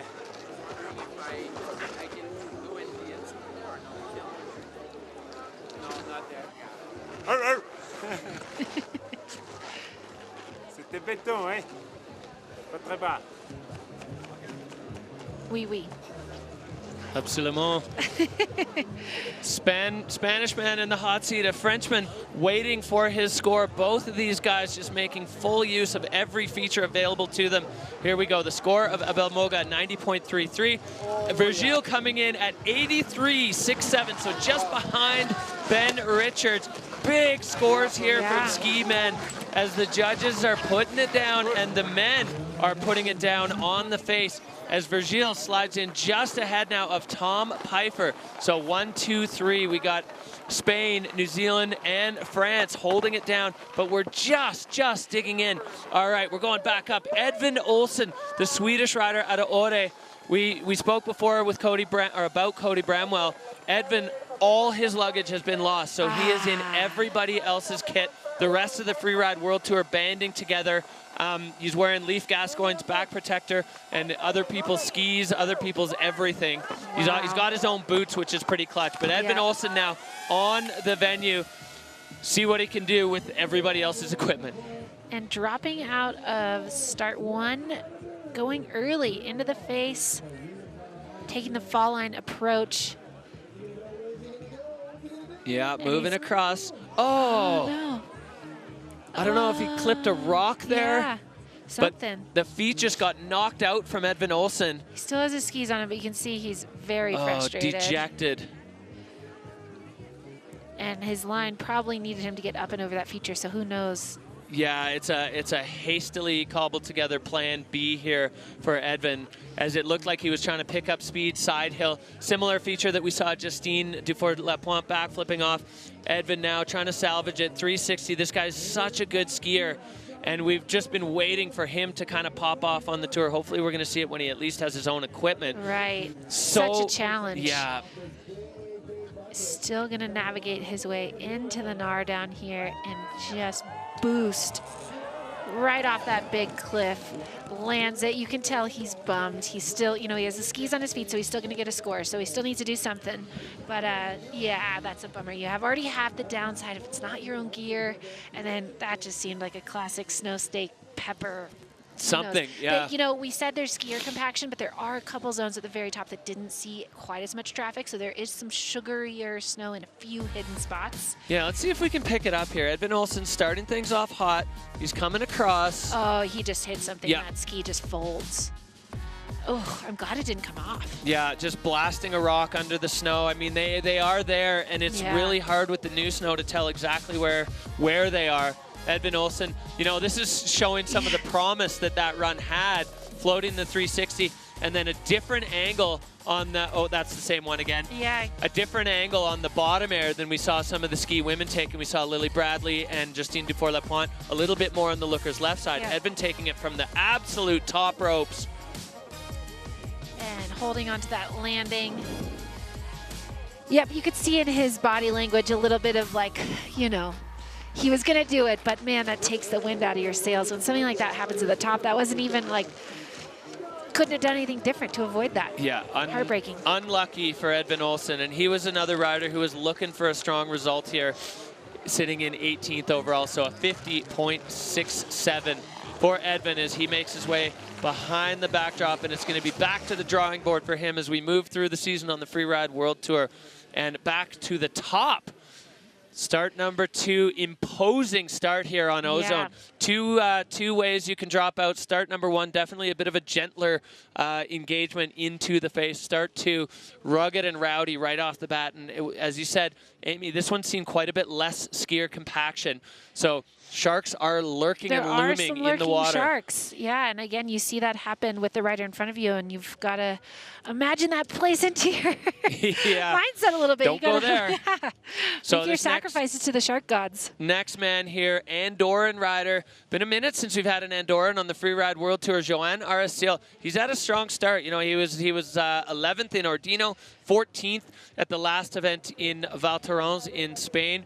He's always looking at really unique and interesting lines. I'm enjoying watching Joan Arill ski. Doing some last-minute power strap over buckling, making sure those boots are nice and tight, although with these temps, the boots are stiff. I was hearing some of the athletes talk about that. That's not Joan. That's Marcus Gogan, who's going to be dropping after Joan Arill.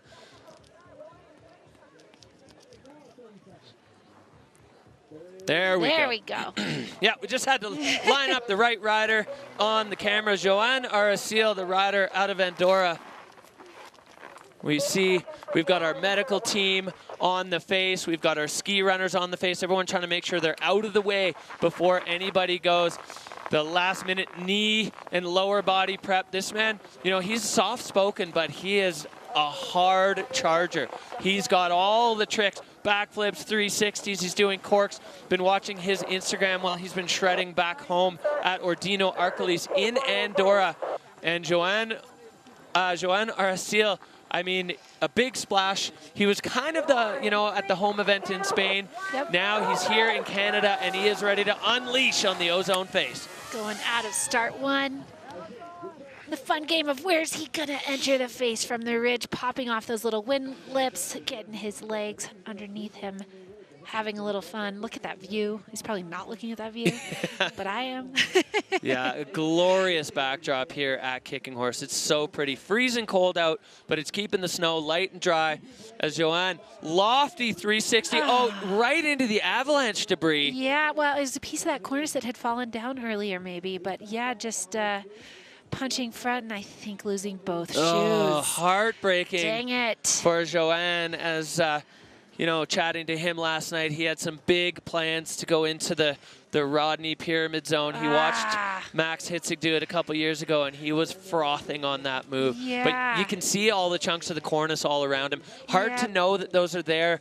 I think it was Tim Schroeder maybe earlier in the snowboard men that broke that off. And so those chunks probably weren't there. But I think you could see that from the start gate. Yeah, and maybe that snow is just a little punchy underneath that. You know, it's going to be wind loaded right there underneath the cornice. Maybe not the consistent surface that most of the venue is, but that is just a bummer. He's going to walk up there and get those skis, and you can see he's frustrated, obviously. I mean, emotions are so mega in this game. So that's going to be a no score for Joan Arill. If your skis or snowboard for that matter comes off or you have to take off during your run, that's a no score. The no score runs are ranked by what the points were at the time of the skis releasing, but for Joan that's gonna be a tough one because that was the first move, right? So we hadn't even started building a score yet. Yep. So since he is on a different side of the venue, we have Marcus. We had a little preview of him in start 2. Buckling up his boots. Yeah, back over. So he's on home soil in Canada. We saw previously on Ozone when Marcus was a wild card on the Freeride World Tour, he used the other side, skiing a very similar line to what we saw Ben Richards do earlier on today. Marcus this time opting for start number 2. So he is in the mix, ready to go. Canadian rider out of Whistler. He is, I mean, every time he drops out of the start gate, you just hold your breath and cross your fingers because he packs every run with features, and every feature pretty much is tricked. Marcus Gauguin had a hot run in Val Thorens with a podium result and a winning run going in Spain that exploded with a slight error in trajectory on the final backflip feature. As we see these towers and pillars here on the Ozone face, the finish corral way down there. Shade starting to creep in, so that finish area is going to be getting cold down there for the Canadian fans. All right, Joan has made his way down to the bottom. A big hug. These two guys hang out a lot, you know, from neighboring countries, speaking a similar language. So they're, yeah, good friends. And not the day, unfortunately, for Joan Arill, but we are going to go back up to the top for the Marcus Gauguin. Yeah, Marcus, I got to ski with him when he was about 3 years ago filming for TGR. It was my first time meeting him, and I was just jaw-dropped the whole time. Like, what? Wow. Yeah, he's part of this new force in freeride where these riders, they have the skiing skills on lock and the trick bag runs deep, and then just the boldness to pick the biggest moves on the face and lob like futuristic tricks off of them. So Marcus Gauguin now getting ready, checking in with the starter. Super strong athlete as well, like super fit, able to kind of absorb these superhuman landings. Oh yeah, spending as much time in the gym as he does on the ski hill. And yeah, he, you know, taking the win at the Extreme Verbier last year. We're getting our cameras right as Marcus Gauguin pushing out of the start gate from start 2. Shifty off that top air and immediately lining up, big backflip, going huge. Oh, going putting so it right far to his down. feet. And we saw this one. Cork 7, Marcus Gauguin lands it. Through the trees. So on the same line as Abel Moga with a 90-point score. Marcus Gauguin, blink and you missed it. So now the judges, and a spread eagle. That one's definitely going to factor into Aaron's style right at the end. That was for the fans at the crowd, in the crowd.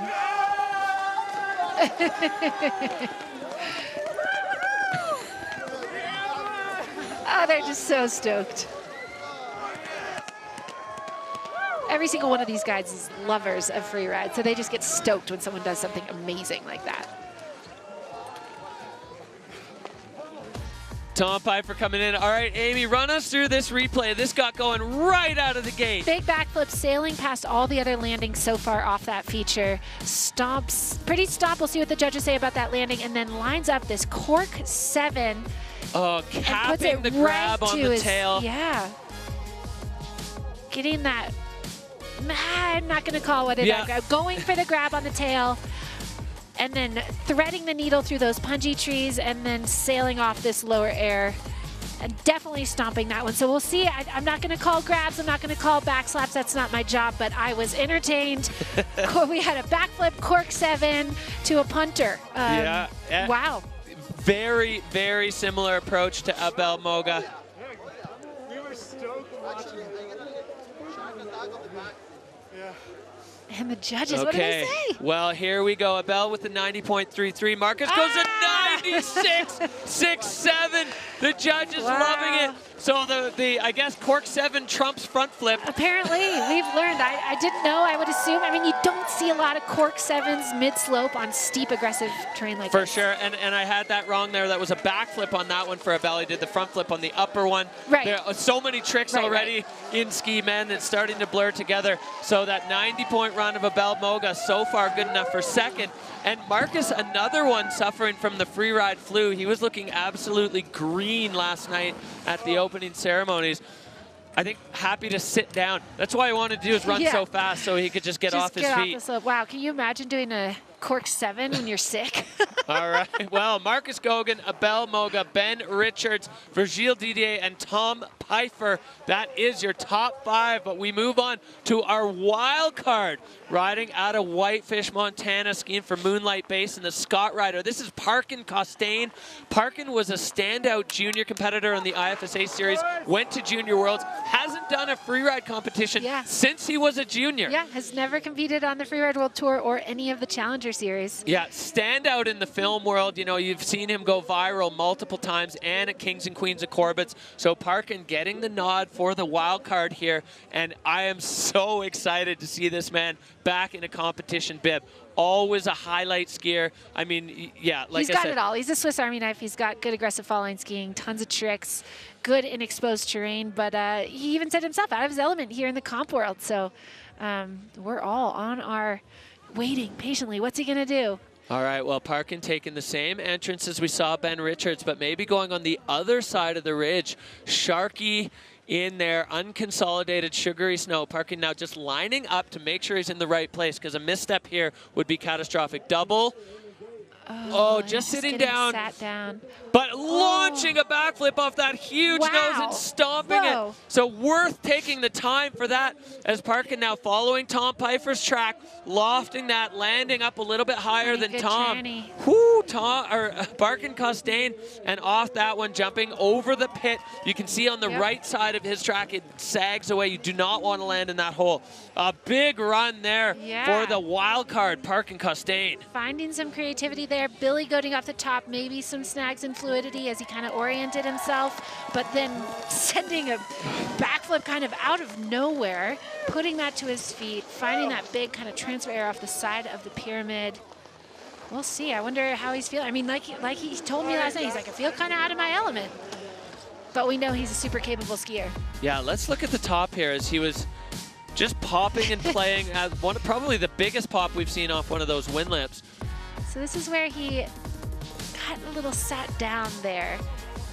Yeah, but not then too recovers bad. Immediately and is backflipping before we even knew he was skiing again. Off that towering prow, just a massive backflip. Finds a good soft landing in there, so he kind of Billy goes here. He just needs to hold on. He's just going to get sucked off the trajectory. He needed to do that or he would have missed this. And maybe this is the benefit of, you know, he hasn't competed on this venue, so looking at it differently and then catching this kind of tranny air off the side of the pyramid feature and landing really high on it, and then getting in the lower donger, going big right over that kind of dished out landing and putting it to his feet. So, you know, some fluidity, some control, but a fun, exciting, different line. Awesome run there for Parkin Costain. The wild card coming in, as you said, out of his element. He's got that competition experience. It's just a little deeper in his past than most of these other riders. This guy's such an incredible athlete, pro, biker, sledder, everything. 78.33 for Parkin. He likes it. He's chatting there with Marcus. The two of these guys, you know, they're sharing the risk out there and having a blast doing it. So that is it. Our wild card putting on a show and moving himself into 5th. We're back up to the top, and this man always a threat. He's got a win and then a crash, doing just some absolutely futuristic trickery in Val Thorens, doing a backflip with a late 180, landing switch off a huge cliff. Ross Tester coming out of Palisades at Tahoe. Tahoe boy ready to rip. Can't wait for this run. I love the way Ross skis, just total charger. Total charger. His technique is so precise, but he's got again, just that deep bag of tricks. And now Ross Tester on Ozone, looking to make his mark on this face. Out of start 1, but going, doesn't look like he's gonna go far down the ridge, airing over the cornice, already onto the face, carrying some heat. Oh yeah. Going somewhere new. Coming in a really different direction here. Ross Tester launching over the rocks. Little bit of a splat landing, quite flat there for Ross, but he's got more lined up underneath him. And big backflip, and unfortunately a bit of a backslap, kind of washout landing. And he's gonna hit the donger 180 Ross and Tester. ride it out switch.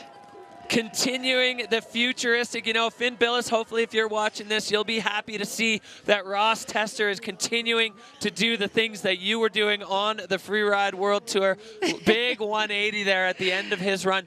It wouldn't be a Ross Tester run, I guess, this year if he didn't land switch somewhere. Yeah, exactly. I love that. For instead of the lower dong, I'm going to call that the lower nub for the nebulizers. Got to give a shout out to those guys. They asked me to. I got it in. Ross, super fun run. Let's see what happened here. A really creative new air, going big, but like you said, flat landing, not a super clean landing. Yeah, into the powder there, a touch back seat. I think the takeoff a little odd there. And then launching this backflip with a little bit of a twist, almost a whack flip. Yeah, and a little washout in the landing there as well. Let's see, that's kind of tweak on that backflip. I'm calling that a whack flip. Yeah, definitely getting bucked on that landing. And then taking this one. The nub. The nub for the nebulizer. Switch landing in the pattern. Clean switch landing too. No hand drag, no dragging his face in the snow. Super clean there, Ross. I mean, he is so strong, but he is just, he's trying to put his own mark on Freeride here and having a blast. Love watching Ross ski every single time. You just never know what you're gonna get. Yeah, super exciting skier to watch. Yeah. And obviously those kind of issues are going to affect his score a little bit, but I like that he gave us the 180 at the end. All right, a 68-point run for Ross Tester. So, yeah. Little thanks to everybody for watching. Good smile. Sending love out to Ross. I gotta just love the Tahoe homies. Oh, and we've got some face pictures in the background. Wayan Ho, that's the next man in the start gate. You know, the Frenchies did it. We saw it in Spain as well. I love to see it. It's a big face shot. Big face shot. The next man in the start gate riding out of Whistler, BC. So this is his backyard event, Wayan Ho. Peak performance rider. He has been such a standout. You know, in France, he had the winning run going and exploded, going too big on the backflip. We saw him do the same thing in Verbier last year. So if he can get it top to bottom, always a threat for the podium. Still looking for that first win on the Freeride World Tour. Only 20 years old, this young man. I am so excited to watch him ski. He's just got such great style and such a unique eye for the line as Wayan drops in. Yeah, taking this spicy drop in above start 2, working through that triple really quickly and headed straight for this feature. Big shifty. Little bit flat in the landing, but Wayan working the squats, launching a big air, shifting it out, keeping in the fall line here as Wayan regains control. Now he's looking at a slightly different angle, coming over and then hooking back across. No, getting caught up in the rocks. Oh. A little bit of a direction change there. We're getting the okay signal. He's frustrated, but looks like he's not hurt, but really frustrated. We'll have to, not sure exactly what happened there, but man, that's a rocky, sharky zone, and now he's kind of just perched in this tree. Super frustrating for Wayan. He needed to put one to his feet, as we said, and he was lining up something creative, something different we hadn't seen. But do you see his tracks coming across all those rocks? Yeah, unfortunately, the ski's just getting snagged up in the rocks. The ski's just above him. So this is, yeah, sometimes these creative approaches have, you know, more obstacles to manage. Yeah. And Wayan always just looking at something different, at a unique and different way of seeing a mountain face. And that time it bit him for sure as Wayan, you can just see the body language. He's so dejected. Yeah. He wants to put on the full Wayan experience for the crowd and really more specifically for himself as we look back. For sure. So this big shifty air off the top. Landing a little past the landing, honestly, going too big again. And then a shifty over that air. Slight wheelie as well, and then coming across, oh, it's the same replay. And then here he goes into where we think we've seen before. Yeah, we saw Marcus and Abel just pump off this nose, but Wayan goes a little smaller because he has something in store, takes that air, and then gets in that turn and then just hits rocks. And that's a classic dry dock. Yeah. That's like your worst nightmare as a skier. We've all been there where you just lining something up and the snow gives way and all of a sudden your skis are on rocks and you're not going anywhere. And that is just devastating for Wei Tian. Yeah. Not what he wanted for sure. That was going to be so cool, moving cross court on that feature. But the sugary snow, totally unconsolidated at Kicking Horse, and getting a little too close. Well, not too close, getting in and on a rock there. So Wei Tian Ho going down swinging for the peak performance rider. So he's got 2 back-to-back no scores. Still a bunch of events to go before the cut. Yep. So Wei Tian Ho come back swinging in Georgia, I have no doubt. But we're back up to start one, and this young man has made an enormous splash on the Freeride World Tour in his rookie season. It is Toby Rafford, younger brother of Freeride World Tour standout Sun Valley's own Addie Rafford. He wanted to give a shout out to Addie. Addie. But Toby Rafford, I mean, in the first event, just putting down some of the most exciting moments we've seen so far this year. And we know every time he pushes out of the start gate, it's going to be magic. The crowd just going ballistic down here. I think they're cheering for Wei Tian as he's got his gear back under his feet and is going to be skiing through the finish soon. Yeah, big from W style there. to style. Totally. So Toby Rafford super now. stylish, oozing with style, and definitely leaving his mark so far on the Freeride World Tour this year. Yeah, another rider who has a real eye for creative moves on the face. His line choice ability for a guy who is pretty young is really, really well honed. He's definitely got a good eye, unique and creative moves, and then always with just that wizard-like trickery. He's got so many good tricks. Yeah, I don't know what was in the water at this household growing up, but these two skiers, him and his sister, just oozing with style. And look at that, just big tweaked out little grab off the little nothing wind lip. Yeah, so but much these moments are for him.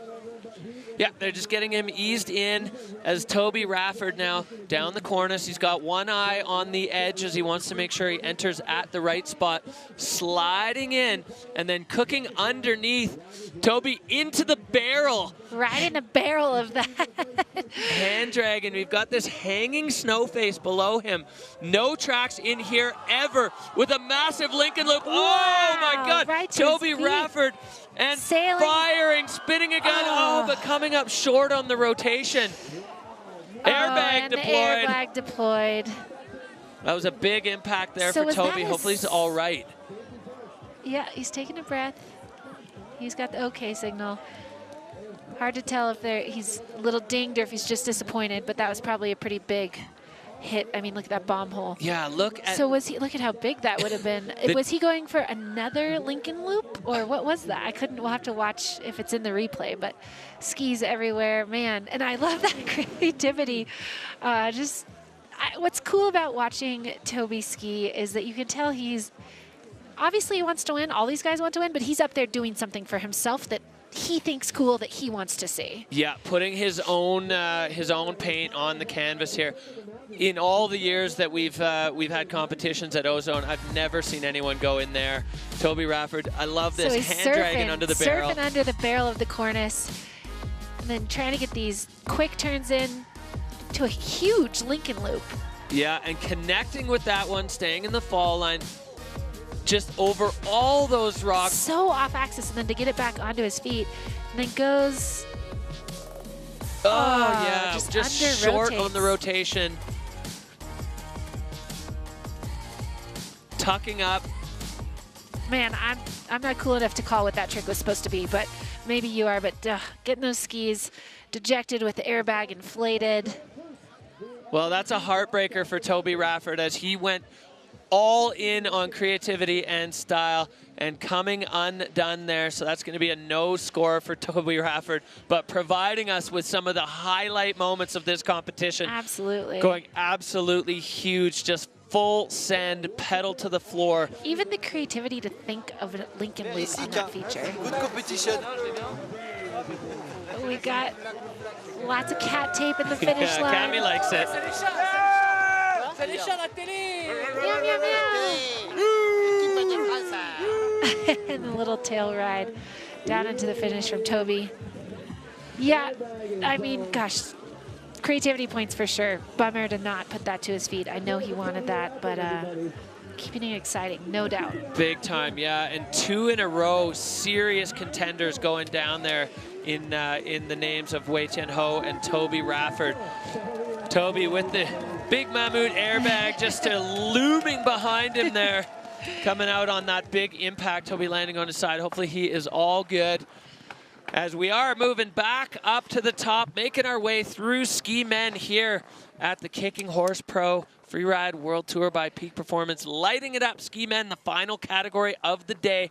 So tracks definitely starting to play effect, and both Wayan and Toby going where there were no tracks to varied levels of success. There was back up to the top, though. It is going to be Carl Rigner-Erikson, Peak Performance, and Scott Ryder. Carl had one of the most exciting and, honestly kind of scary moments at the Val Thorens Pro, cutting out a big slab on the center pad of a big double air. The snow cascading down, but he handled it like a veteran and was able to move away from where the avalanche was sliding. But so far, so good for stability here at Kicking Horse, as Carl Rigner-Erikson now on course, a veteran. And I have a feeling we're going to see some fireworks from the Swede. Moving down the ridge, an athlete with so much experience, lining up at 3 off the cornice, kind of that earliest entry point into the face. Yeah, giving himself a lot of options for features below, coming in. Moving quickly, laying out a backflip, clean connection for Carl. So all the way now across to the looker's right. Carl Rigner-Erikson, 2 tricks in on only 2 features, now coming down onto this fall line feature. Another 360. Hanging on to that landing through all the traffic. Getting a little bucked through these punji trees. Flying in the trees there. Carl getting himself back in control. We saw, I think he's got, Edin Olson's track as a little bit of a landmark, and taking it all the way from the top ropes, disappearing into the powder. Just a little control issue there. Yeah, skis out of the fall line. We'll let the judges rate the scale of that, but committed fall line run, the kind of skiing we're used to seeing from Carl, but maybe not quite as clean as he would have needed to do to get a score. Yeah, to challenge that run of Marcus Gogan. Yeah. And he's a vet, he's going to know that. Yep. Oh yeah, Carl knows. So we'll take a look back here at the replay. Strong entry from Carl. 360 right out of the gates on that first part of the cornice. Coming over into this Winlip-ish feature, laying out a good backflip right to his feet. Greases that landing. Yeah, love this one. Justine Dufour-Lapointe kind of opening that one up. No impact. That's nice to see. And then lining up a 360 here. Hanging onto that landing through that traffic-y zone. And then he was getting a little caught up in some of these punji trees after this feature. You can see his skis kind of deflecting on obstacles. And then he works his way down into this big air in the middle of the face. Lines it up, but there has been some traffic through here, and again, not my call to decide. Yeah, you can see. But it's not a clean landing. He lands. Oh, is that a rock there? A little bit of a rock. Yeah, and then the skis come out of the fall line for a sec, but he does redirect. So for sure, a ding on fluidity and control, but not a full crash. But yeah, you could see from that drone angle, it looked like he landed directly on a rock. Yeah. Yeah, it's kind of like the double-edged sword there. If there's been traffic, you know what it's like, but 68-point run for Carl, so moving him into 8th place. So yeah, tricky, the more traffic you get as you're later in the field, some rocks are starting to poke out, some things are starting to get a little firmer. Gogan, Moga, Richards, that's your top 3, with Virgil Didier and the wild card, Parkin Costain, holding it down. The top 5 in ski men as we are pumping through this field. Short runs, no time to breathe as we move back up to the top. For the Verbier man, it is Simon Perrodin riding for Scott, riding for Dinastar, riding for Verbier. Simon is in need of a result. He needs a stomped run here to get himself back in the mix. We're 2 runs in, and he's got 2 pretty big crashes. So but I mean, you can't count out this this tall Swiss man. He's such a strong skier. The gorilla pound on the chest. The Verbier gorillas coming out of the start gate, start 1. He's going to move right down that ridge. pop and tweak off the wind lip. We're getting used to that. It's such a great way to get yourself engaged in your run. Oh, and he's going to pop off the cornice and come into the face. Still making his way over towards the features. Got a casual look about him. He's looking cross-court here, or going even above the features that we've seen other riders go into. Oh, yeah. Getting creative, working through that pepper and off that air. Little light moment over that wind feature or the roller. So Simon going over where we saw Virgile and Oscar go, lofting a 360, landing perfectly, those long legs just handling the impact. And Simon now flying off this one, landing in the same spot as Virgile and Oscar. Clean run for Simon Paradin. So great, great, great to see him lock one down. That's what he needed. He needed to put one to his feet today. He needed to get a result. There's still a lot of comps before the cut at Verbier, but he needed that today. And so I think he's going to be happy with that for sure. Big shock absorbers with those long legs. Yeah, absolutely.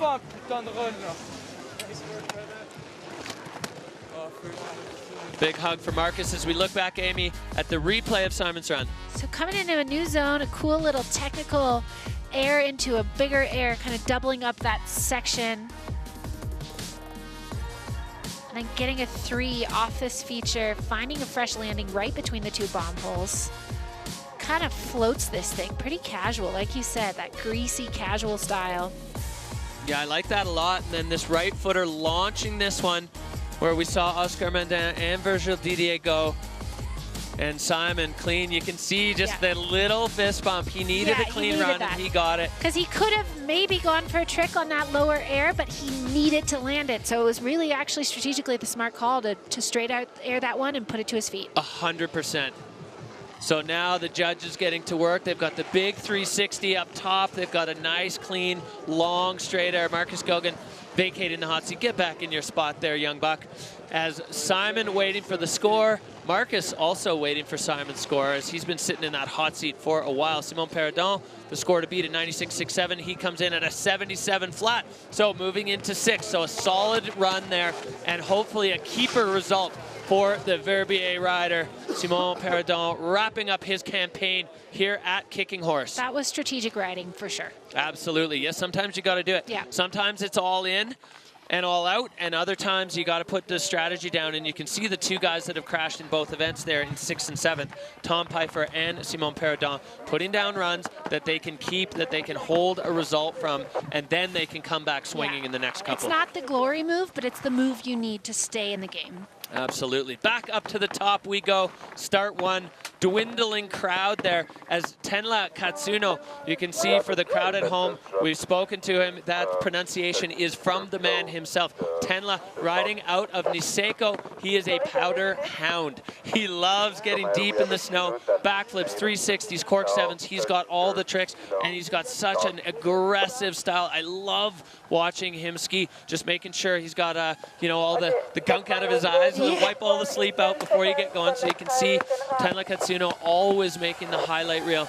I loved his run in France. It was so fun to watch. As he gets ready to kick things off, one last deep squat to get the legs ready for what's coming. And he is on course, on venue here at Kicking Horse. And he's on this, out of this start gate 1. Looks like he's going to go more direct, potentially. And 360 off the cornice, into the face.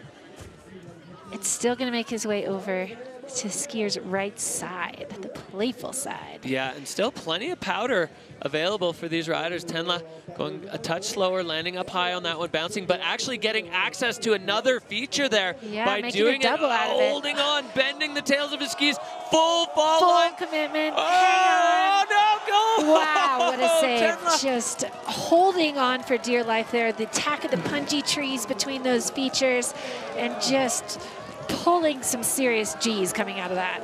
Yeah, TLA had no choice but to just hold the fall line and hope for the best. Marcus loving it.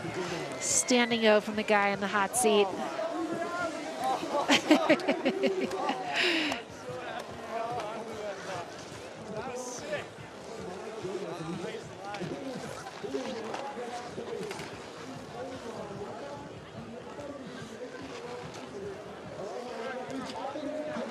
All right, well, we'll look back at the replay of Katsuno's run. I love the way he started this. Full speed attack mode on that 360. Right into the face, and then immediately making his way over to the next feature. We've seen a ton of traffic, taking it small conservative into the pocket so that he can redirect and get off this second feature. Tweaked shifties on both, almost the attack of the punji tree. No time for hesitation, straight off that air and just holding on essentially for dear life there coming out of there. Yeah. But keeps it on his feet. I mean, that's not gonna be a clean landing. Judges aren't they're gonna notice that, but he's on his feet. He didn't crash. He did pull it off. That's a save. Yeah, fighting. Fighting those tails. Bending the tails. The one right ski there trying to escape, but Tenla not having it. Sometimes balance is a battle, you know, it's not just given to you, and Tenla had to fight for that one. You can see he's smiling. I mean, he knows how wild that was. He lived it, as did we.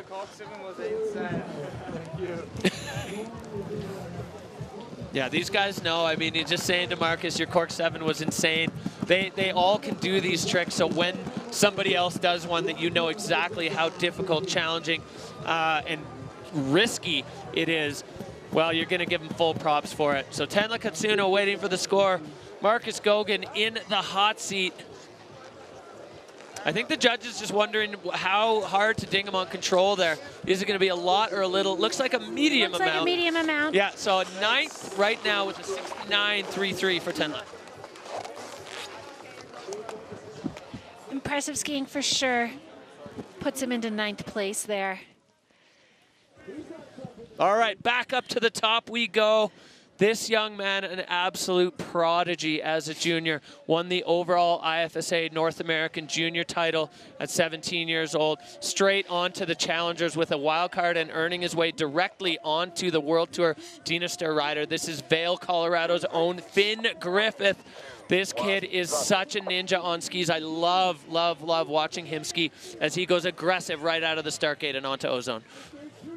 With haste, that first feature floating a big 3, sailing way past the tranny in the landing there, getting hooked up, having to kind of stuff that landing, unfortunately, because he took a different trajectory off that. He's got another one lined up.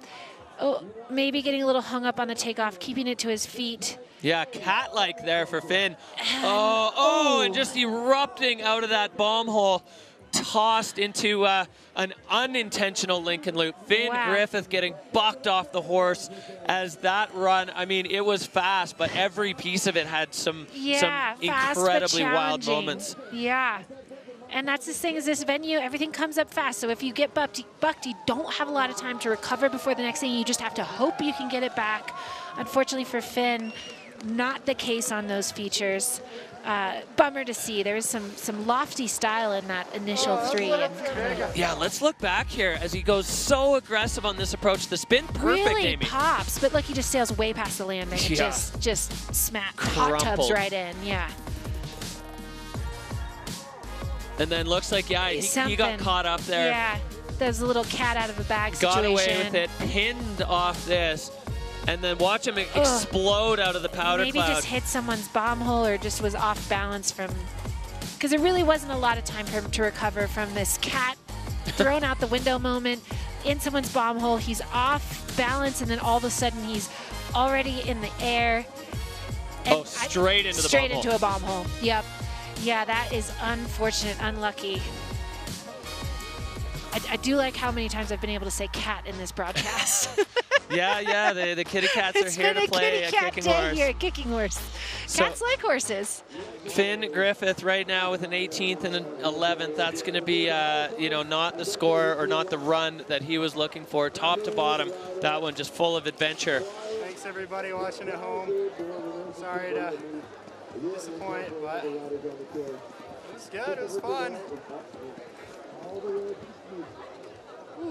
Well, no need to be sorry for the Vail rider there. He put it on the line there, going absolutely monstrous on that 360. Oh, really? Oh, yeah. That was too big. It was so, I came around, I was like, uh-oh.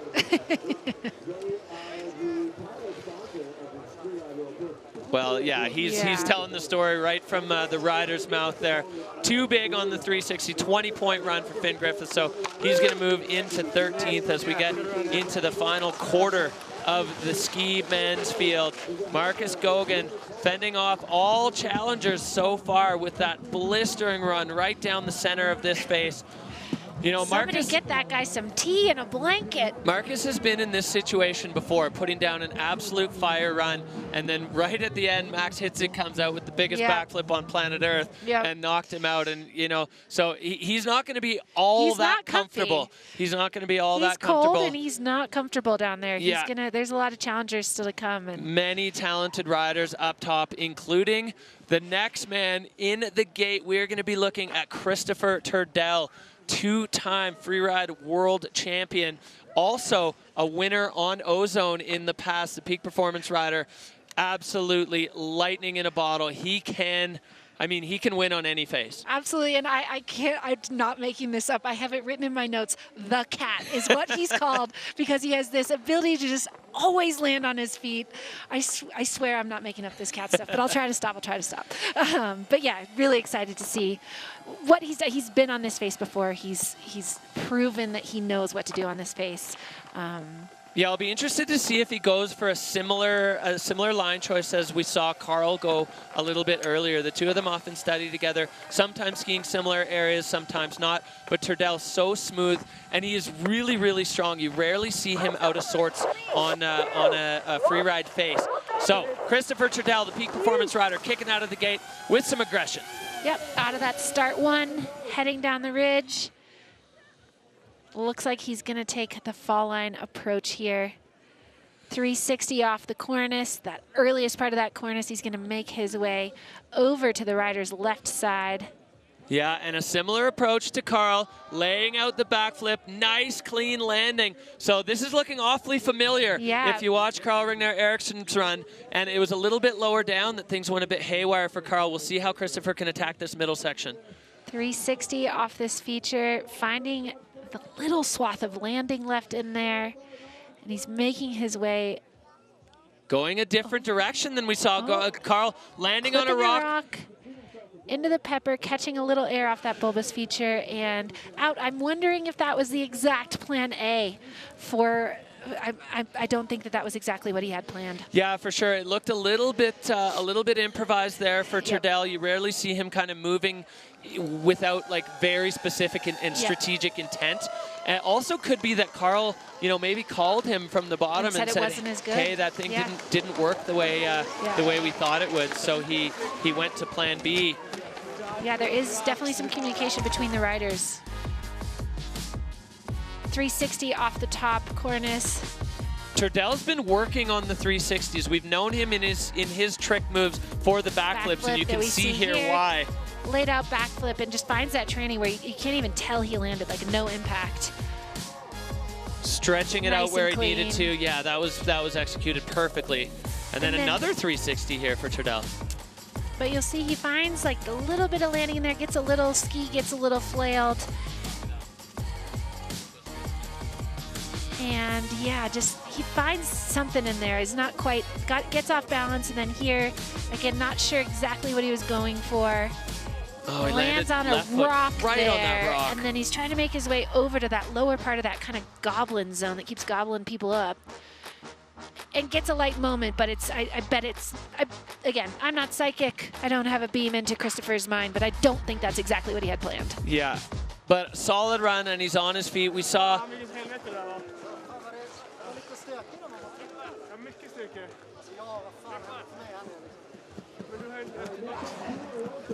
Well, if you speak Swedish. Yeah, the Swedish fans are getting some insight.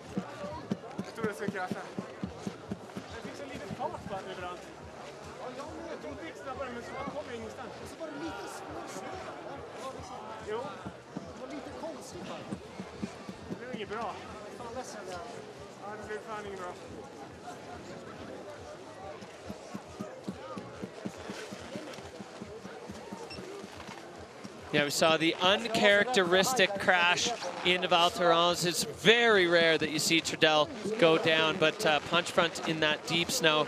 And this one, a little bit rugged, a little bit rowdy. But Christopher Trudell on his feet at the bottom as we wait for the judges to have their say on that one.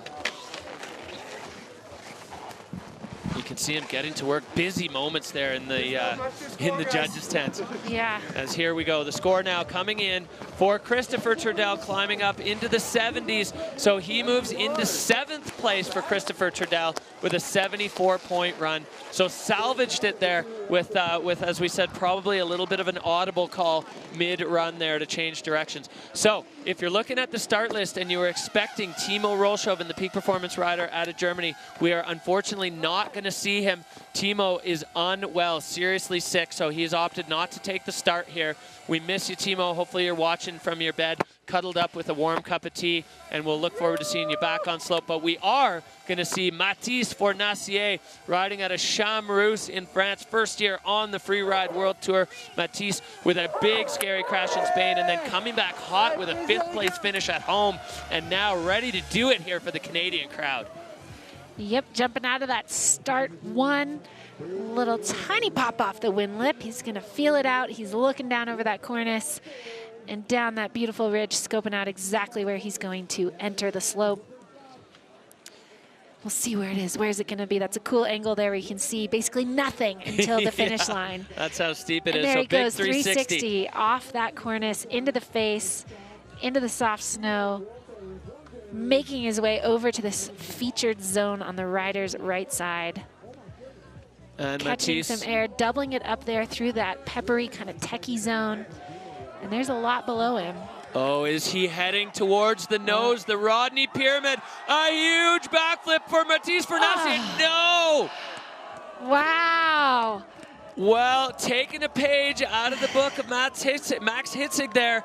Mathis Forni going full send, a rocket ride off the nose of the Rodney Pyramid. That was massive. Let's look at the bomb hole as we move up. Oh, we're gonna lose that one. Mathis, he looks like he's fine. He's back up collecting his gear. Yeah, I just went for it. We weren't sure if we were going to see. We saw some nugs kind of plucked off the side of the Rodney Pyramid, but that was our first proper nose send with a big backflip and unfortunately not sticking it. But gosh, the Freeride fans, we wanted to see it. We wanted to see someone do it. Yeah, we're here for it. We've got the conditions. You can see the nose was shaped up. Let's look back here at the replay, Amy. 360 off that cornice, into the face, becoming a standard move for all of these riders. And here he comes, just lining up that nose. Drum roll, sets that big backflip, and just... maybe a tiny bit short. Yeah, maybe a tiny bit shorter, just doesn't hold on to it. I mean, the landing is steep up in there, and maybe he came around, saw he was a little short, got a little buggy, who knows, but it's interesting, you know, we're watching this on our screen, but can look up and see that pyramid right up there, and that is a chunk of earth he just chewed off right there. Yeah, that was absolutely huge. And with the sugary snow here at Kicking Horse, you want to get away from the rocks. You want to be landing. The further down, the further away from the bottom of the feature you land, the better, because it's quite sugary next to the rocks. We saw Wei Tian struggle with that as well. There wouldn't have been skier compaction there, so it wouldn't have been.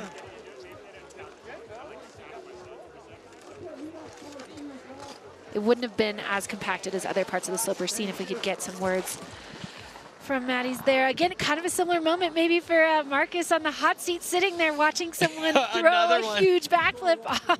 He was probably holding his breath, but escaped a big challenger there.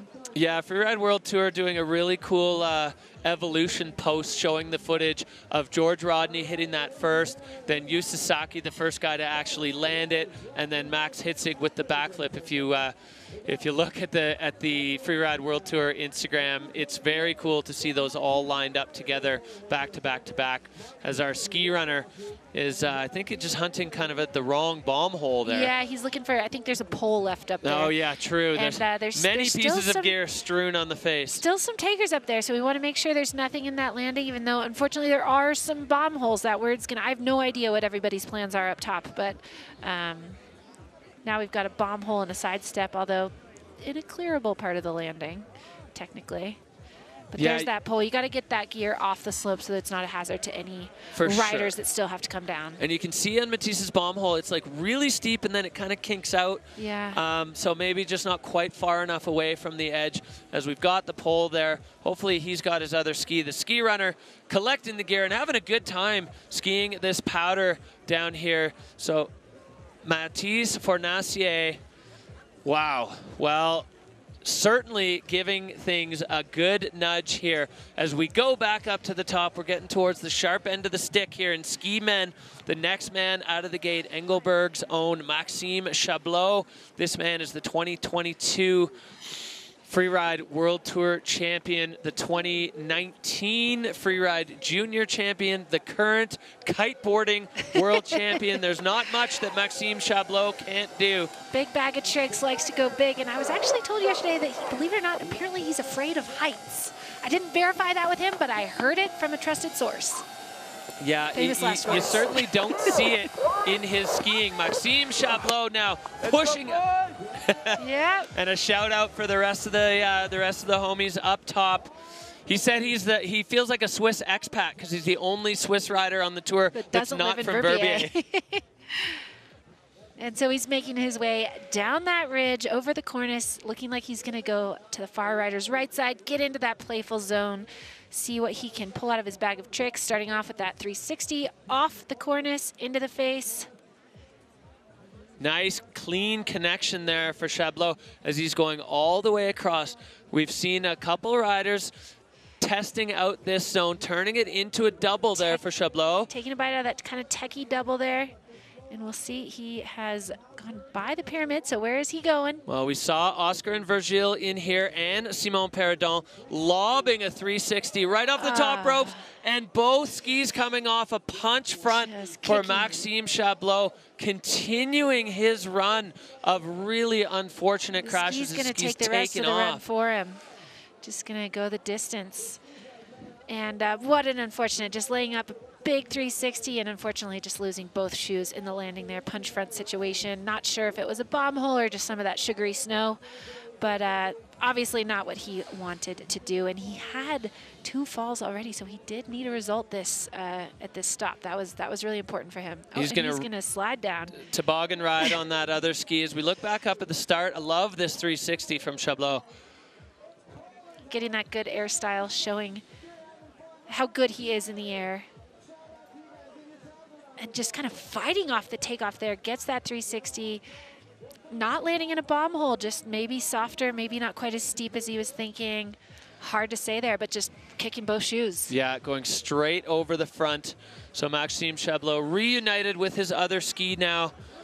So that is unfortunate for Shau. He's finding himself, or going to find himself in a bit of a pickle on the standing sheet as he's got 3 comps in and 3 big crashes down. 3 no scores. Yeah, so he's going to be really looking to come back swinging in Georgia and Fieberbrunn if he wants to get on the good side of that cut here on the Freeride World Tour. Maxim Shau, you can see, I mean, the emotions, his hands on his head from the 2022 world champion. Yeah, that's tough. That's going to put a lot of pressure on those subsequent stops, and I'm not a mathematician at all, have no idea what he'd have to do to make it across that cut, but I know pressure is going to be heavy on his shoulders. Yeah, absolutely. Shade starting to come across the finish area. Minus 22 at the start of the day. It's going to be cooling off as we get out of the sun. So Maxim Shau wrapping things up. That's going to be a no score for him. Another big crash. Hopefully physically okay. He's going to just have to regroup and rebuild as we move on to the next stops of the Freeride World Tour. Looking here, the Canadian crowd, hardy Canadians up here, man. This Cali girl is cold, and I love seeing the stoke, and the riders appreciate the stoke, and warm Canadian welcome from you nice folk up here. Back up we go here. This man fresh off a win in Val Thorens. You can see on the split screen the Verbier rider Martin Bender with a huge run in France to lock himself into his first win on the Freeride World Tour, and it vaulted him up the standings. Bender now sitting in 2nd overall. He had an absolute blast on that one. The flag of Valais getting tackled by the gorilla. So Martin Bender the Swiss rider out of Verbier. He's sitting in second overall, just behind the guy who's going to be dropping next to is in first. So he's going to be looking to back up that strong result. You know, he's the 2022 Junior World Champ. The Junior World's just providing like a pathway to the Freeride World Tour for these athletes. You see the guy sitting in the hot seat, former Junior World Champ. Yeah. This guy in the start gate, former Junior World Champ. Chablot, former Junior World Champ. Ross Tester, Anna Martinez. There's so many in the field here, and it really proves that junior pathway of the sport pyramid just working as designed for these free riders as we get set for Martin Bender to kick out of the start gate and see if he can back up that win in Val Thorens with another one here in Canada. Yeah, real pipeline straight to the big show here. And one of the gorillas, the Verbier gorillas, and I've been told by some of his fellow riders, he's a bit of a party animal. Kind of some fun vibes there, so fun tips. Always a smile on his face, always quick with a compliment, a high five, a hug. Martin Bender, yeah, he is the life of the party for sure. Getting the gorilla fist, the chest thumping, and he... Game face on right now as Bender looking to back it up. He's got a win now. Once you get one, you're going to want more, and these are going to be anxious moments for Marcus Gogan sitting down there in the hot seat. Yeah, heavy hitters dropping last, making his way down that ridge above the cornice, over to the playful zone. We know there's some big features below him. And this is a game of when's he going to get in there. Bender looking for his entrance. Oh, doing a little re-entry, a little playful, maybe take a look-see. Yeah, popping in and out. And he's going to go far riders right into the zone that we haven't seen action in for a moment. Yeah, you can see the area going way over. That Ben went into, passing by. He's over in the zone that John Powell was in. Mm-hmm. And popping in off the cornice. He's got plenty of powder underneath him, but going the other way. 360 over all of those shelves. That was enormous for Martin Bender. Hand drag three. Oh, no.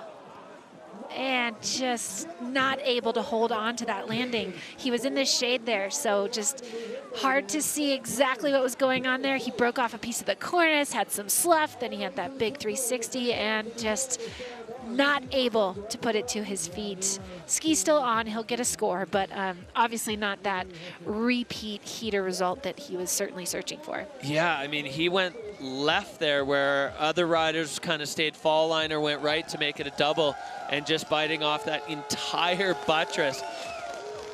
He's smiling the chest though. Through, he's smiling, he's got good vibes. Marcus, one more sigh of relief, guaranteed at least second place here. Well, Amy, talk us through this replay. As so Bender, you see that the cornice. chunk of cornice come down with him. There's a lot of slough. He it's basically a double into a huge three over a ton of rock there.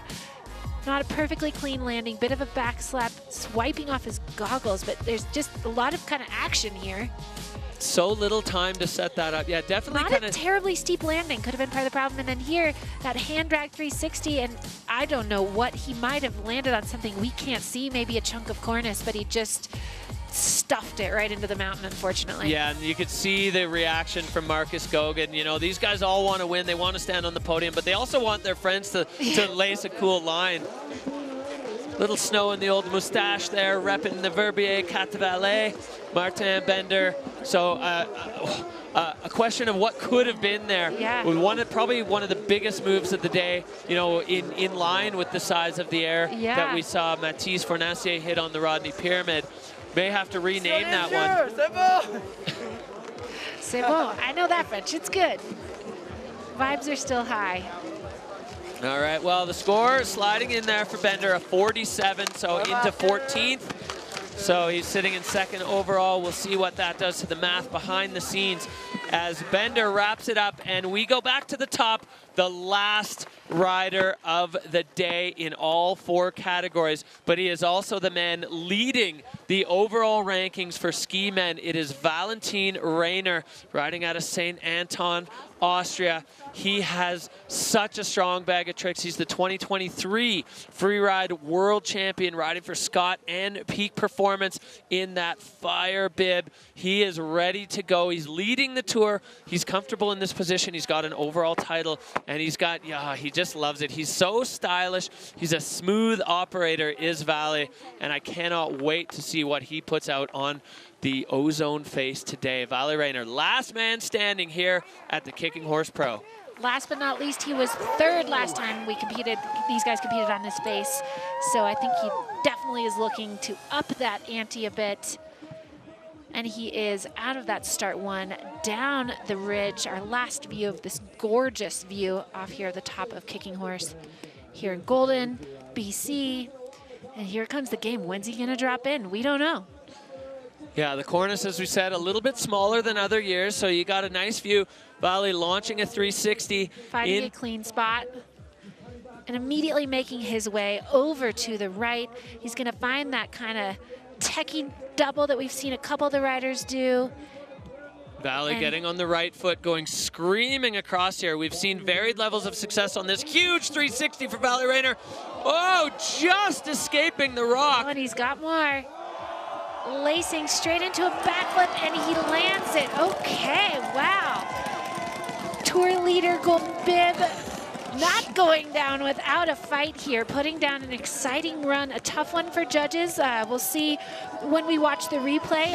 Maybe we could be nitpicky on some of those landings, but that was fast, that was fun, that was exciting, and look at this reception by the crowd coming into the finish area. He's smiling. Marcus is probably starting to wiggle. I don't know. Got hugs in the finish line. I don't know. What do you think, Derek? Well, everybody's going to be sweating now. Valley Rayner, the last rider on the face for the day. As we look back up at the top, great entry, launching the 360 into the powder. All those judges' bars kind of close to maxed out. Yep. Taking this as a double, and then he speeds. Yeah, going through this double, maybe cleaner and faster than, I mean, we've seen quite a few riders hit that kind of same line. And then he cruises over into this big 360, down takeoff, holds onto that landing, but it wasn't exactly clean. And then he is just holding on to fight to get to this takeoff, launches into the backflip. He went way further than the other tracks on that one. Definitely went big, kind of maybe found a flatter spot in the backflip landing. We're back on the 360 where he gets a little squirrely. I don't know what the judges are gonna do with that. And then here, he puts it to both, some hands down, maybe a little buck of the face. So again, I'm not a judge, I'm not gonna give that a rating. Yeah, Marcus loving it though. Valley Rayner definitely making a case for himself to be in the mix up there at the pointy end of the stick here, right at the end of the Kicking Horse Pro. You can see that line once he got to where he dropped in, very direct for the peak performance rider.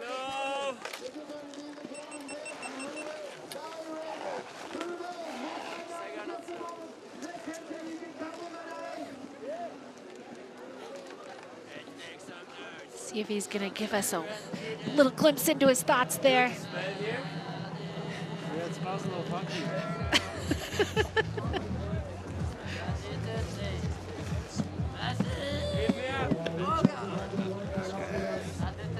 All right, here we go. The judges have spoken. The score going up, 86, 6-7. So Valley Rayner into fourth, just slightly off the podium, but that's still a big result for the Austrian. And we have a maple leaf on top of the podium at home with Marcus Gogan lighting it up and winning his home event. What a huge result for the Canadian rider. Doing it well, Sick, putting on an absolute show. He's been on the podium here in Kicking Horse before, but never at the top, so he gets his gold in Golden. Let's take a look here at how it shook out at the Kicking Horse Pro.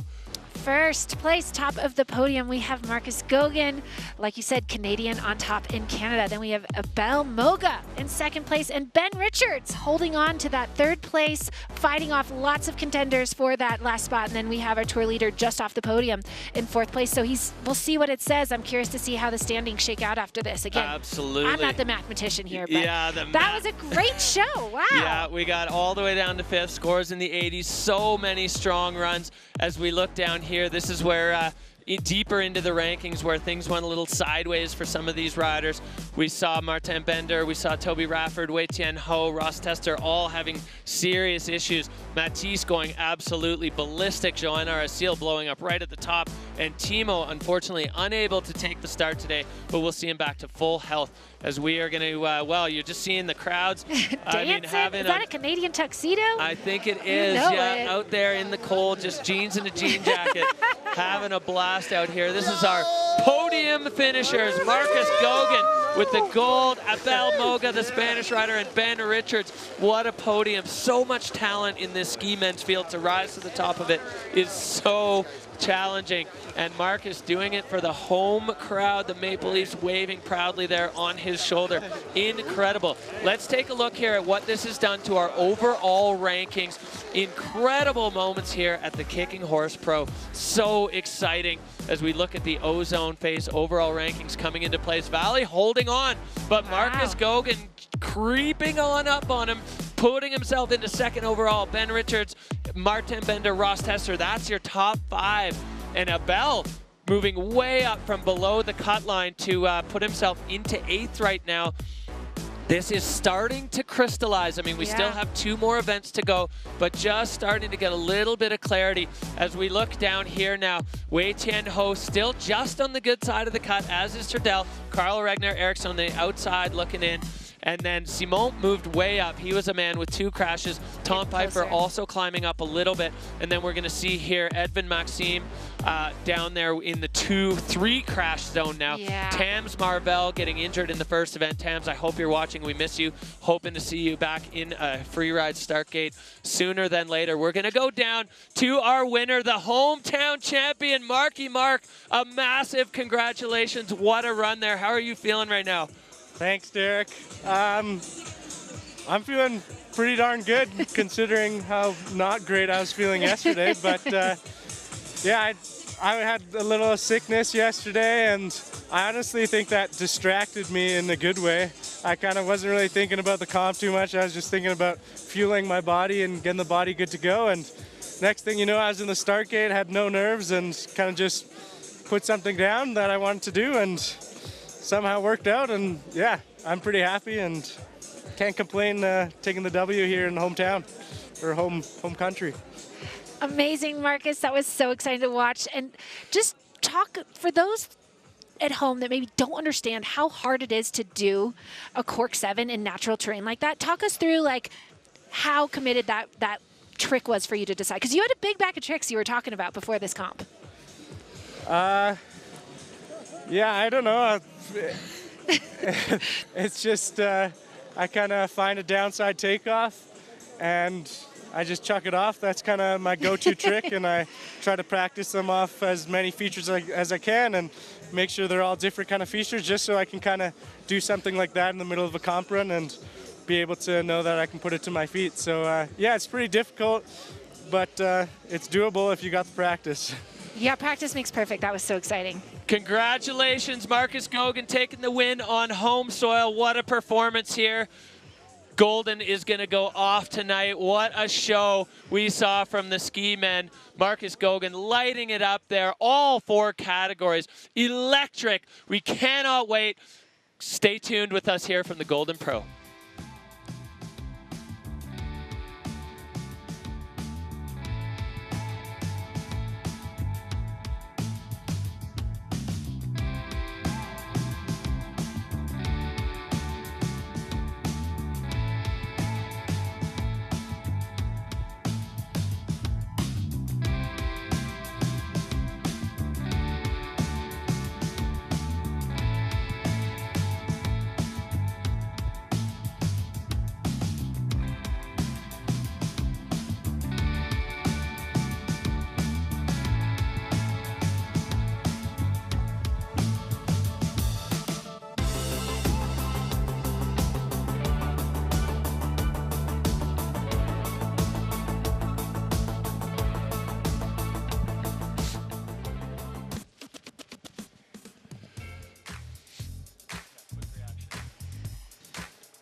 Oh, buddy, what a show we had here in Canada. The Kicking Horse Pro going absolutely ballistic. Ozone delivering.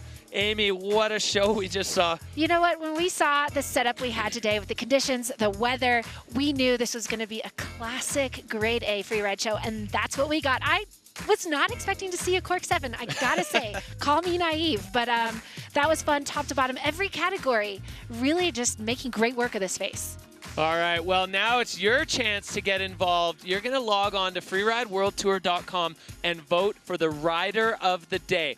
All 4 categories are in play. Whoever you loved, whatever you saw that just got you jazzed up and G'd up, freerideworldtour.com, the Rider of the Day. This is your chance to vote for what you saw. Who's your Rider of the Day, My Amy? Rider of the Day is Molly Armanino. She just attacked the mountain, and I didn't even know what happened, and it just, I don't know, she needed that, wanted that, and I'm so stoked for her. You?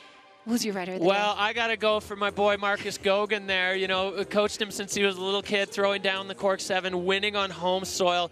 Incredible action here at the Kicking Horse Pro. Canada delivering once again. Ozone, I'm so happy we're on the A venue. Conditions, fantastic. Yeah. Still the classic freeride glory and heartbreak. You know, we saw some runs that were absolutely spectacular. We saw others going down in flames. Everybody's safe and sound at the bottom other than probably some cold toes and noses. Yeah, we got to get everybody warmed up, but the classic drama and heartbreak of freeride, that's why it's exciting. That's why it's a good show.